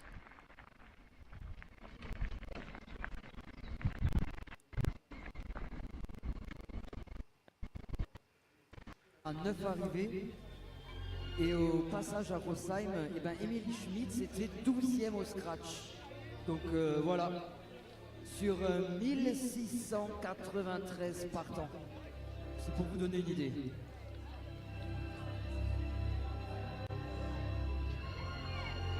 And we're still all eyes on the finish line as we're most likely losing a little bit images, but we will certainly have them of Emily Schmidt coming into town of Aubernais, where this finish line will welcome runners from the 50K, but also from the 100K, the Ultra Trail des Païens, and the 100 miles Ultra Trail des Chevaliers.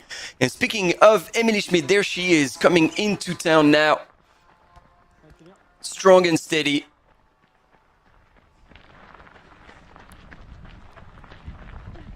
Coming from the US with a clear intention of being at least top 3 to punch her ticket. And that's a done deal.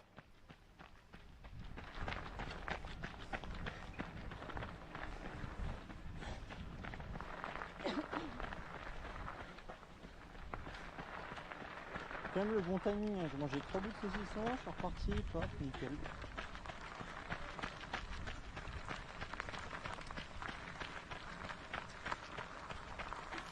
All right, do we have an audience coming from the US of A? Let us know in the chat. She's starting to smile. She's starting to realize that she will take the win, or she just laughing at the coincidence with the bumping into someone who's mowing the lawns in front of them, in front of their house. There we go. We got now 2 mountain bikers with Emily Schmidt, and she's pushing the pace now around like between averaging 12 to 14 kilometer per hour pace. She can definitely smell the barn. Final look behind, over her shoulder, making sure that nobody will come and take away that win from her. But no, that is in the bag. You can run safely to the finish.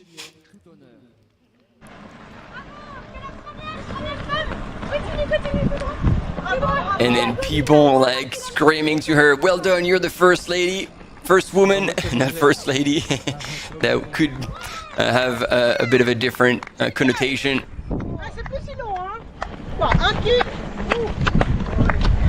And then people are getting excited. That's what we like. And once again, in the background, you see the city of Aubernais, where the finish line is located. So less than 1,500 meters, almost just a last K, essentially from that hill all the way down into town. We can see her on that drone footage in the distance.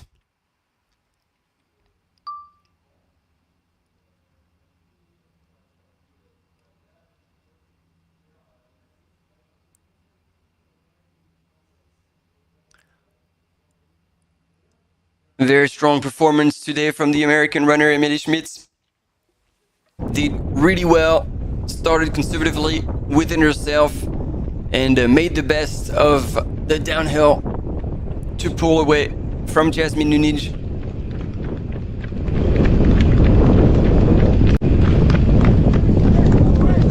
Still moving well right now on the descent into town. Blast the quads one last time before a bit of a flat section and into the finish line, and call it a day, a solid day in the office. for Emily Schmidt.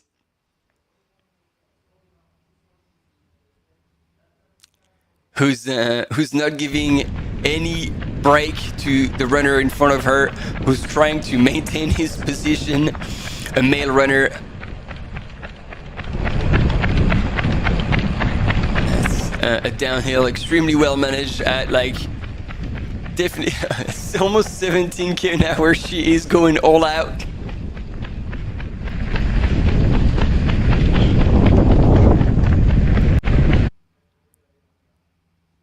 Yeah, as you can see, that steep descent on the road into town.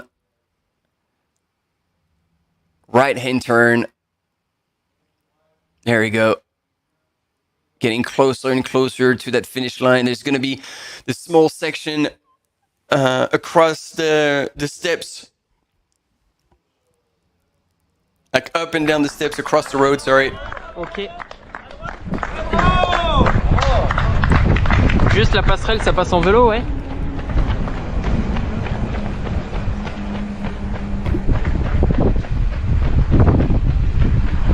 And Emily Schmidt still chasing. Like I was saying, not giving that guy any rest. If he wants to stay ahead, he's gonna have to push all the way to the finish. And yeah, gonna turn left, and then that's gonna be the structure built over the road with steps.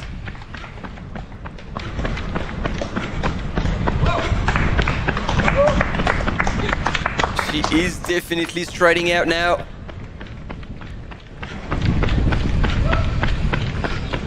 And moving extremely well. Once again, I just won't say it enough. Emily Schmidt wrapping up this 50k and about to take the win of the Trail des Celtes. There we go. Here's the steps that she's negotiating extremely well. Doesn't slow down at all. Our camera runner, thankfully, has not gotten hit by a car. And she's down on the other side, and that's it. Finishing shoot. Last final 100, 200 meters. Oh, I'm getting excited. I'm losing my words. Amazing drone footage of Emily Schmidt coming into the finishing shoot, and I believe we'll have an interview in English. So I won't have much more to tell you. But what a race by the American runner representing Hoka. Hoka making a first woman and a first man in this race.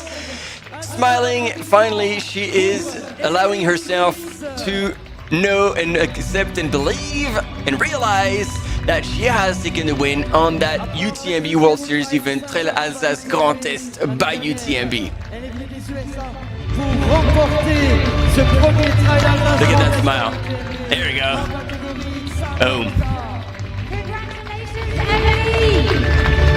What a race. What a race.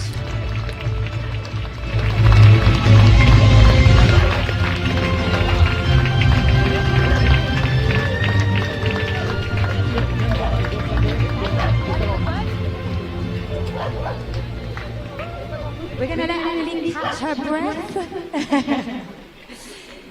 After this 50k run, I'm going to have you on my right if that's okay. How are you? We're gonna have.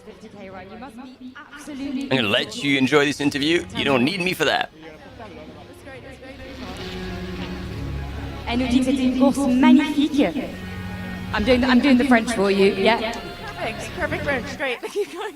Amazing. Oh, we're going to move to the side. We're welcoming another runner. Quentin, who is it? Nous avons ici Ludovic Colomb sur la 12e place. Bravo, so 12th Ludovic. place runner coming in, so they had to move a little bit to the side. How was the race for you? Did you feel like there were people nearby you? Did you feel like you managed to get a head start on the others? Yeah, it was great. It was fun. I was with Jasmine for a long time. I got a little lost. I found her again, so it's great. She really motivated me to keep pushing. So yeah, it was. Elle nous dit que la course a été serrée avec sa coéquipière Jasmine, mais que justement, à chaque fois qu'elle l'a retrouvée, ça l'a boostée pour courir encore plus vite et finalement l'a dépassée et arriver première féminine de cette course.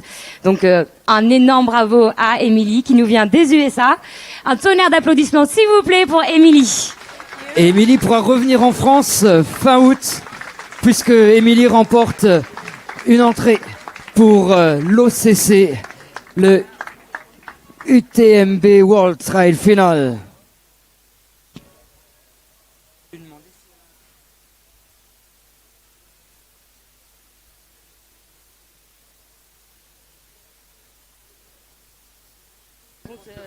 And there we go, Emily Schmidt.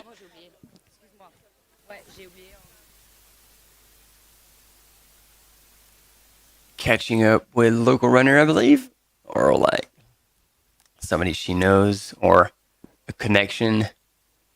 Hard to tell, hard to try and figure this out, but Emily Schmidt trying to wipe her face and still drink a little bit. It's interesting to see what's been happening, because we had Grigory Basilico also putting water over his head at several aid stations, so he might not be as chilled or as cool as the images let us believe.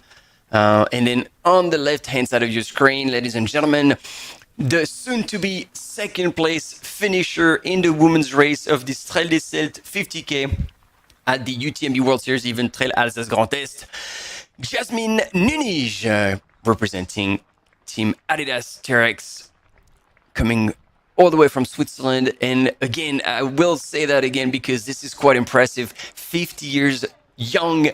Jasmine is quite incredible and inspiring to see what you can achieve still at this age. 50 is the new 30.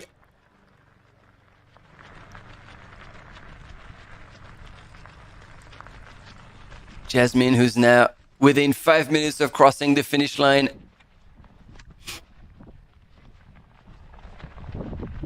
She is already into the city of Aubernais, where I'll remind you that the finish line will welcome all runners from the 50K currently ongoing, the Trail des Celtes, the 100K Ultra Trail des Païens, and the 100 miles Ultra Trail des Chevaliers that will start later tonight, and that will obviously cover with you live all the way through to the finish to the late hours of the night tomorrow night on Saturday local time.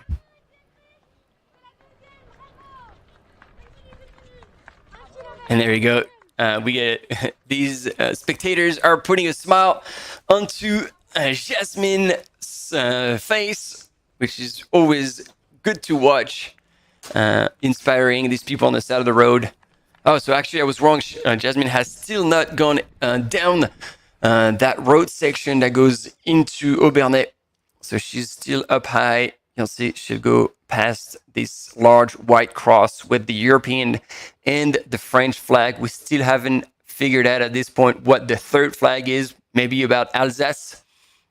So once again, if anybody on the chat knows, let us know.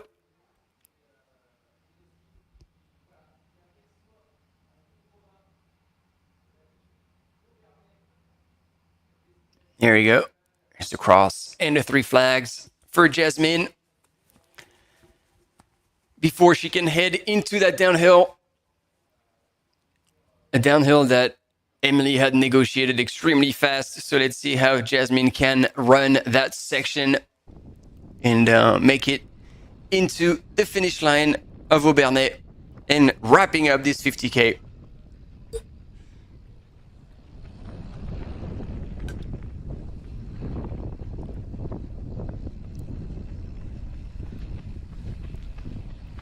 And we gave a big shout out to American runners, see who was following and cheering on Emily Schmitz as she was coming into the finish line.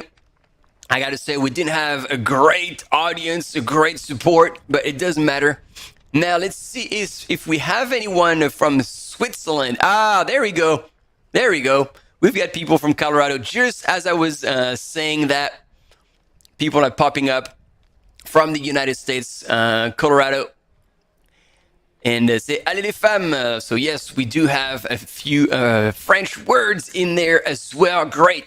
So I was about to say, we had a little bit of support now coming from Colorado, and now Jasmine Nunes from Switzerland. So do we have any Swiss people following the race? Although the chances are actually quite slim, since we have a live coverage in German as well as in French.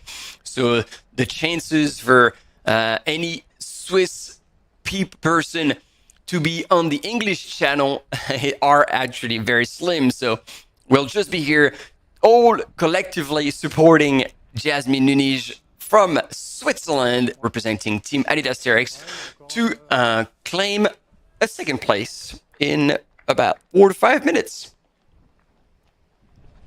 There we go. Merci, Maxime. Thanks, Maxime Brugy. This is indeed the flag of the Alsace region. I wasn't sure about this. That was a wild guess. Thank you so much for confirming that. And, oh yeah, we got L as well. EL. Third flag is a flag of Alsace. Thank you, team. Thank you for contributing to the live and helping me out with those kind of details that sadly I am not aware of. You know, I can't know everything, but this is what it's all about. Also sharing the knowledge. And thanks a lot again, Maxime and EL, for your feedback. Much appreciated. And there we go. Yasmine, on en a parlé tout à l'heure. Okay, c'est une habituée du massif vosgien. On l'a vu sur le grand ballon, sur le petit ballon, sur le haut Königsbourg. Et là, on la voit sur le Trail Alsace Grand Est. Starting to have comments from the finish line waiting for Jasmine, who they say is familiar with races in the Vosges Massif, which is one of the French mountain massifs. Et elle devrait plus tarder à nous rejoindre. Alors, and he says, like, we are expecting her now any minute. La grande course, c'était le grand duel entre Jasmine et la première, he's talking about indeed the fight between the first two women, Emilie Schmitz and Jasmine Nunes, during the race. There you go, she is on the steps. Et là, c'est quoi? On en est quoi? À quasiment still running, just like Emilie Schmitz was earlier. Those steps are going to be painful, but then down it's a ramp, so all the way down, nice and easy. And there she is in the final 200 meters, the final stretch into the finish line. Let's see what we can hear from the ground, from the field, as I'm sure she will give away a lot of high fives for her second place in the Trail Alsace Grand Est 50K, the Trail des Celtes. Et la voici, la voilà, notre deuxième. Elle nous vient de Suisse. Big smile on her face. Pour l'équipe Adidas Terre. Et oui, qu'elle est belle cette dernière ligne droite. Allez, on tend la main et on tape dans ses mains. Yeah, I still can't process the fact that Jasmine Nunes is 50 years young. Look at her coming in all smile. Alsace Grand Est by UTMB, 50 km.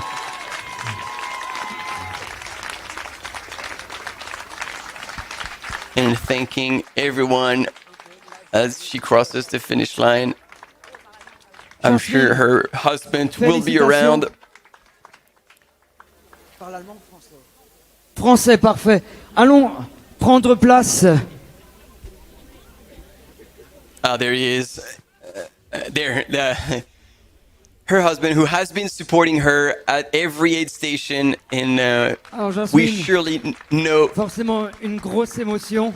That those races are definitely a team effort, because we saw that she never spent more than 15 seconds at the aid station, which helps. Tu t'es tiré la bourre avec Émilie. Raconte-nous un petit peu comment ça s'est passé. It was a big fight with Emily. Can you tell us a little bit about what happened? Yes, it was quite a hard race for me.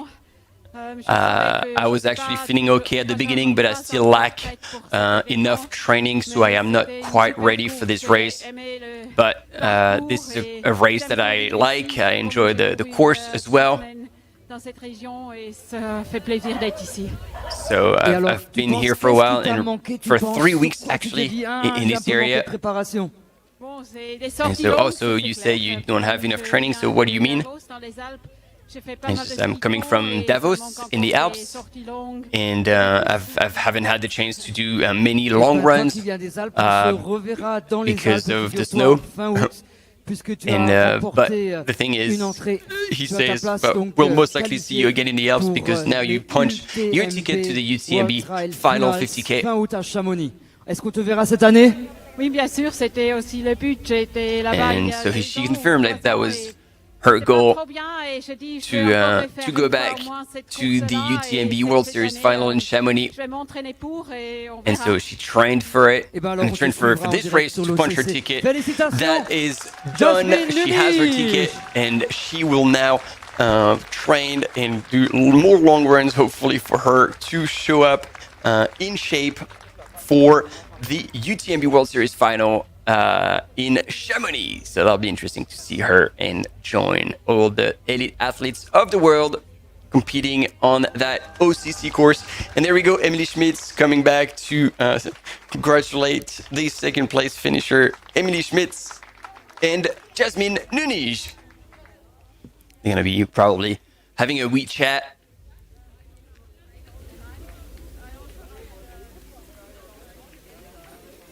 And thank you also, you guys on the chat, for your support and cheering on the runners. This is what it's all about.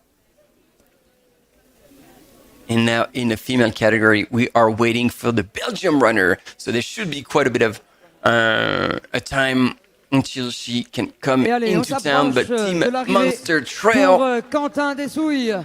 Quentin Dessouille qui va terminer. Félicitations.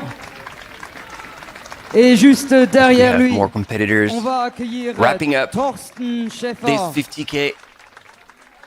Bravo Quentin. Und jetzt einen kräftigen Applaus für Thorsten. Thorsten Schäfer, willkommen ins Ziel. Du hast es geschafft. 50 Kilometer bei dieser Premiere vom Trail Alsace Grand Est bei UTMB. Du hast es geschafft in einer Zeit von 4 Stunden 44 Minuten 30 Sekunden. So expected at around 3 p.m. local time to cross the finish line, so some 27 minutes away still. So our first two female finishers have time to talk about the race and explain what happened.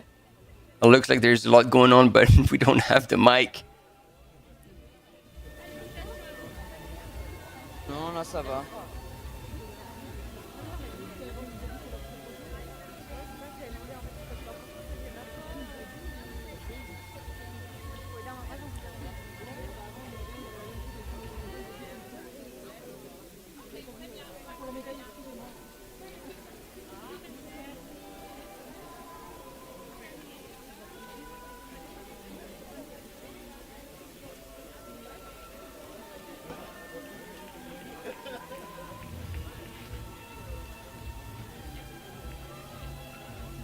Et on voit au loin là-bas le prochain finisher qui s'approche de la ligne d'arrivée. Et il s'agit de Samuel Bonne de France. Faites-lui un tonnerre d'applaudissements. On l'encourage jusqu'à la ligne.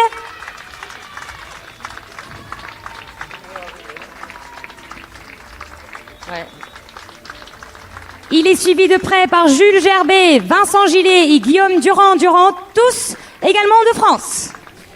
All right, as we have more runners finishing, we will have a short commercial break and we'll be back to cover the finish of the third female runner in this UTMB World Series event 50K at Trail Alsace.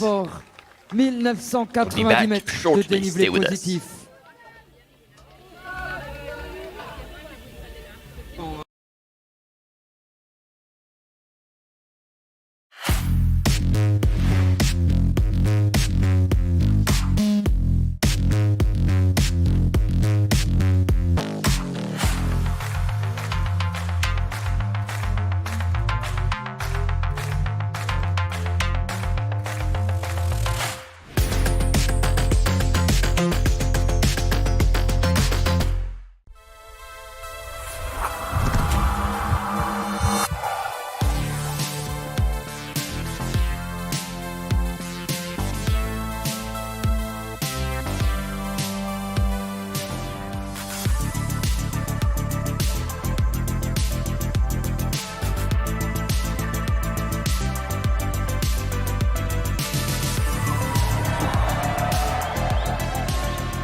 après devrait nous rejoindre donc la 4e. Et la 5e n'est pas loin non plus. Hein. Ilka von Hubatius d'Allemagne n'est pas loin non plus derrière la 4e. Donc on va regarder ça de tout près.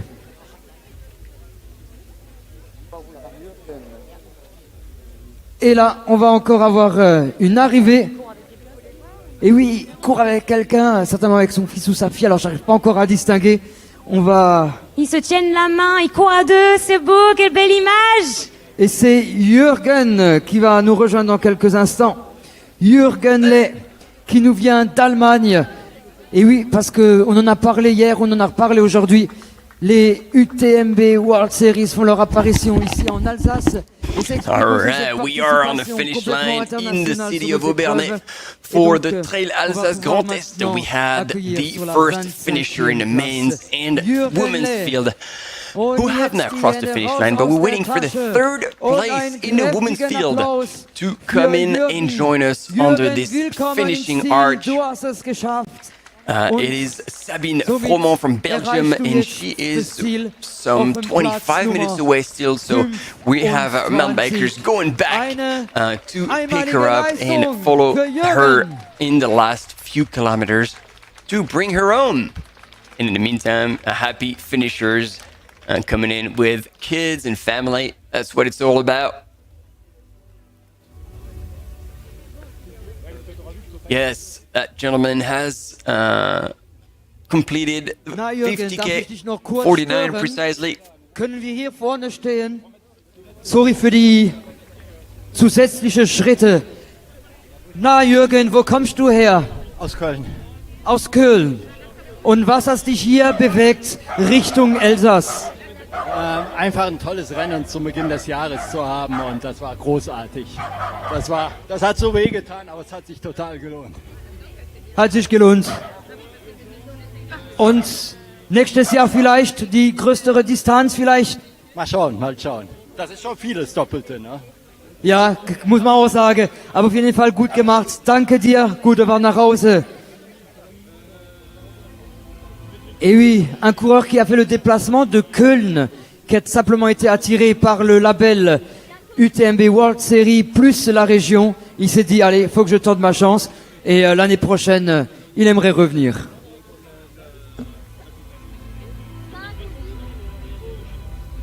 There you go. Replay of the images this morning. It's hard to think it was already 4 hours ago. Maybe 4:30 now. We had 3 waves of 500 runners who started from the city of Bar, still in Alsace, of course. And 3 waves, one at 9:15, one at 10 a.m. and one at 10 past 10. And the leaders here coming through the kilometer 8. And this is our leader. Look at that. Look at the speed. This is not a fast forward. This is just a recap of Grégory Basilico, the local runner from France representing Hoka, who decided to pull away very early. And in the meantime, here we have the battle between, indeed, the first 2 women, Emilie Schmidt and Jasmine Nunes. Emilie Schmidt, who took advantage of the fourth and last big descent of this course, this 50k course, to not only take the win, but pull away from Jasmine Nunes, who admittedly said on the finish line that she didn't do enough training to be able to race at her best for this 50k. She lives in Davos in the Swiss Alps and didn't have enough long runs in her legs to be able to compete with the American runner Emilie Schmidt. Emilie Schmidt takes the win. And here, yes, Grégory Basilico was pretty stoked about taking the win, and he said that it mattered a lot to him as a local runner to say that this was his home turf and to say to the world that we keep that one home. And Antoine Charvelin in second place, come about 10 minutes later. Yep, as you can see on the screen. And Christopher Dupré, le 27e, finished in third, very close. Second, fourth was Diego Passos. And to wrap up the top 5 was Gediminas Grenius, the Lithuanian runner who is like a 100-mile specialist. And there she is, the American runner also representing Hoka, crosses the finish line, Emily Schmitz, to take the win in this Trail Alsace, the 50k distance of the Trail Alsace Grand Est, and in second place, félicitations from François. Switzerland, Jasmine Nunij, representing Team Adidas Terex. And I think we had the update that she had hurt her foot, maybe on one of the last downhill or in the later stages of the race. But that, ladies and gentlemen, it is not official news. It is what we hear left, right, and center when we try to gather information to offer you on the live coverage. So we are now waiting for the third place woman in this 50K. It is Sabine Froment from Belgium, and expected to come now in just over 15 minutes. As I was telling you earlier, we have our mountain bikers that are on her way out to her to offer you and us images of Sabine as she makes her way to the finish line into the city of Embernay. And to take third place meaning that she would punch her ticket to the UTMB World Series final at the end of August in the city of Chamonix for the UTMB Mont Blanc in a corresponding distance, being the OCC. However, if you've been following what I've said, or even half of it, she could bump up that distance to 100k, so technically she could even ask to race CCC, the 100k. Et pour les proches qui suivent des coureurs, voilà. N'oubliez pas que nous avons pour vous une application. A few French words since we are in France for this Trail Alsace Grand Est, part of the UTMB World Series, one of the 32 events, because there's 35 total this year in 2023 that will take place all over the world. And amongst the 35, there we go, we have now our mountain biker who caught up with the currently sitting in third, Sabine Froment from Belgium. Let's see if we can hear something from the field. No, we still have the sound from the finish line, so that will be very confusing if we leave that on.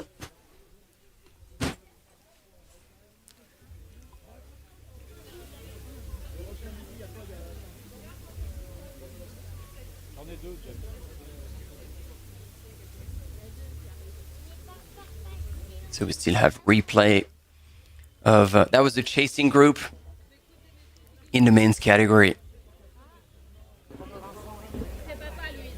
while the finish line is still happening on the right hand side of your screen in the city of Embernay, and we still have some sprint finishes. Après 50 km d'efforts, Renaud et Anthony Pinto, Renaud Vincent, and this is our third place currently in the women's race, coming from Belgium, Sabine Froment. Félicitations, bravo à vous. Et voyez, ça continue d'arriver. Le peloton va devenir de plus en plus dense. Et nous restons tous en place pour les accueillir très très fort et les encourager. Oh, there's a lot of people finishing now in this 50K. We can see them on the finish line. Alexandre Géraud. Picking up kids, that's what it's about. The passion lives and is passed on and passed down in generations.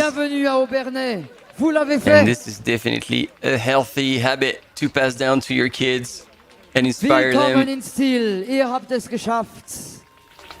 Et derrière lui, Christophe Lang.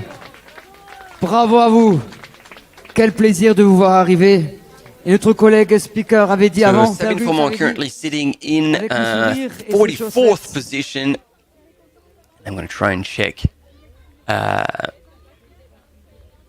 Et maintenant, on s'apprête à accueillir how many runners Emmanuel qui have se made place en it through 34e position, the finish line suivi de près par so Christophe. far, to see how many have 35e yet position, bravo à vous deux. to arrive. Ça y est, 50K, c'est fait.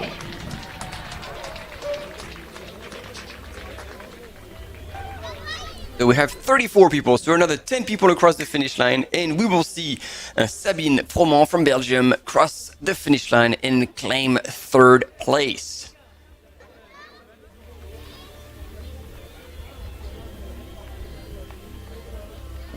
There you go.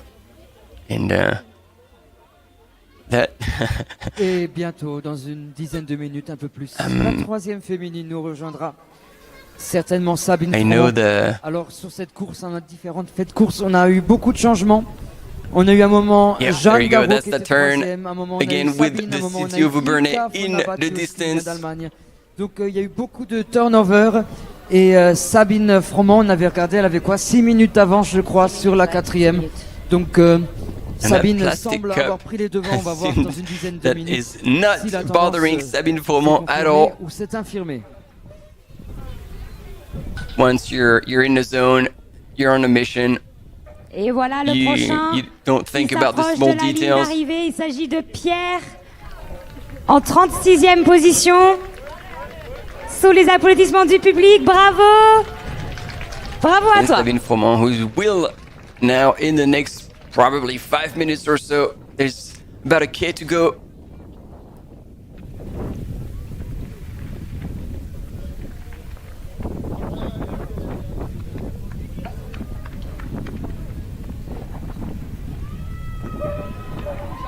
There you go. Just gonna have to turn right.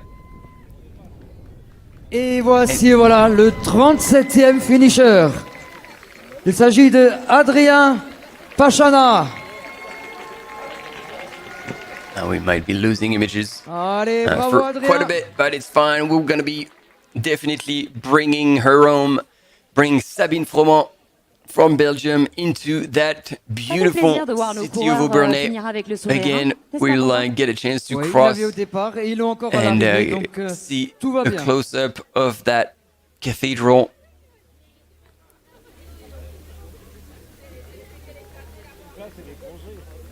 As more and more runners are coming in.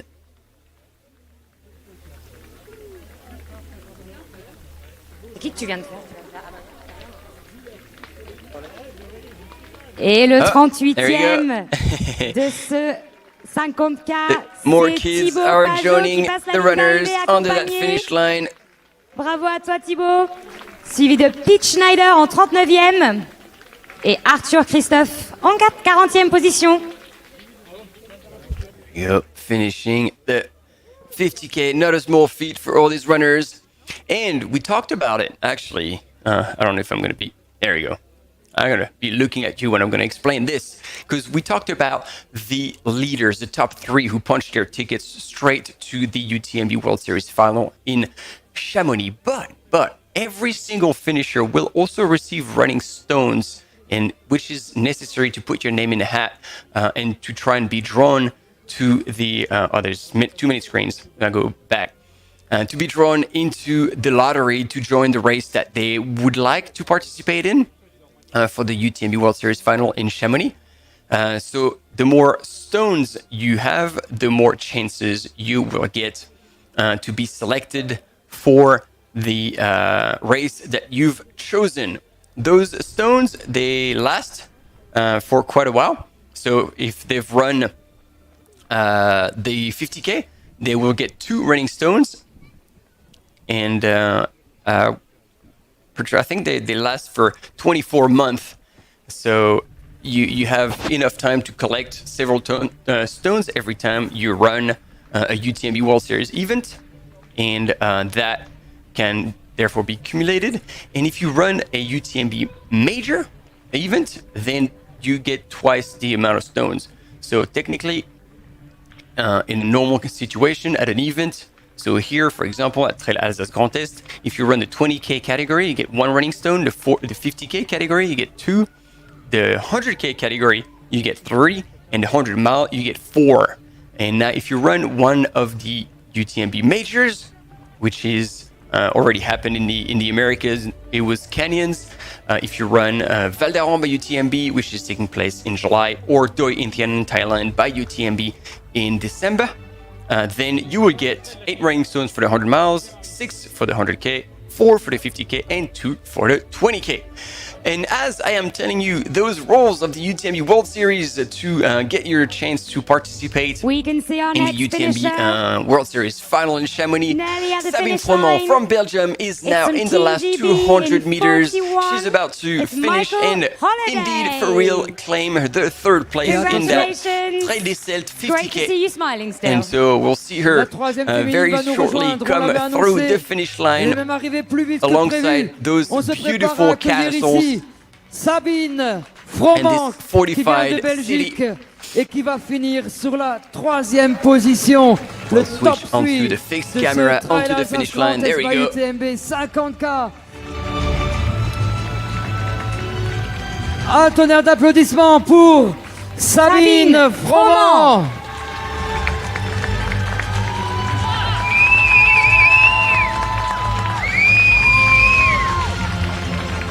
Wow, Sabine. And there we go.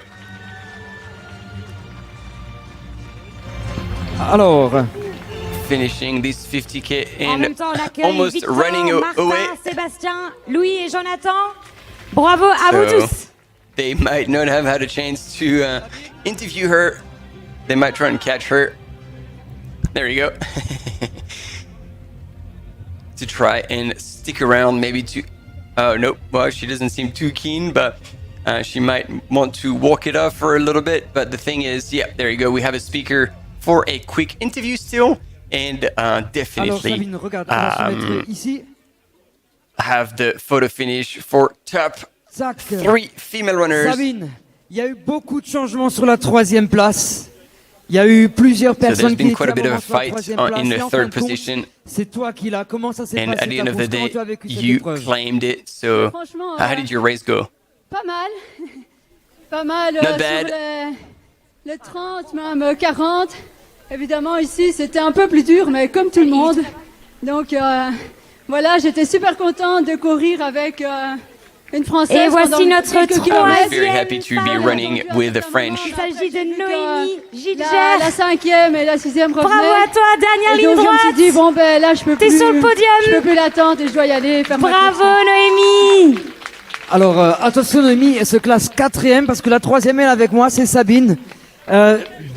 Yeah, Justement, there's been a bit of a confusion here because we get a fourth woman coming through the finish line, and the other speaker called her as the third place, so it has been rectified. And there we go. The two women know very clearly that they are third and fourth.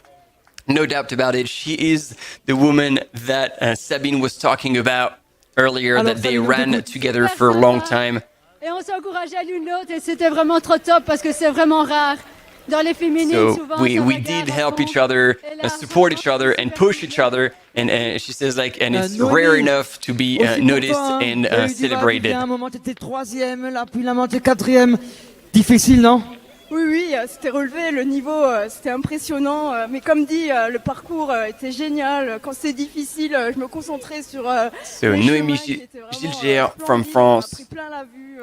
Et comme dit Sabine, c'était super de courir les 20 premiers kilomètres avec elle. C'était vraiment un bon esprit trail et ça fait And plaisir. so she really Alors, enjoyed Sabine, on a regardé tes running dernières with courses, tes Sabine. 10 dernières courses où tu as couru, tu les as remportées. En tout At cas, least en for the trail, first des 20 pilotes du 20, kilometers and then du go 20. back and forth. Et là, tu as That fait du 50. third Qu'est-ce qui t'a fait place, changer de that distance comme ticket ça? to the UTMB final was expensive and came at a price of a big battle in the later stage of the race. Et alors, est-ce que tu te sentirais de refaire un 50K fin août? 50, je ne sais pas. And so he's asking Sabine more now, how about running another 50k at the end of August at the UTMB World Series final? And she said with a smile and after hesitating a little bit, Programme. Surtout qu'en Belgique, on retravaille à ce moment-là, donc is voilà, il that faut I s'organiser. don't know, and it's right now not planned because in Belgium at this point we start working again. That's the end of the summer holiday takes place actually before the UTMB World Series final in August. And we have, I believe it's Ilka von Hubatius from Germany, who's now crossing the line in 5th place. So you see, it was a bit of a tight finish for the 3rd, 4th, and 5th finishers in the women's category. With the 3 first ladies for the finisher photo. And I think we're going to be close to wrapping up this section of the live, but only this one, because indeed today we will be back.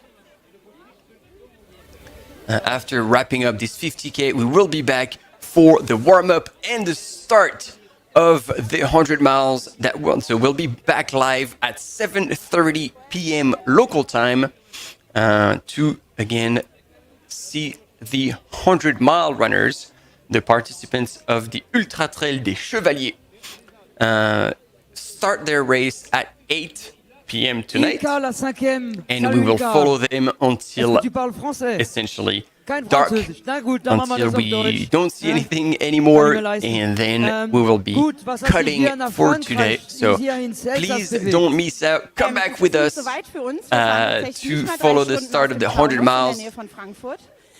As we will cover this from 7:30 p.m. tonight all the way until what will be probably close to 9:30 for a solid 2 hours of live coverage to kick off that 100 miles. And then we'll be back on Saturday. So we leave you there. Thank you so much for being with us, and stay tuned for more very soon today. Bye.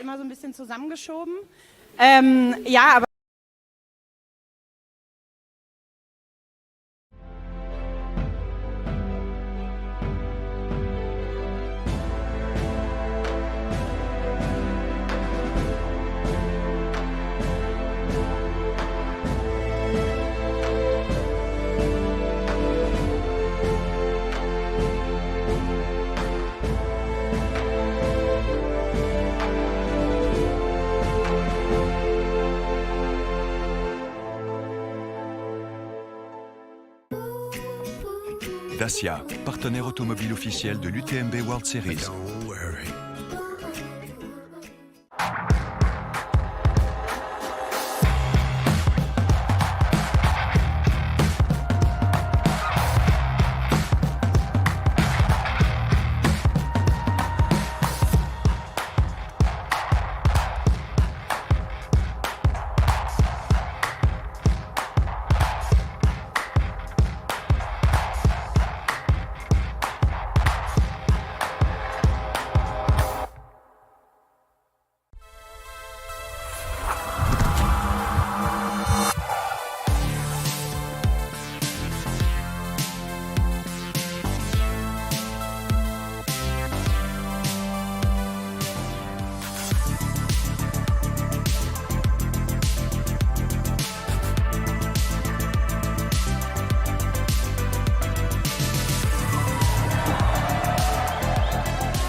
Ah, non, j'ai dit Jeanne. Non, pardon, j'ai pas dit.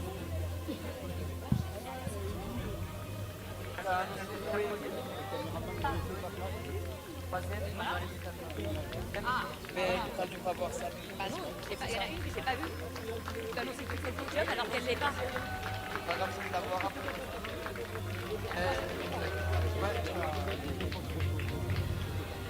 Peut-être qu'il m'a pas entendu. Mais tu vas où? Attends, peut-être que...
It is so emotional.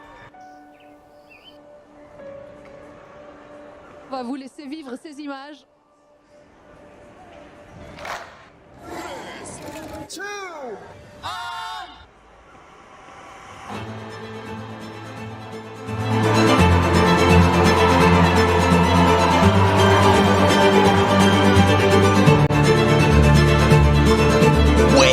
Way faster transition compared to Katie Scheid. What is going on? This is not good.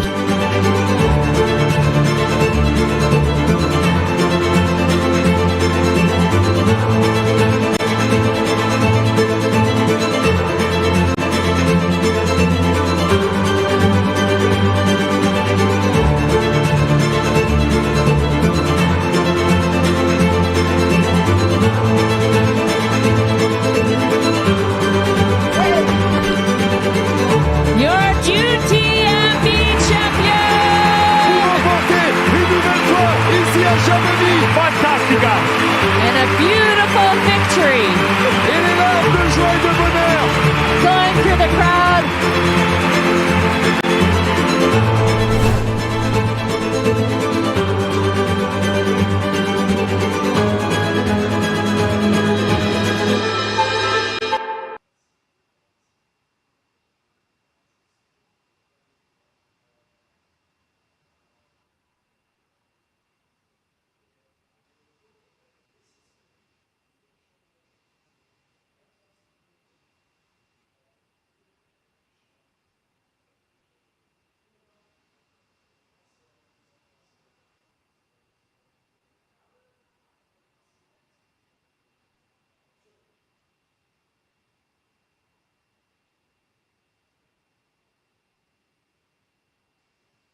7:30, I think we're So back live. 7:50 is the start, right? And so 7:30 like today. Yeah, we got the warm up at 7:30, so just shortly before that. That's good. That's actually a nice break. Yeah. It was good. It was. Yeah, it was alright. Like the beginning, she start like yes, start was quite chill. but then I thought it was good. So the last 2 hours were cool. Yeah. I had Catherine dining in, so she was my guest during. Oh, cool. Oh, that's good. That was quite cool. And that worked quite well. And I had it was cool. Yasmin's husband. He was there at one point. Yeah, because you seem to have So in the beginning he was really not there almost, and now I already gave up because I'm not saying you have to. But then I think after the first time I dialed him in, he kept calling me and giving me updates. So it was really cool. Oh, At the end I had Jasmine as well, live in there. Oh, I don't get this. I'm not sure if they didn't see it, but I was on the phone with her, and then they sent to commercial break. That was a bit bad. And then I kind of had to tell her, hey, now 90 seconds we're off, and she had to go for the finish photo. Yeah. But you know, otherwise I think it was quite good. Yeah, but it was good that you had some. Well, for tomorrow, I don't know. I tried to get a few, but it's almost a bit too short. I tried to get Yoni Schmid in, who was second at the the Swiss guy that was leading, the one with the big backpack. I don't remember. He got in second. He was the Swiss. Yeah. So I'm trying to get him in, but then tomorrow anyhow, that will be long. 14 hours, man. So let's see. We'll do what we can do. Yeah, exactly. Well, see you later. Yeah. Get some rest.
Yeah, you better.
And ladies and gentlemen, welcome back to the UTMB World Series event, Trail Alsace Grand Est. My name is Martin Geffury, and once again, I'll be with you. If you've been following already today, we had the pleasure to follow the 50K, the Trail des Celtes, and it was absolutely fantastic. We had heaps of different runners, a lot going on in the race, and tonight, we're about to kick off the start of the 100-mile category. The Ultra Trail des Chevaliers, with you all following from everywhere in the world. So welcome to everyone. And I'm going to put this live again full on the city of Colmar, which is where the start will take place. Once again, it is a point-to-point race, essentially from the southern area of the department all the way up to the northern part, the same finish that we've seen for the 50K, the Trail des Celtes, and this one, the Ultra Trail des Chevaliers, the 175 kilometers, will start at 8 p.m. tonight, so in half an hour precisely. 175 kilometers, 6,200 meters of elevation gain, starts in Colmar, like I said, at the very bottom of the Haut-Rhin, if you know where it is, on the eastern part of France, close to the border with our neighbors from. I'm trying to find everything at the same time. From Germany, of course. So I wonder who has been following the race this morning. Let us know if your runners had made it also to the finish. Big shout out to all of them who have finished the 50K. It's been an awesome race, and it's going to be even more fun tonight. Like I said, starting at 8 p.m. Winning time in the men's anticipated around 17 hours. So tomorrow early afternoon. But we're going to be covering the start of the race all the way until it gets dark, because obviously then we cannot offer you any type of images. So we'll be there all the way until tonight, probably 9:30 p.m. And then don't miss out. Tomorrow we will be up very early to offer you the sunrise images of the 100 miles at 5:45 a.m. local time. And then all the way through to 6:30, the start of the 103 kilometer. We'll see the warm up and then the start at 6:50. And then going back and forth between the 100K and the 100 miles all the way through to the late hours of the night on a Saturday night. So it's going to be pretty full on, and we count on you to come and support us, support these runners, and make this live coverage exciting. And by exciting, I mean get involved, whether on YouTube or on the live.utmb.world, to share your comments, experience, whatever you'd like to share with us. Everything and everyone is welcome. And wow, we already have a shout out from Tennessee, USA. This is awesome. This is great. Welcome, Tanya, and Joachim as well. Ewa, I'm not too sure what that means, but welcome. We already have quite a few people here. That's great.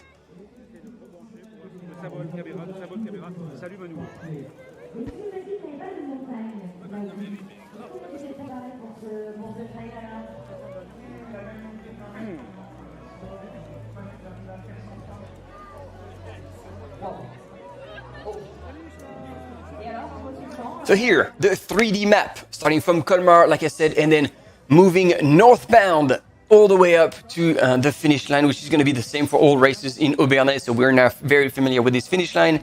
And so as you can see, several kicks, if I can say it like this, but you can see that it's never too high, but don't be fooled. This is quite a challenging course, and we even saw earlier today, Grégory Basilico from France, who won the 50K in a blistering time of like 4 hours and I think 4 minutes. I might have to double check that. But what I'm trying to say here, and he had poles for a 50K, which is very unusual. And it was 2,000 meters of elevation gain. So here they're going from castle to castle because this is truly the unique selling point of this race, is that the 100-mile runners will go through 22 different castles. And so those marks every different, whether they're remarkable points, aid stations, places to visit, because then for the crew and for everyone around, it's always a good opportunity to see a bit of those landmarks. And I won't name them all, but see, Bar is where the 50K started this morning. And essentially this was the same course. So you'll see 4 different kicks with this higher one, and then down to the second one, and then the second to last, up to Château du Hagelschloss, and then Heidenkopf, which is the last climb up, and then all the way down. And it is actually in that specific downhill that Emily Schmidt from the US has managed to pull the way and actually pass, so come into first place, pull away, and win into Aubernais. So there we go. See how it's all like kind of northbound oriented. Yeah, if I also say any sort of weird words like this, please correct me. Because that's like, we always like to be accurate. So if we say something wrong, we need you to correct us whenever it is possible. And there we go, first pole of the evening. Does a couple spend their honeymoon on this 100 miles? True or false? Join us. Put your comments on the chat on YouTube or on the platform live.utmb.world and get involved. So we're about like just over 20 minutes to the start. So people are starting to line up behind the starting line, and let's hear it from there. See what's going on. Everybody's clapping. Maybe there are a few words of advice or recognition.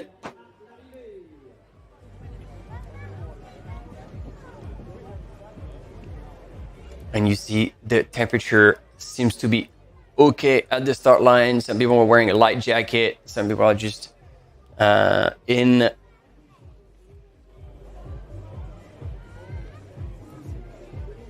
their t-shirt and starting to line up on that start line.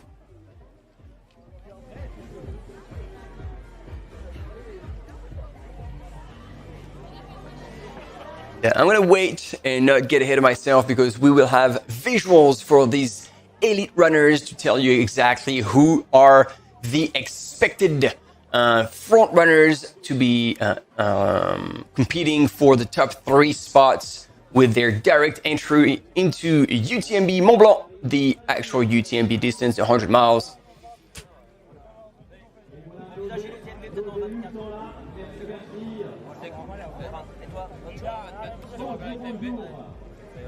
This ultra trail des Chevaliers.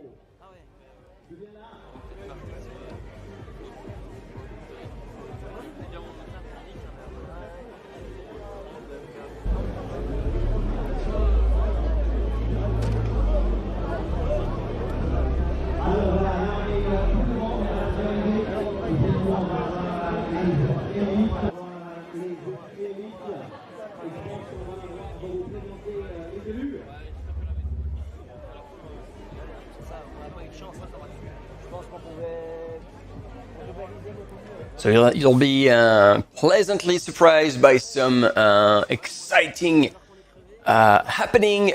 Kind of a shout out to the over 1,000 years of history that Colmar can offer to whoever is excited about culture and history.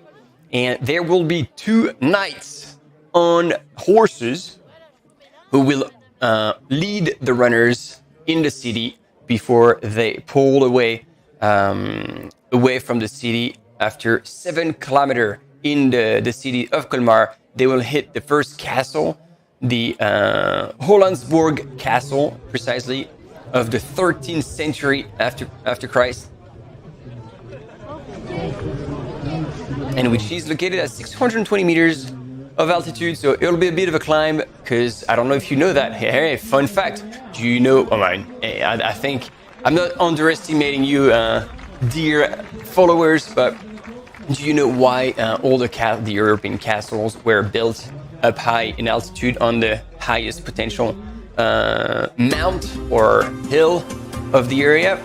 Question mark. And the answer is, as obvious as it is, that they wanted to see as far as possible. So if the enemy or any hostile invader were to come, they were able to see them from afar, and then it would be a pain in the ass to come and challenge them on top of a hill and then fight. So that's it.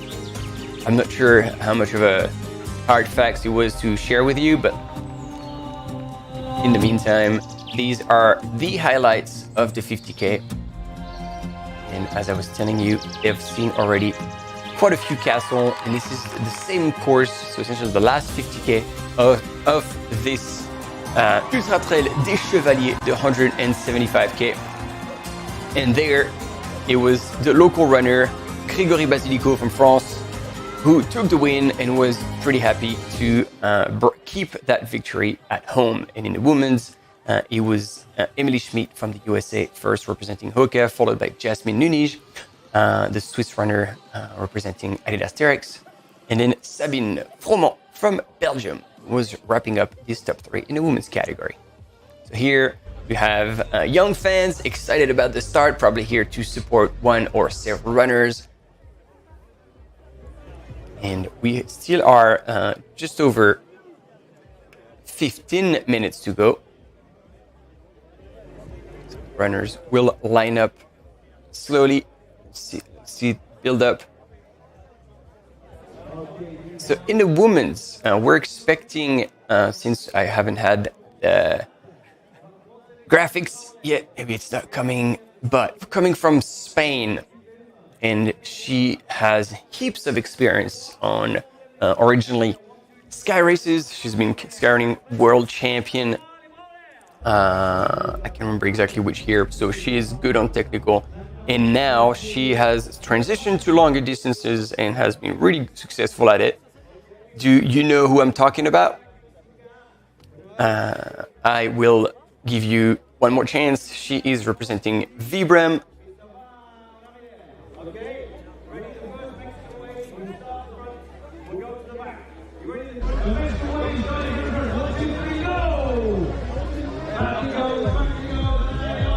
Still no one in the comments who can give me her name, so I will wait for a little longer.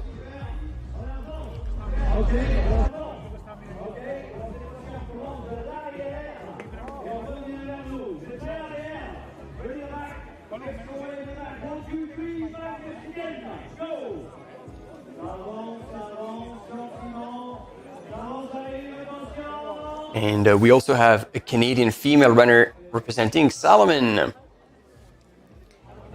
who's here. So that is going to be a pretty good competition, I believe, between these two front runners.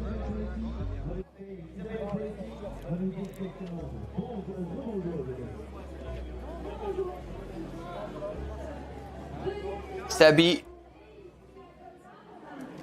Yeah, you find, there you go, Maite Mayoria, well done everyone, thank you for following what I'm saying, And yes, Maite Maioria, it would be extremely exciting to see. She was in Zegama to cheer people on with her partner Yosu. Yosu will most likely be out there supporting her. If they're listening to the live, hello to, I mean, Maite will not be listening because she'll be ready. But big shout out to Yosu, who's going to be definitely out on the course supporting Maite at every possible aid station. So he was telling me earlier that she obviously wanted to race hard, but that's also going to be a good race to practice her nutrition, to race during the night, and to do kind of a repetition, a rehearsal, more precisely, prior to UTMB. We have a quick commercial break before the start, so we'll be back shortly. Stay with us.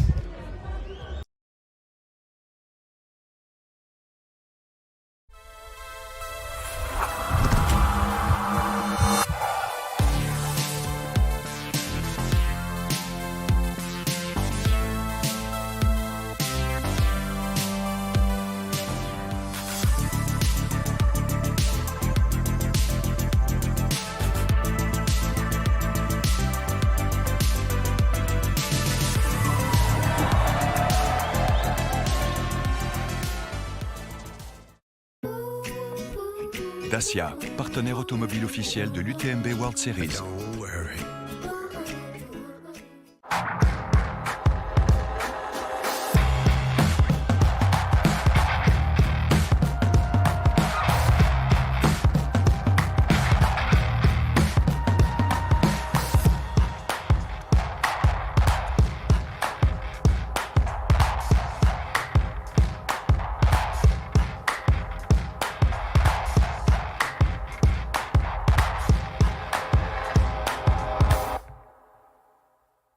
The Ultra Trail de Mont Blanc is the Super Bowl of trail running.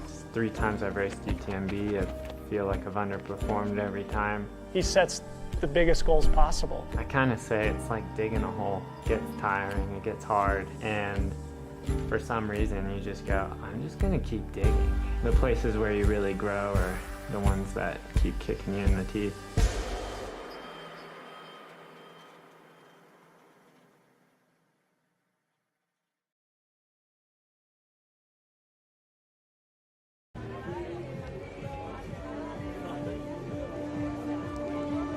It is so emotional. Ladies and gentlemen, welcome back. This is a replay of the past events of the UTMB World Series.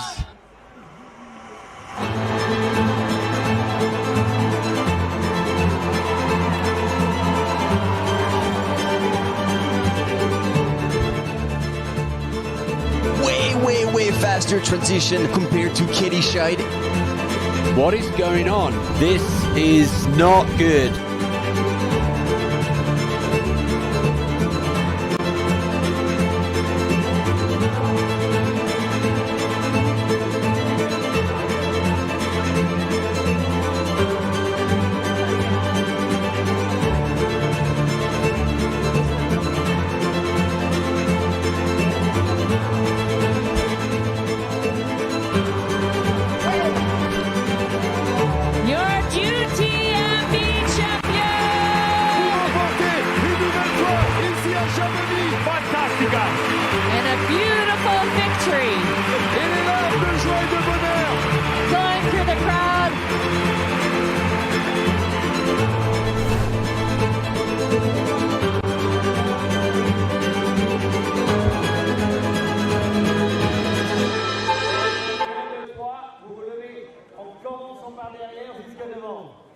There we go, ladies and gentlemen. We were talking about her, and there she is, Maite Maioria,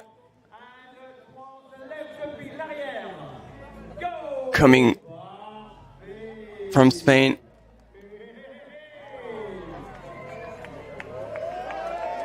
She was a bit confused because she doesn't speak French, so there must have been something going on here at the start, but that's fine.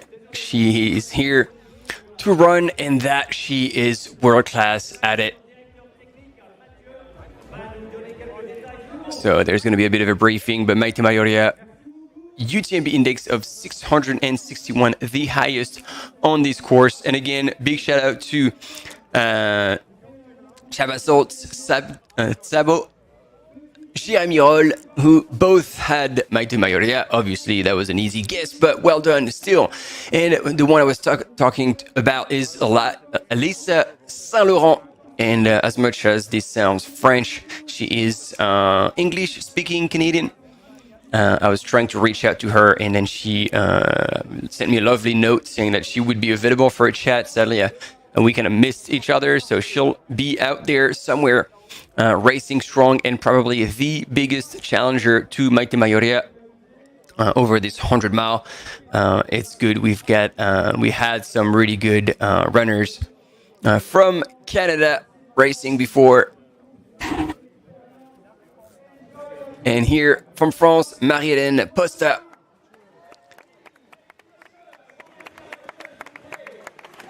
Who is the third highest UTMB score, UTMB index precisely,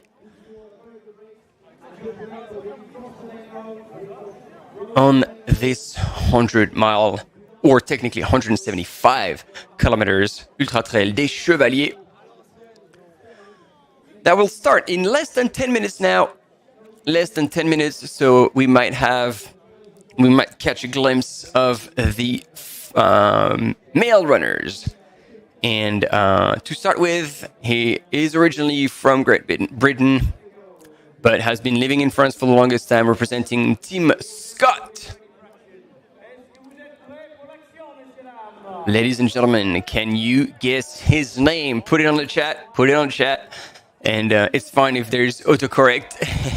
We will guess it as well. And as you see on the images here, the two knights on the horses. So it will be quite fun to watch them run in front of the runners. And there he is, ladies and gentlemen, Andy Simmons, the veteran of running. Recently, he's published one of the photos of himself running his first marathon with a really funky haircut, and his run, I think that was only his second road marathon, and he almost broke 2:30, which was his goal. Get a bit of speed in his legs, and now he's back at. There we go. Thank you. Well done, Sabi. Again, guessed it. Very, very active here on the chat. Andy Simmons, that's going to be exciting, yes, indeed, to see him. Then Stefano Ruzza from Italy will be the second highest UTMB score. And there they are, moving slowly towards the line, getting ready. There he is, Andy Simmons on the right-hand side of your screen, with a smile on his face, headlamp already on the head. Although they're probably going to be running for an hour or a couple of hours in daylight. Yeah, it's never too early to get used to your headlamp, and at least you don't look for it when it gets dark. And Fabrice Fauser from Switzerland,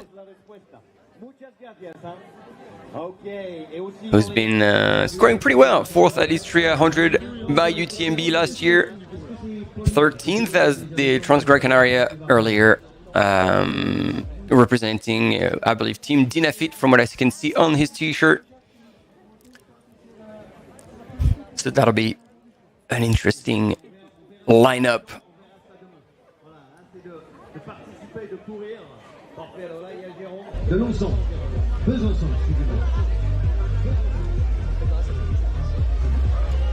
There we go. They're getting into their zone, but there's still 5 minutes till the start. Plenty of time to get started. And as per usual, I will ask the question to see who is following and from where, ladies and gentlemen. So please let us know where you're following from the start of the Ultra Trail des Chevaliers in Trail Alsace Grand Est by UTMB. So, yeah, which places in the world are you located? And where are you following this race from? It could be out on a course somewhere. You're following on your phone from the live.utmb.world platform or on YouTube. It'll be good to give you all a shout out wherever you are. In the opening, we had someone from Tennessee, USA. And Sabo was supposed to run. Oh, sorry, mate, to hear that you got injured. But good on you for getting involved here on this live. At least you will see what this course was about. You'll catch a glimpse of the track and what you could have been running. And all the best from here and from all of us. Hopefully you get well soon. And there we go, it's coming. We've got Nawi from Stockholm, Oran from Germany, and then Sally from Luxembourg, Sam from Scotland.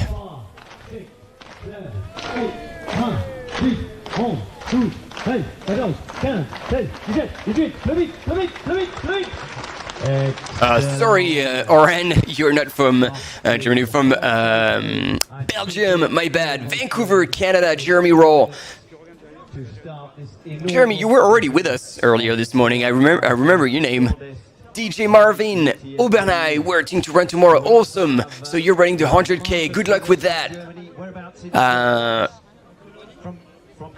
Varsava from Poland. Welcome, Enrico. There we go. You guys are alive. That's good to hear. This is why it's fun to do the live coverage with you all. It's because there are some of you watching and sharing your experience, your stoke, your passion for the trail running, and as much as some of you are healthy, some of you are injured, but the passion remains, and that's what matters. So thanks everyone for being here, and let's see on the poll. True or false? A couple spends their honeymoon on this 100-mile race. So far, there's quite a lot of people who are convinced that this is the case. We shall see. All right, we are 3 minutes to start, ladies and gentlemen. We can start seeing the tension in the air, and look at this. The knights are now getting ready on their horses to run in front of the runners on the course, lead the way. I don't know how far they're gonna go in front of the runners, because I've been told that there's 7 kilometers into the city of Colmar before the runners start leaving the city and go up the first of many climbs, obviously, in this 100-mile race.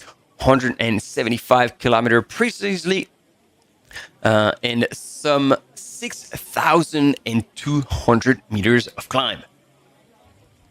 And you see also the spectators coming and lining up on each sides of the balustrade, coming to watch the show and send Godspeed to those runners who are about to tackle 175 kilometers. It's a big feat. It's quite something.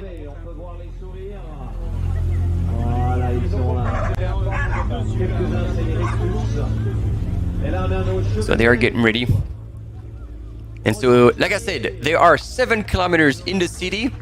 Ladies and gentlemen, I will let you guess how many kilometers these horses will run ahead of the runners before branching out. And look at this. Horses are getting ready, making a few moves. That's pretty cool.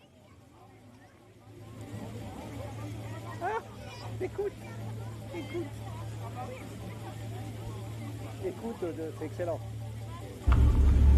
Sébastien qui raconte l'histoire. Horses are getting ready. All right, we are less than a minute now from the start, and you can let us know. I am actually curious myself to see how far these horses are gonna lead the runners. I hope the runners are not gonna pass the horses. Man, it would be so much fun. We actually had a runner. I will not name him, but I think we've all seen these images during UTMB, who held on to the tail of a cow and got dragged over about 20 meters during UTMB. And there we go, ladies and gentlemen. This is the official start of the Ultra Trail des Chevaliers, 175 kilometers, the 100-mile category of the UTMB World Series event.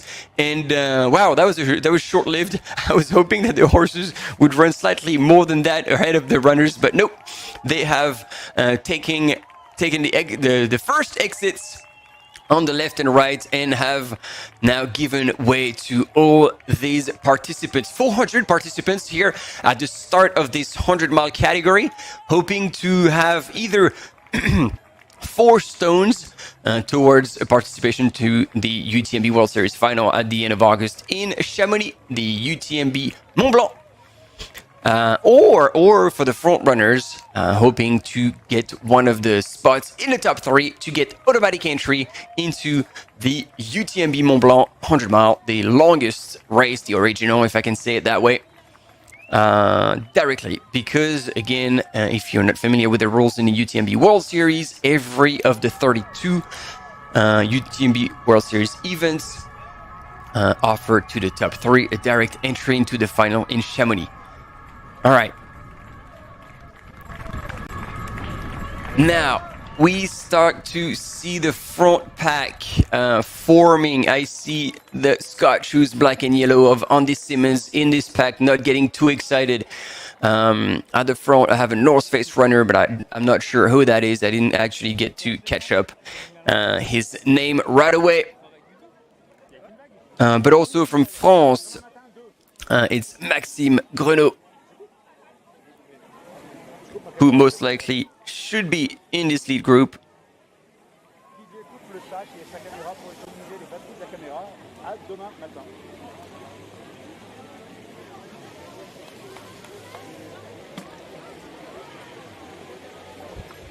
And they will be covering a bit of ground.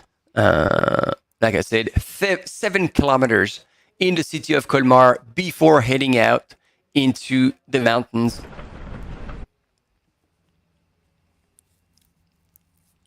We're losing images here shortly between the drone, and most likely we should have at least a mountain biker with the lead pack. We'll be back with it, and somewhere in the pack as well, somebody to follow the women's leader, most likely between Elisa.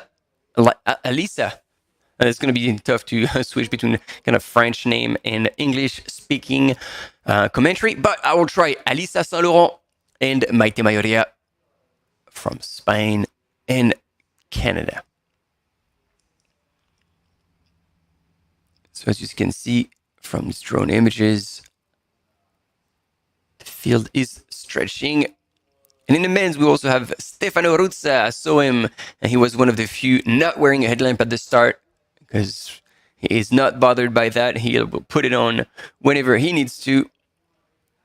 Stefano, we're familiar as well, also with his name and his face. And we've seen him many times also representing Team Vibram.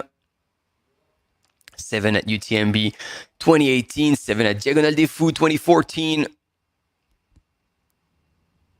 And he's a trail running coach as well.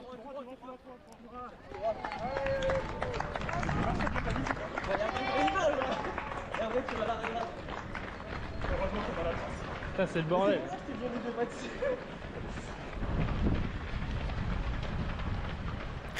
So you can see the lead pack here moving at quite a sustained, rather fast pace.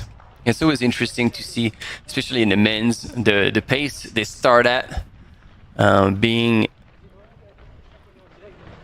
almost 100% of the time much faster than the pace they're going to be finishing at. But in terms of pacing, I feel like female runners are always way more sensitive, and they know how fast they can run. It was even Alex Nichols, who I had the privilege to work with from the US.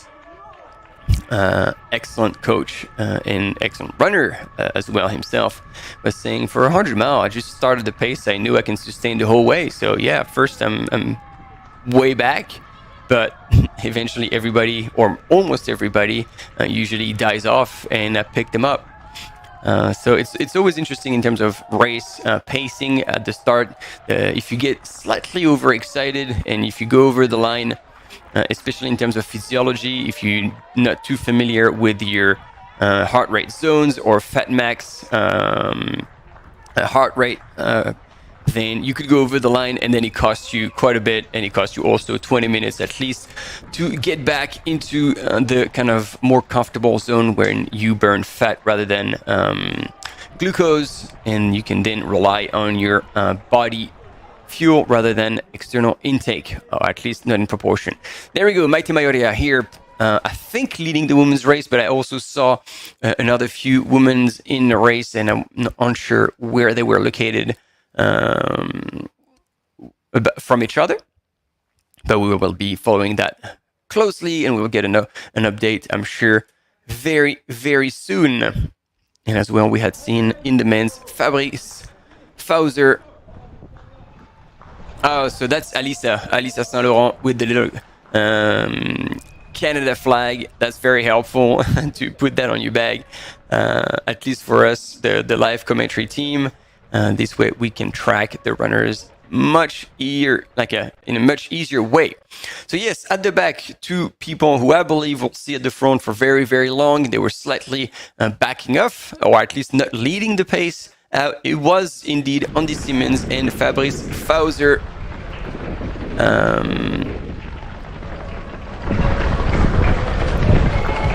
They were side by side for this first 7 kilometers. So that's quite a while. That's quite a while to warm up on the flat. There she is, Maite Maioria.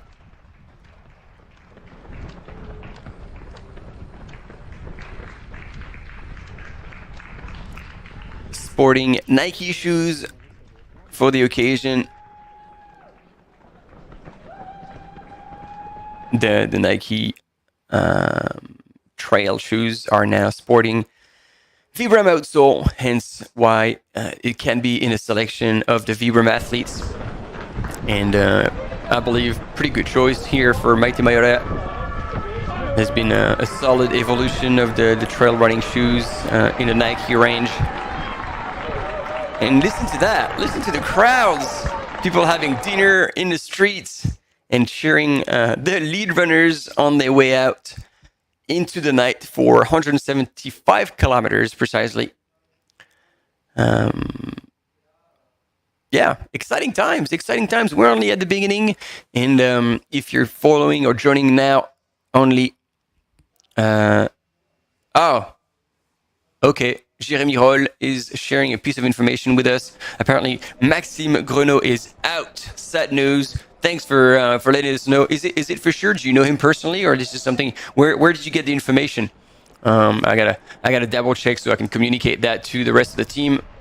But thanks Maxime for letting us know about this piece of information. And if you know also why he's not running, that would be super interesting. But at least we've seen the rest of our usual suspects for this 100-mile race. Alissa Saint Laurent, Maite Maioria in the women's field, and Stefano Ruzza, Andy Simmons, and Fabrice Fauser.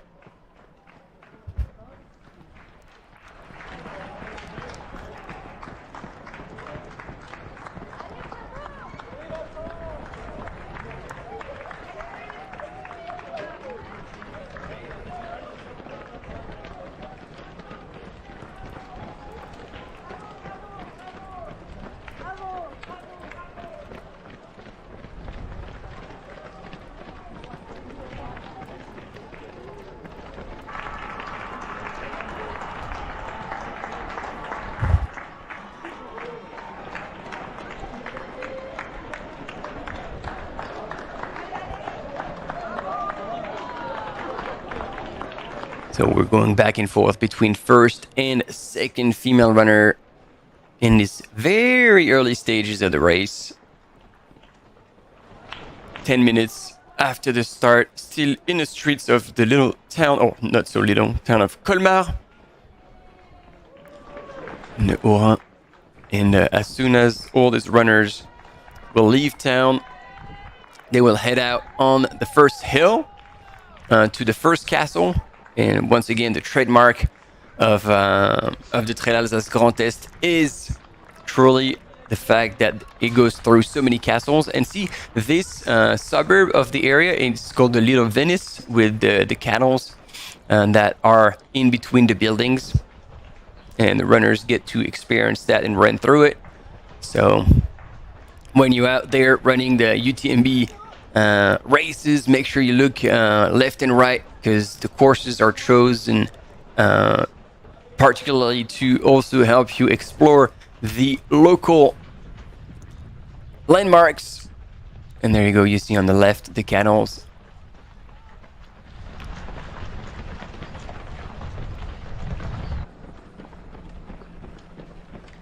And there we go with Maite Mayoria well into her race.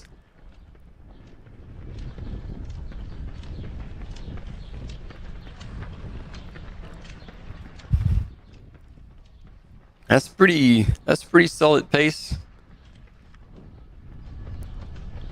Maite's been training pretty hard for this race. I remember seeing her in Zegama doing a speed session in the streets. She must have been eager to run, witnessing Zegama, the actual race, but she didn't partake to stay fresh and ready for this 100-mile, the Ultra Trail des Chevaliers, 175 kilometers, 6,200 meters of climb. And you see, this area is everything but flat, with heaps of mountains and steep ascents and descents. And we've seen the course profile earlier.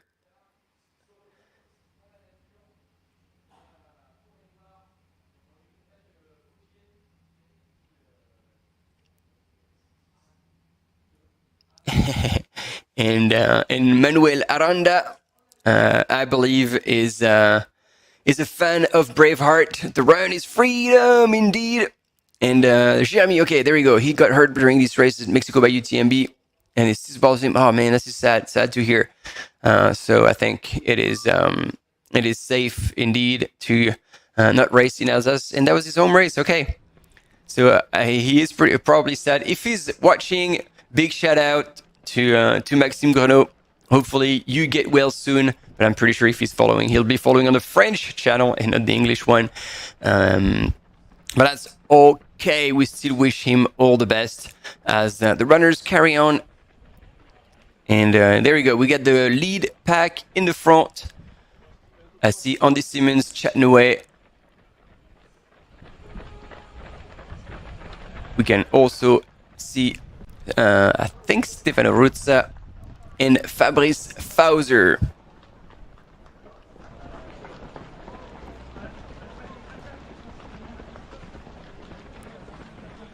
And if you spot anyone else that you know, let us know in the chat.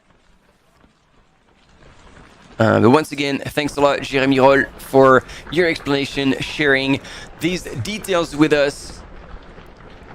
This is how we get the best possible live coverage, is with your intel, your experience, your knowledge about whether it's the course, athletes, some special information that we don't have access to. And there you go, Maite Mayoria with a very sweet, I gotta say, a very sweet stride here, looking pretty good, as if she was on a track session. 4 foot. This is a pretty clean,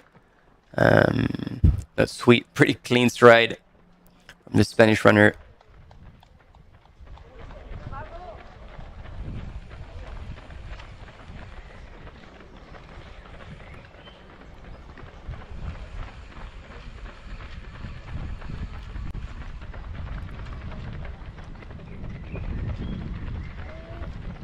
And there we go. We got a front pack of 7 runners, I believe, plus a runner with a blue hat who's pushing the pace right now. The question is this a bit of a bluff to be seen on the live coverage, or is he truly going for an aggressive start and hold it together. Time will tell, ladies and gentlemen, time will tell. We're switching sides.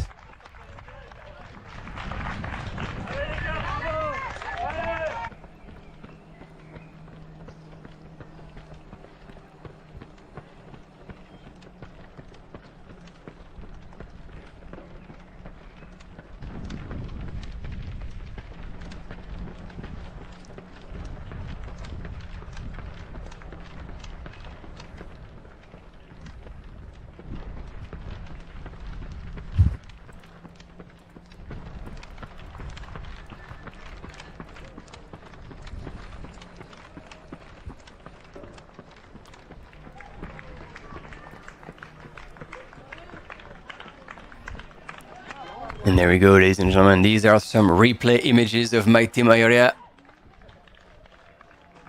With a smile on her face and fist pumping in the air.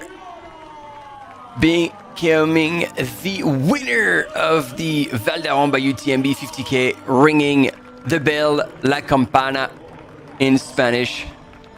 Last year, Val d'Aran was the UTMB major for Europe.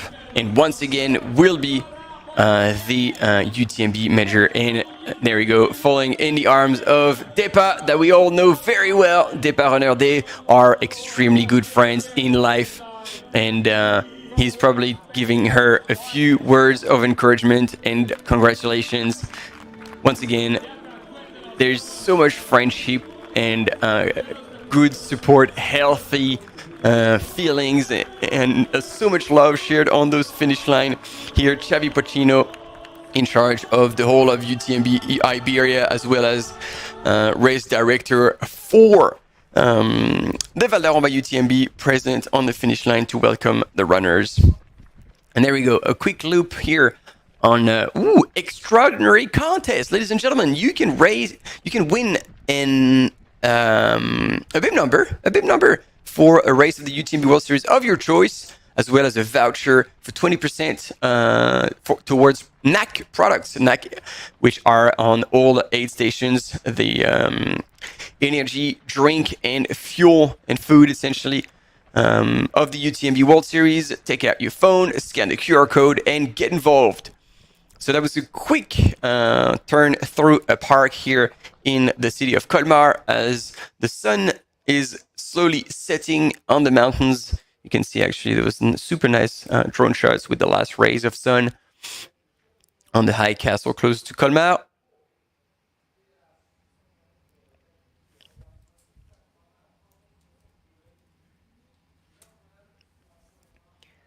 And this is one of the 22 castles that the runners of the 100 mile will run through. Imagine that, 22 castle over 175K.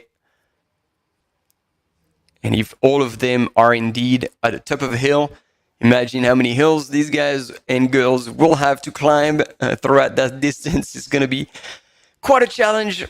So, people are saying, the Alps or the Pyrenees are the only mountains.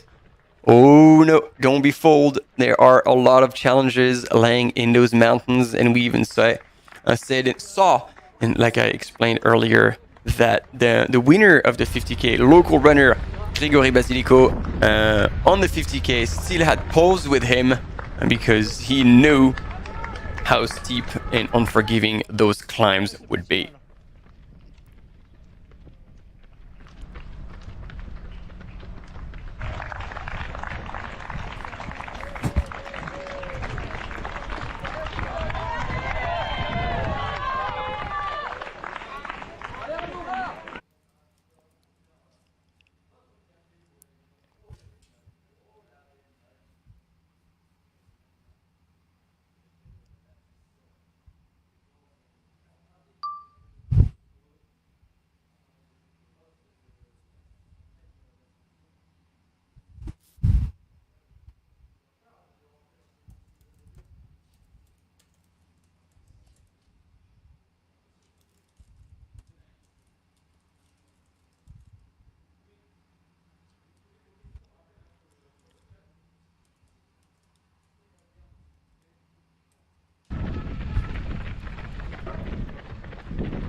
There we go. Look at these images. The final rays of sun going through the clouds and into the valley as we are seeing the Château du Hollandsbourg,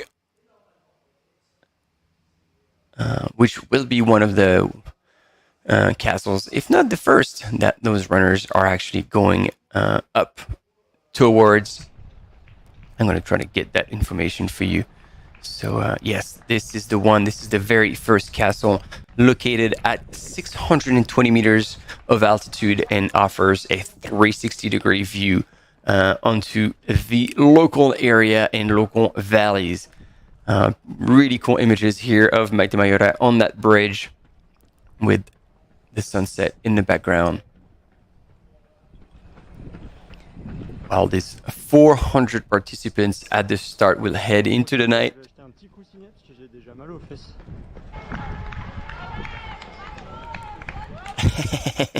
And we've got some pretty funny comments from our live mountain bikers saying that he might have chosen a more cushioned seat for his mountain bike without the fruity language.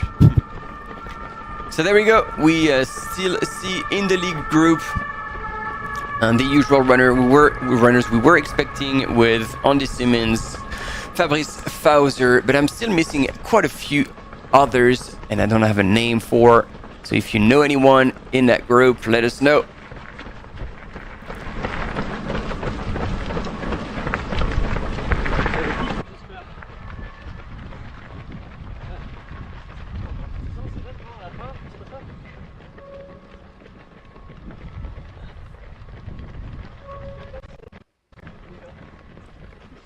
Trying to catch what they're talking about. There's still a pretty good banter in this lead group, while Maite Mayora has now taken the lead alone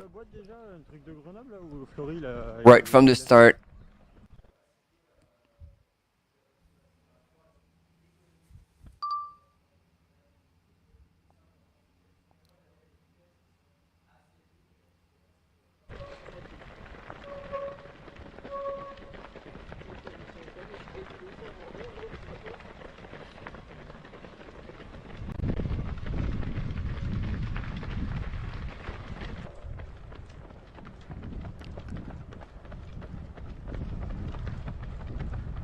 So the lead group here, still quite a few runners all together, but like we usually saw in the past editions of UTMB Mont Blanc, for example, coming into Les Contamines, usually the runners try to stay in groups in order to spend the night in a group together, which is much easier to race mentally because you don't have to think so much about the pacing as well as finding your way. And if anything happens, then there will be so many more people looking out to stay on course, for example.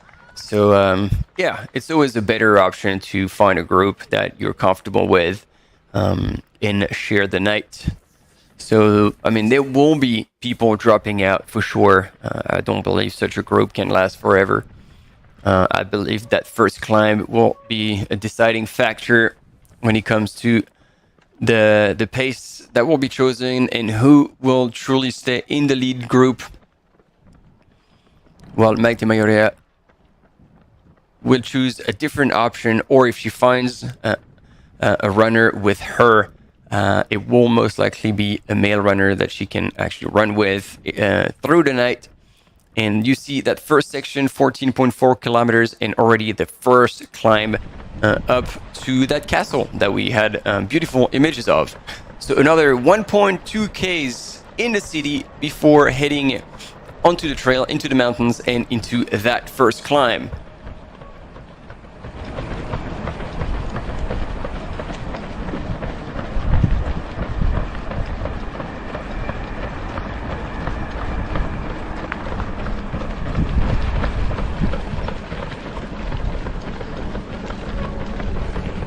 There you go, transitioning onto already a cycle path or even gravel. And we have the 3D course again. So these are the first 14 kilometers up to the Chateau of Hollandsborg. And then they essentially going from castle to castle.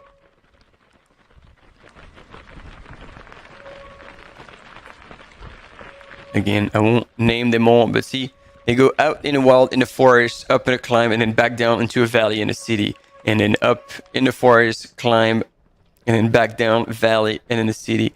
So it won't be a kind of a back and forth between probably very wild places in the woods, silent, all the way to city lights and urban, I wouldn't say urban jungle, but like reconnecting with civilization here at 80k, and then again crossing this valley and back up. It's really an interesting back and forth again between the city and those hills. It will be very brutal on the legs, and I think even the descents, even more so than the climbs. As the climbs, you can always push and use the poles, but on the downhill, well, you will tell me, yeah, Martin, we can also use the poles on the downhill, which is very true.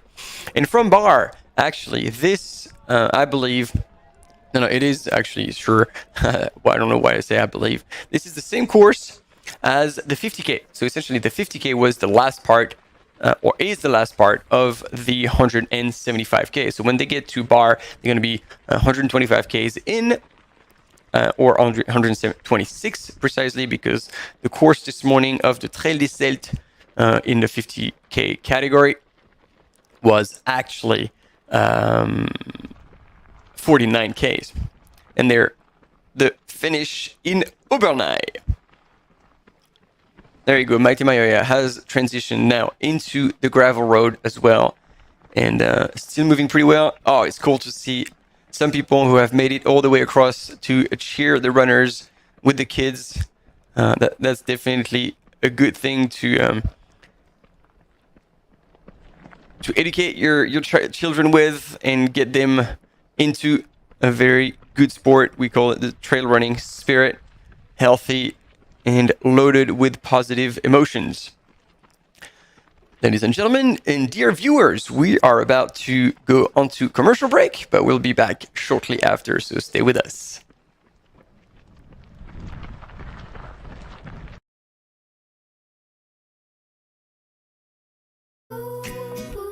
Dacia, partenaire automobile officiel de l'UTMB World Series.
We are back with the men's leader, still in a big group of, I think it's 8 runners, which is quite something, eh? 8 runners, and look at that, they're looking back, smiling away. Salut, salut. Vous avez rien à me dire en plus.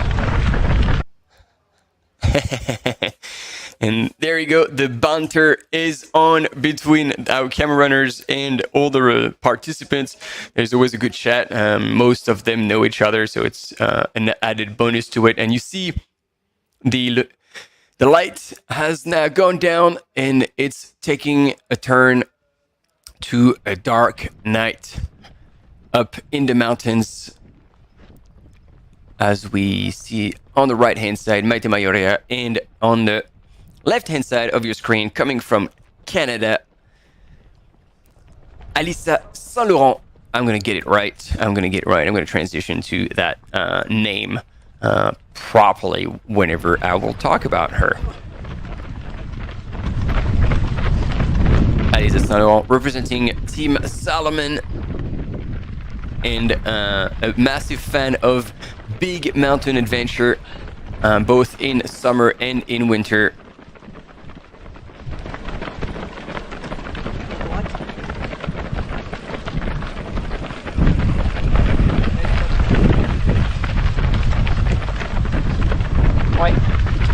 Ouais, c'est moi qui ai la tête de course. Ah si, le... C'est un gros truc. Non, les brochettes de poulet.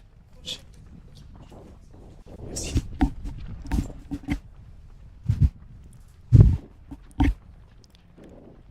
Yeah, so I believe Alice Saint-Laurent will start to be a bit more at ease and in her environment as soon as we're gonna get into the climbing areas rather than on the long flat stretches. So good on her, taking her time. Still in second position right now. I don't know if she can see Maite Mayorea. That'll be interesting to know whether she's keeping her at sight or just going at her own pace. And I wonder if we already have a ranking, progressive ranking. Not yet. But it looks like a rather comfortable pace for most of these runners.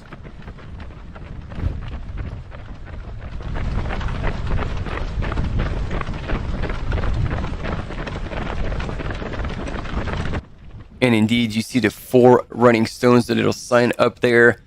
Half an hour into the race, and all the finishers will indeed collect 4 running stones towards UTMB 2024 or 2023, depending on what they choose, because the running stones are valid for 24 months. So you can keep adding up.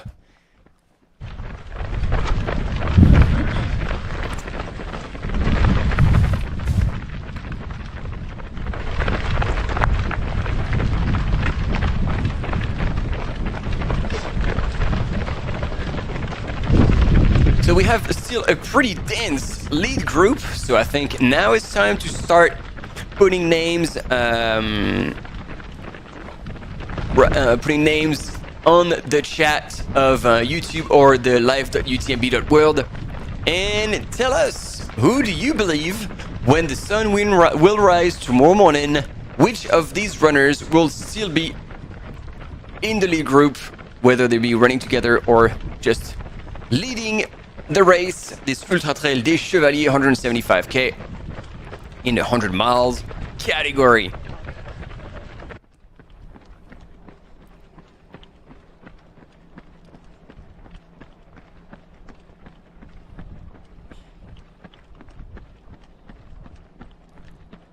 And here on your screen, representing Team Vibram, Maite Mayorea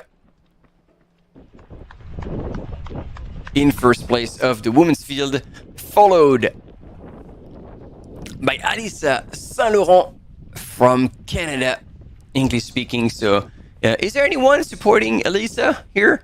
Is Canada awake yet and ready to cheer on her runner? That's the question.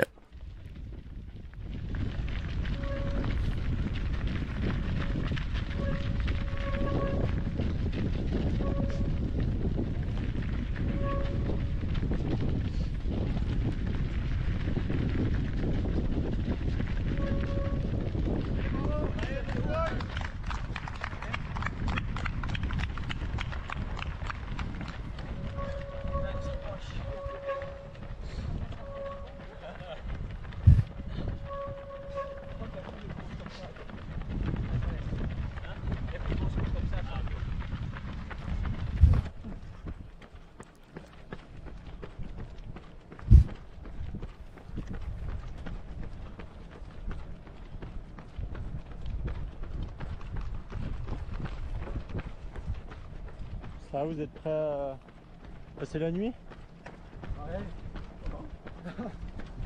C'est votre première? Vous êtes habitué? Ouais, aussi long, ouais. Aussi long, c'est ma première aussi. Ok. Depuis je fais 100 minutes, bon, hein. Et toi?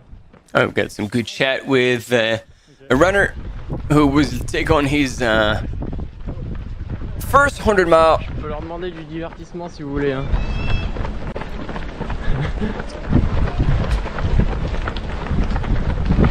Y'a pas d'autres qui veulent faire tomber des gels, ça fait de l'animation là. So apparently we didn't have that on the images, but one of the runners has lost one of their gels and had to turn back and reel in the lead group again. So our camera runner was suggesting who's next dropping a gel. It's making fun stuff, fun happening for us watching live.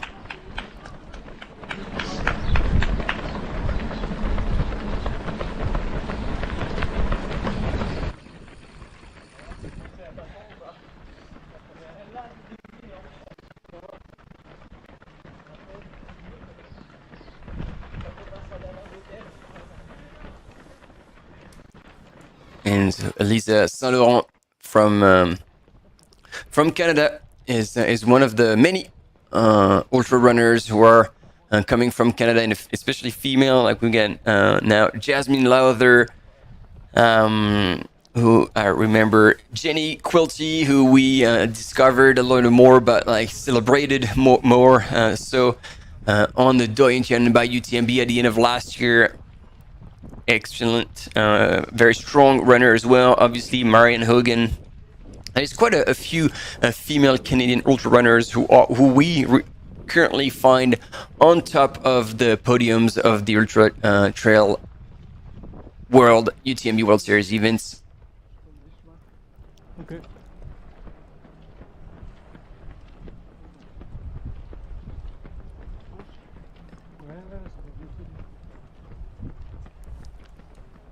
So again, big shout out to everyone.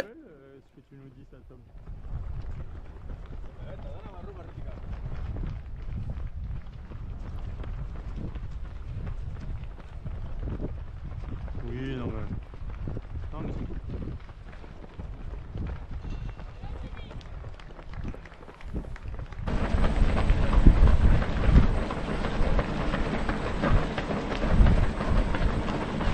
Pour moi j'ai 40% sur la GoPro, est-ce que c'est intéressant de changer la batterie maintenant et être tranquille dans les chemins ou je continue là-dessus?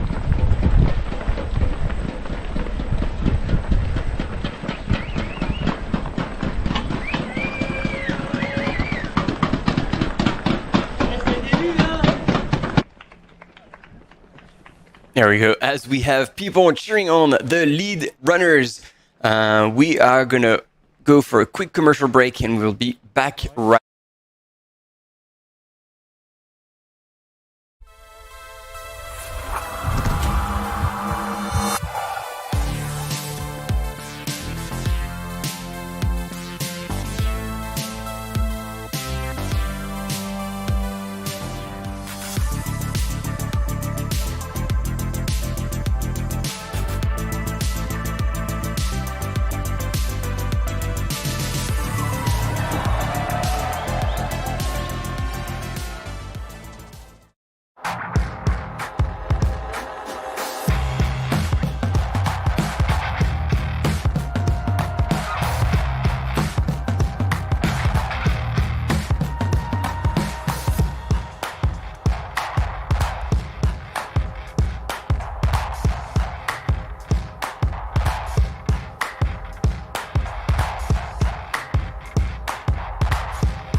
Dacia, partenaire automobile officiel de l'UTMB World Series. The Ultra Trail de Mont Blanc is the Super Bowl of trail running. 3 times I've raced UTMB, I feel like I've underperformed every time. He sets the biggest goals possible. I kind of say it's like digging a hole. It gets tiring, it gets hard, and for some reason you just go, I'm just gonna keep digging. The places where you really grow are the ones that keep kicking you in the teeth.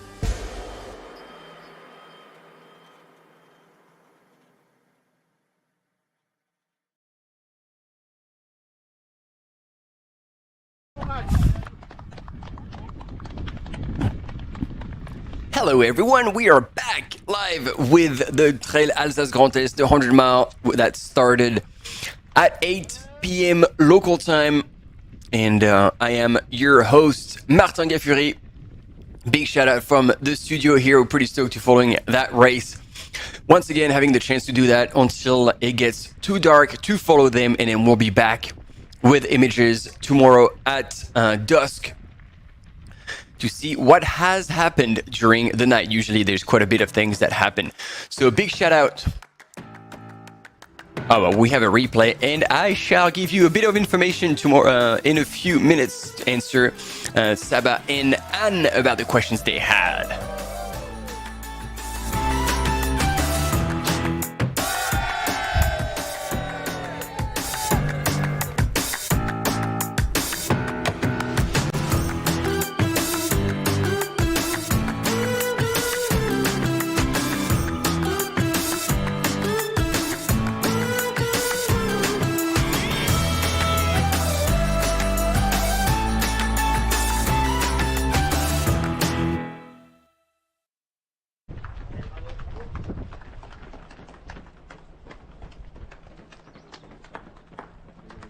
Vamos, Maite!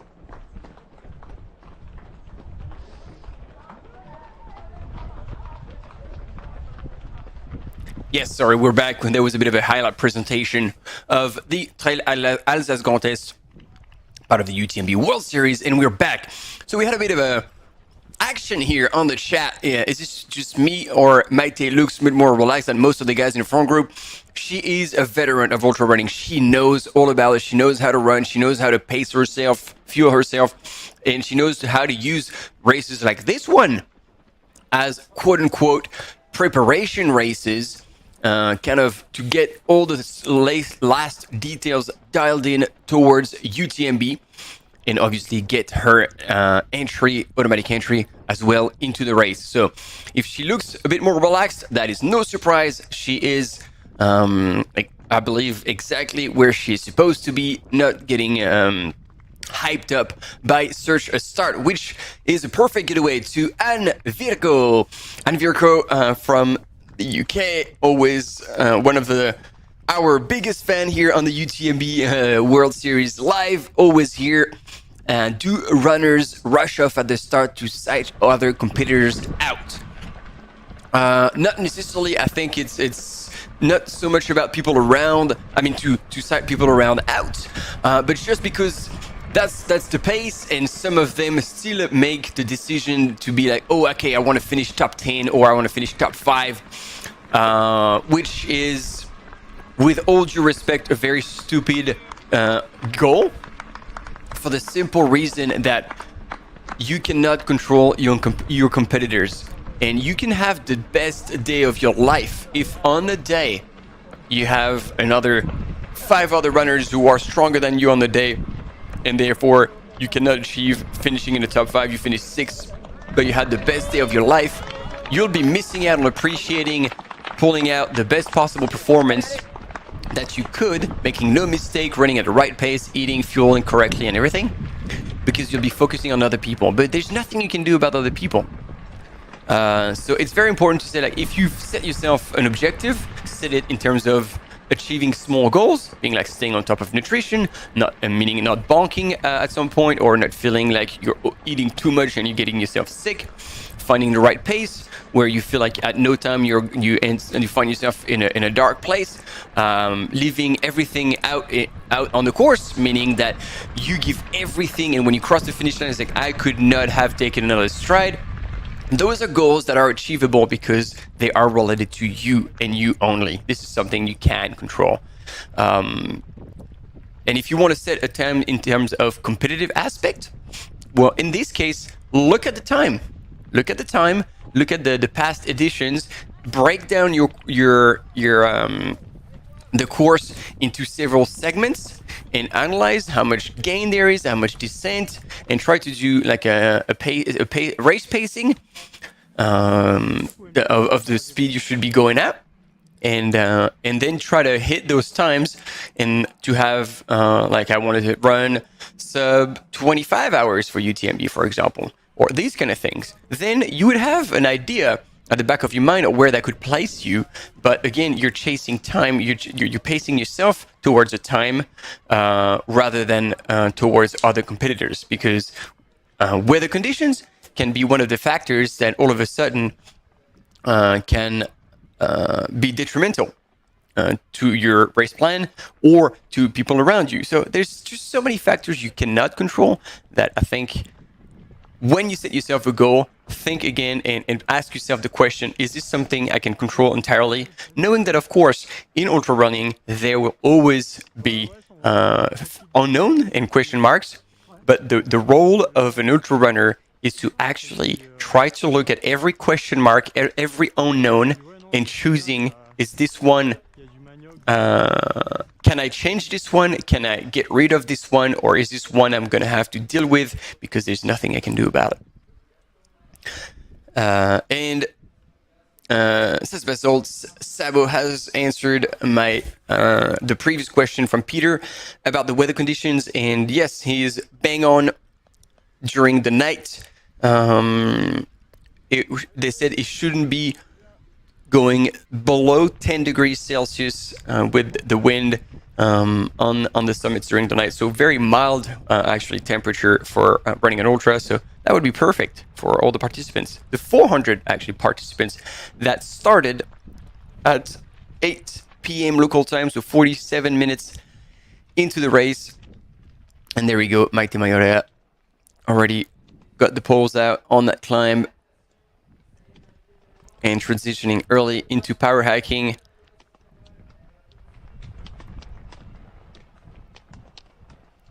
And she knows how to use pole. She is training a lot of time up in the mountains. And that's the lead group that's, as I was telling you, is now starting to stretch a little bit. And some runners will choose to push a little harder in these early stages and potentially pull away. And I believe that was Fabrice Fauser here. Alors, 483. Let's see if I was right. We're just getting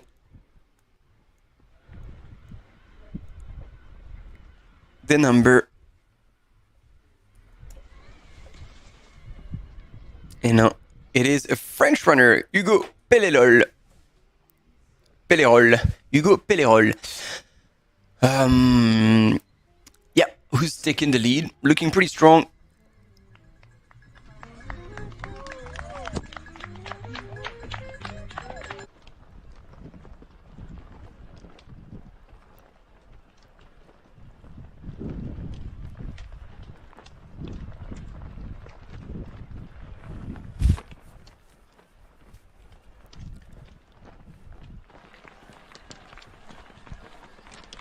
So if you've noticed, I didn't comment on it, but there was the little graphic on your screen telling the distance between the first and the second female runners. This is new this year. This is something we're using thanks to our e-mountain bikers, because we can now locate them on the course, on the GPS, and see exactly where they are, and therefore calculate the distances between these runners. And see already Hugo was a bit questioning his way, wasn't exactly sure where he was going, and our camera runner confirmed that he was in the right path. And then not even 5 meters later, we could see one of the little flags giving indication of the course.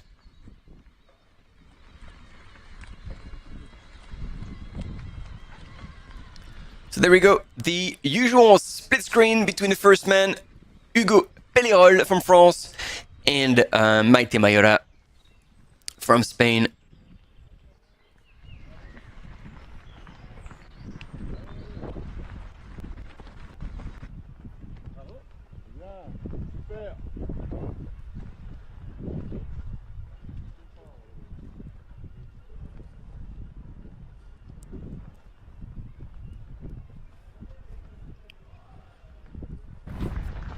Maite, she was second at CCC in 2017, third at UTMB 2019, And as we saw images of her a little bit earlier, she won the 50K of Val d'Aran by UTMB last year and was actually also 8th at the World Champs long distance last year in 2022 in Thailand.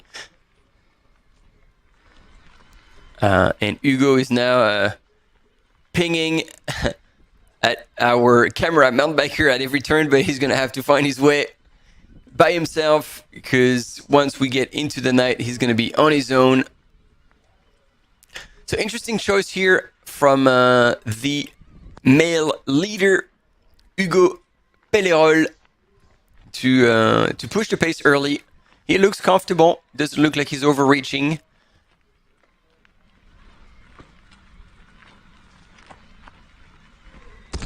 So here the UTMB index is 482. I'm very surprised. Either this is accurate and therefore Hugo has not been racing much lately and he's pulling out a very good score this year, or the score is accurate and Hugo is totally overreaching and he's going to blow out, which I would be really surprised because when you're in the lead of a race like that with most of the other runners above 850 with the of UTMB index, perhaps some of the races that Hugo has run have not registered in the UTMB index, or simply he's a new runner, a newcomer on the scene, hasn't raced much and has been progressing quite well. Let's check out what he's done. Yeah, exactly. He's only started racing last year and did the 26K of Trail des Mélèzes du Mercantour and ran the 100K at Nice Côte d'Azur by UTMB, where he finished 180th. So, yeah, I think last year our friend Hugo started trail running, had a quick look at what it was, and was like, hey, I am actually interested in that. Trained, because you don't get where he is right now without training properly. And yeah, who knows? He might have just pulled him off. We have our dark horse of the race now on your screen, ladies and gentlemen. Mark your take note, mark your little piece of paper. Oh, there we go. I think we have a third runner. Oh no, I got confused. Sorry. We're going back up the lead group now, following Hugo Pellerol from France.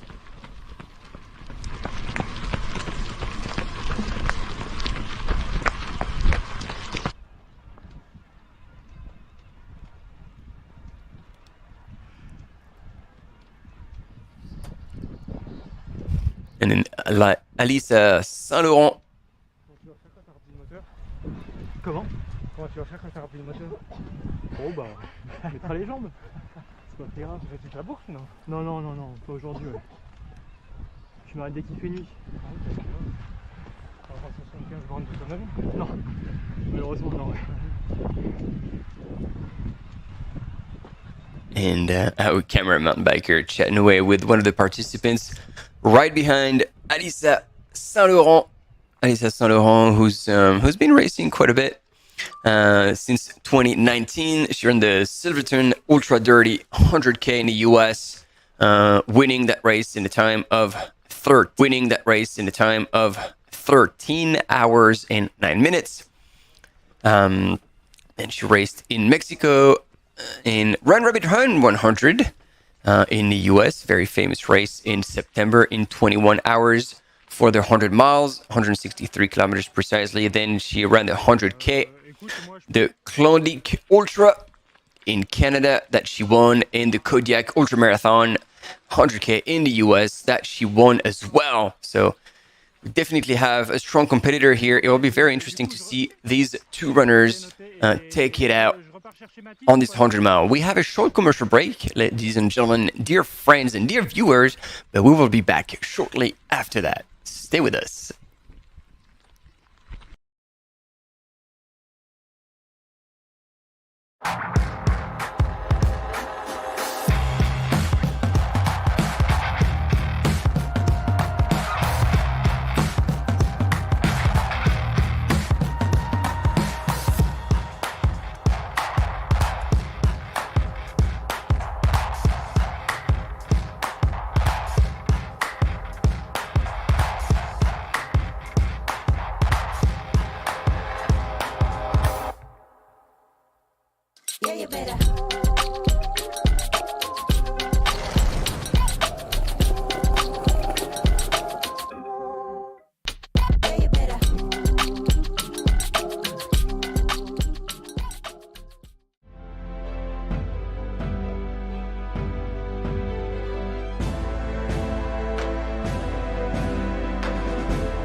And ladies and gentlemen, once again, we are back in the UTMB World Series event, the Trail Alsace Grand Est.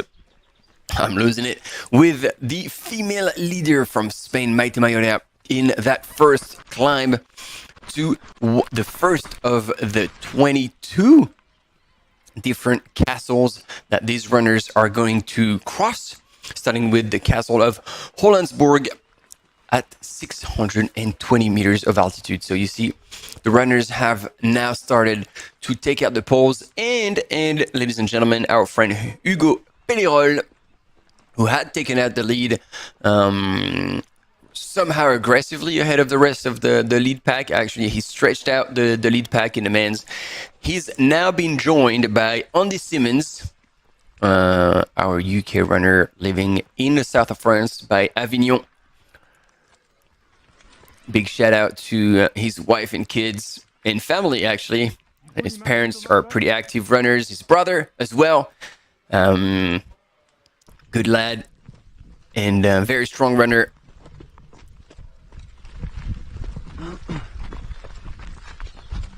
Donc 3 hommes, main sur la tête, 3 hommes.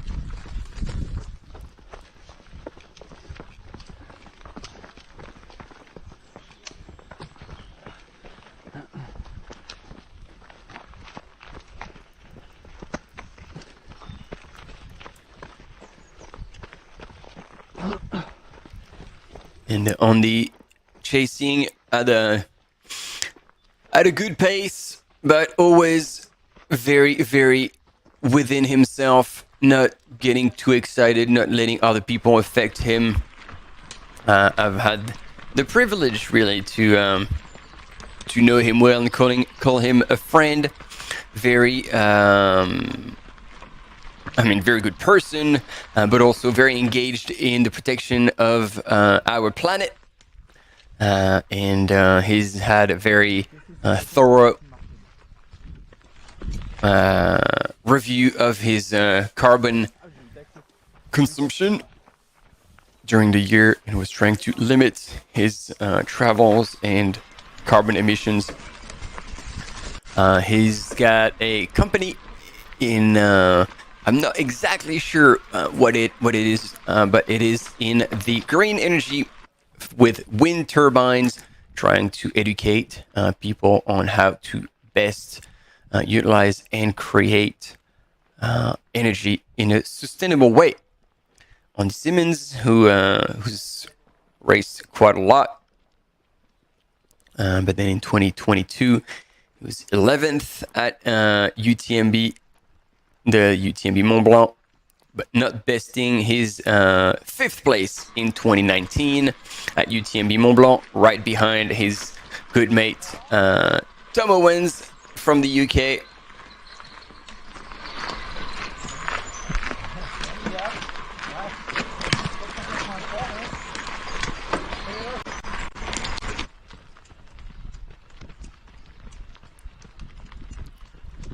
And so Andy, who might end up running alone or hopefully with another running partner through the night. It looks like they've already reeled in Hugo Pellerol so far, so we'll see if Hugo can actually keep up with the pace, or if that was a bit of a fluke, that hard start up that first climb to the first of the 22 castles that these runners will go through during this 175 kilometer ultra trail des Chevaliers. Chevalier in French meaning knight. And by knight, I don't mean the opposite of day, but knight, K-N-I-G-H-T.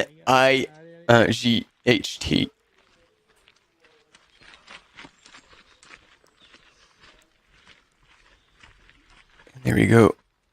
As anticipated, the lead pack is now stretching. And I think it was Stefano Ruzza in right now closing the front pack, and Maite Mayorea switching between running and power hiking depending on the grade of those slopes as they make their way to 620 meters of elevation, where they will find the first castle, the castle of Hollandsborg.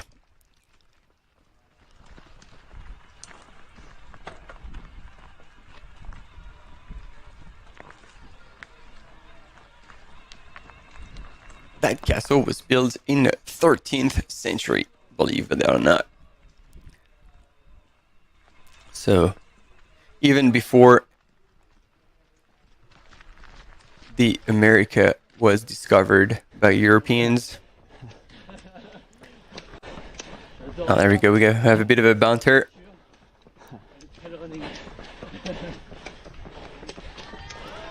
There we go. Now we're back down to our 3 leaders that we anticipated. Hugo Pellerol, who we did not anticipate, but then Fabrice Fauser from Switzerland, and Andy Simmons. Now leading the race. À gauche les gars, à gauche. Allez, allez, allez. And there we go. Now you see it with humans next to it. That castle is way bigger than I believed when I saw the drone images. I don't know about you guys. Quite impressive.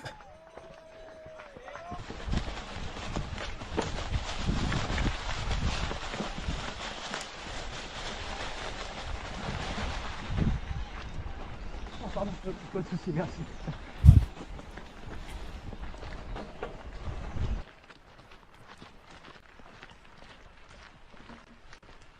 Ok.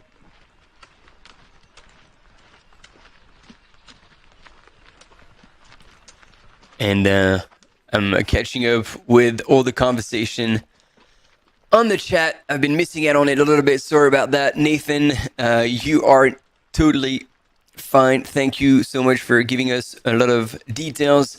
It's always helpful to have knowledge to be being shared. And indeed, the total distance of the race is 175 kilometers. So we call it the 100-mile distance, but it's actually slightly above that. Un vrai château de pierre et de vent, rien d'autre. Plus de voix depuis longtemps, de la pierre et du vent, rien que de la pierre et du vent. De la pierre et du vent, rien que de la pierre et du vent. Ça suffit largement, pierre et vent. Pierre et vent. Un vrai château de pierre et de vent, rien d'autre. Plus de voix depuis longtemps. Un vrai château de pierre et de vent, rien d'autre. Plus de voix depuis longtemps. De la pierre et du vent, rien que de la pierre et du vent. De la pierre et du vent, rien que de la pierre et du vent. Ça suffit largement, pierre et vent. Pierre et vent. Un vrai château de pierre et de vent, rien d'autre. Plus de voix depuis longtemps. Un vrai château de pierre et de vent, rien d'autre. Plus de voix depuis longtemps. Pierre et vent, rien que de la. All right, ladies and gentlemen, that was something else. Wow, we are now on the top of the castle, the side walls that are protecting the castle on the inside. What a view. I had no idea the runners would run on such a cool view, and we can bring you these images right at home. This is fantastic. And Andy Simmons in second place, right behind, I believe, Maxime Guano is out, sorry. It is Fabrice Fauser. And now back with the lead female runner, Maite Mayorea.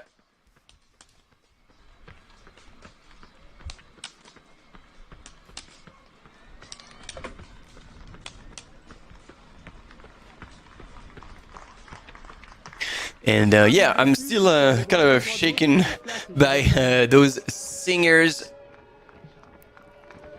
It's quite impressive to witness. I think Ruth Croft and her dinosaurs at the finish at Western States have to level up the field after such a display of costumes and singing. Quite something else. And if you guys are interested, the translation of that song was "Stones and wind. This is what real castles are made of. Stone and winds, no more wood. These are the castles." So pretty standard. And we've got spectators here making quite a bit of noise, coming here to shake out the runners and cheer them on. And coming in, one of the runners who was in the lead pack, and so now they're going down. Wow, what fantastic images. And well, that is quite a beautiful aid station. I have no other words for it. Right in the middle of a medieval castle that was built in the 13th century, believe it or not. And right in the middle, here's the aid station that probably these lead runners won't use too much. But that's okay, because we'll have 400 runners who will be glad. There we go. Stefano Rosa, representing Team Vibram from Italy, has gone past us. And now the three male leader still together. Fabrice Fauser, Hugo Pellerol, and Andy Simmons.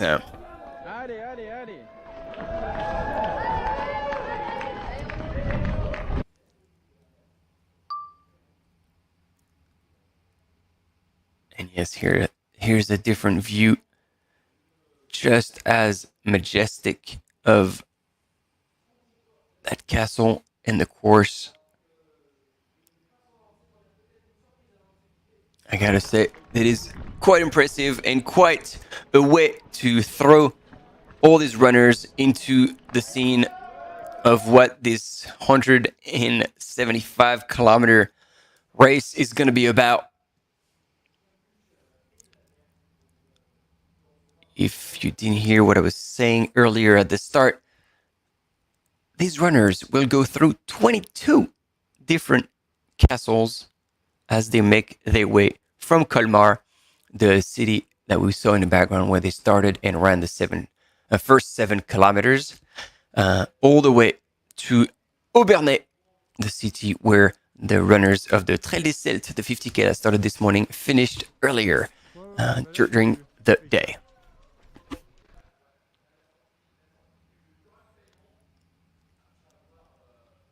And you see, as much as this castle is located at 620 meters above sea level, the runners will get to the very top part of it to get a 360-degree view of the valley and the Vosges, Vosges being the mountain massif of this region that these runners are going to run across, up, down, for some 7 or 8 major climbs, as well as many other smaller climbs, to account for a total of 6,200 meters of climbing.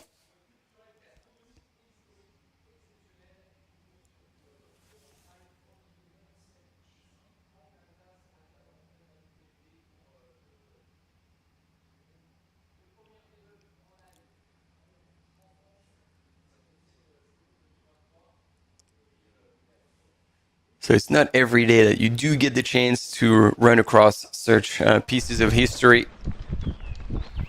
And now it's getting darker and darker. The headlamps are on. And ladies and gentlemen, I believe that is the lead group that's going to stick together through the night. Still with our dark horse, Hugo Pellerol from France, because his UTMB index is extremely low and he only has 2 reference races in 2022 with results that are decent, but nowhere near as strong as the level he is at right now, leading the Trail Alsace Grand Est 100 mile, the Ultra Trail des Chevaliers, together with Andy Simmons and Fabrice Hauser.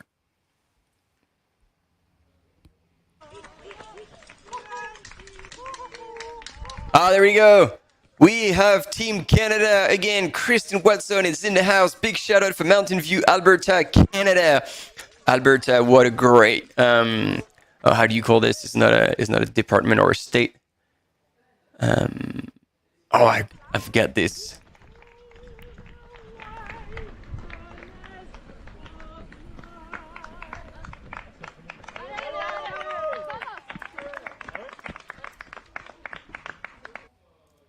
Is that the province? You'll correct me, but we love Elisa. Great. There we go. I mean, once we had Canadian fans who showed up on the chat with for Gene Equality when we covered the Doyen by UTMB. The chat was absolutely on fire. Province, there we go. Thank you. I did struggle on this one. But yep, thank you, Kristen, and thank you for being here. I'm sure Elisa will hear you screaming from afar. And there you go, Julio. Also, thank you for getting the words to me when I can't find them. And wow, I don't know if you can hear the background noise. There is now quite a lot of spectators shouting at runners as they come through, which is quite exciting times. Howdy. And it's cool. We have a little wave, smile on the faces. It is still early in this 100 mile. 400 runners started at 8 p.m. And we are now 1 hour and a quarter into the race. We're anticipating the front runners actually coming through the finish line around 1:30 tomorrow, Saturday, 1:30 p.m. And speaking of Elisa, there she is making her way to the castle and getting to enjoy those fantastic views like we have been given. This is quite insane when you think that only 5-6 years ago, all we had to follow ultra running races live was Twitter, and we were trying to refresh the feed over and over again to see who was in which position. And now we can see those drone footage of the castle with runners going back and forth, climbing up, going into the courtyard of the castle, into the aid station. This is mind-blowing. And there you go, split screen with first woman. So Maite Mayorea from Spain has already come out of the castle, whereas Elisa Saint Laurent is making her way into first up to the side walls, the protection walls, and into the castle. So there's quite a bit of a gap already in between the first two women, but this is much too early to make any forecasts in position. What we can do for sure is follow that race thoroughly. And here are the singers again. That is something else that is quite incredible, especially now with the lightning. And they're chasing runners. I'm not too sure what's going on, but this is definitely entertaining.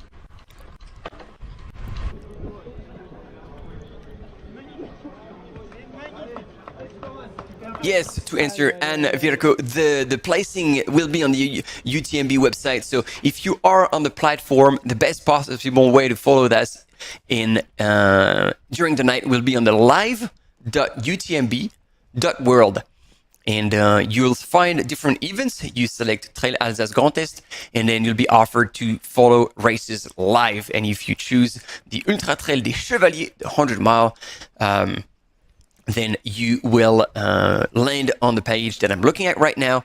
And when you scroll down past the YouTube viewer, you have the 3D profile of the course, the live race, and you'll have the ranking. Right now, there's no one to be shown because they haven't gone through a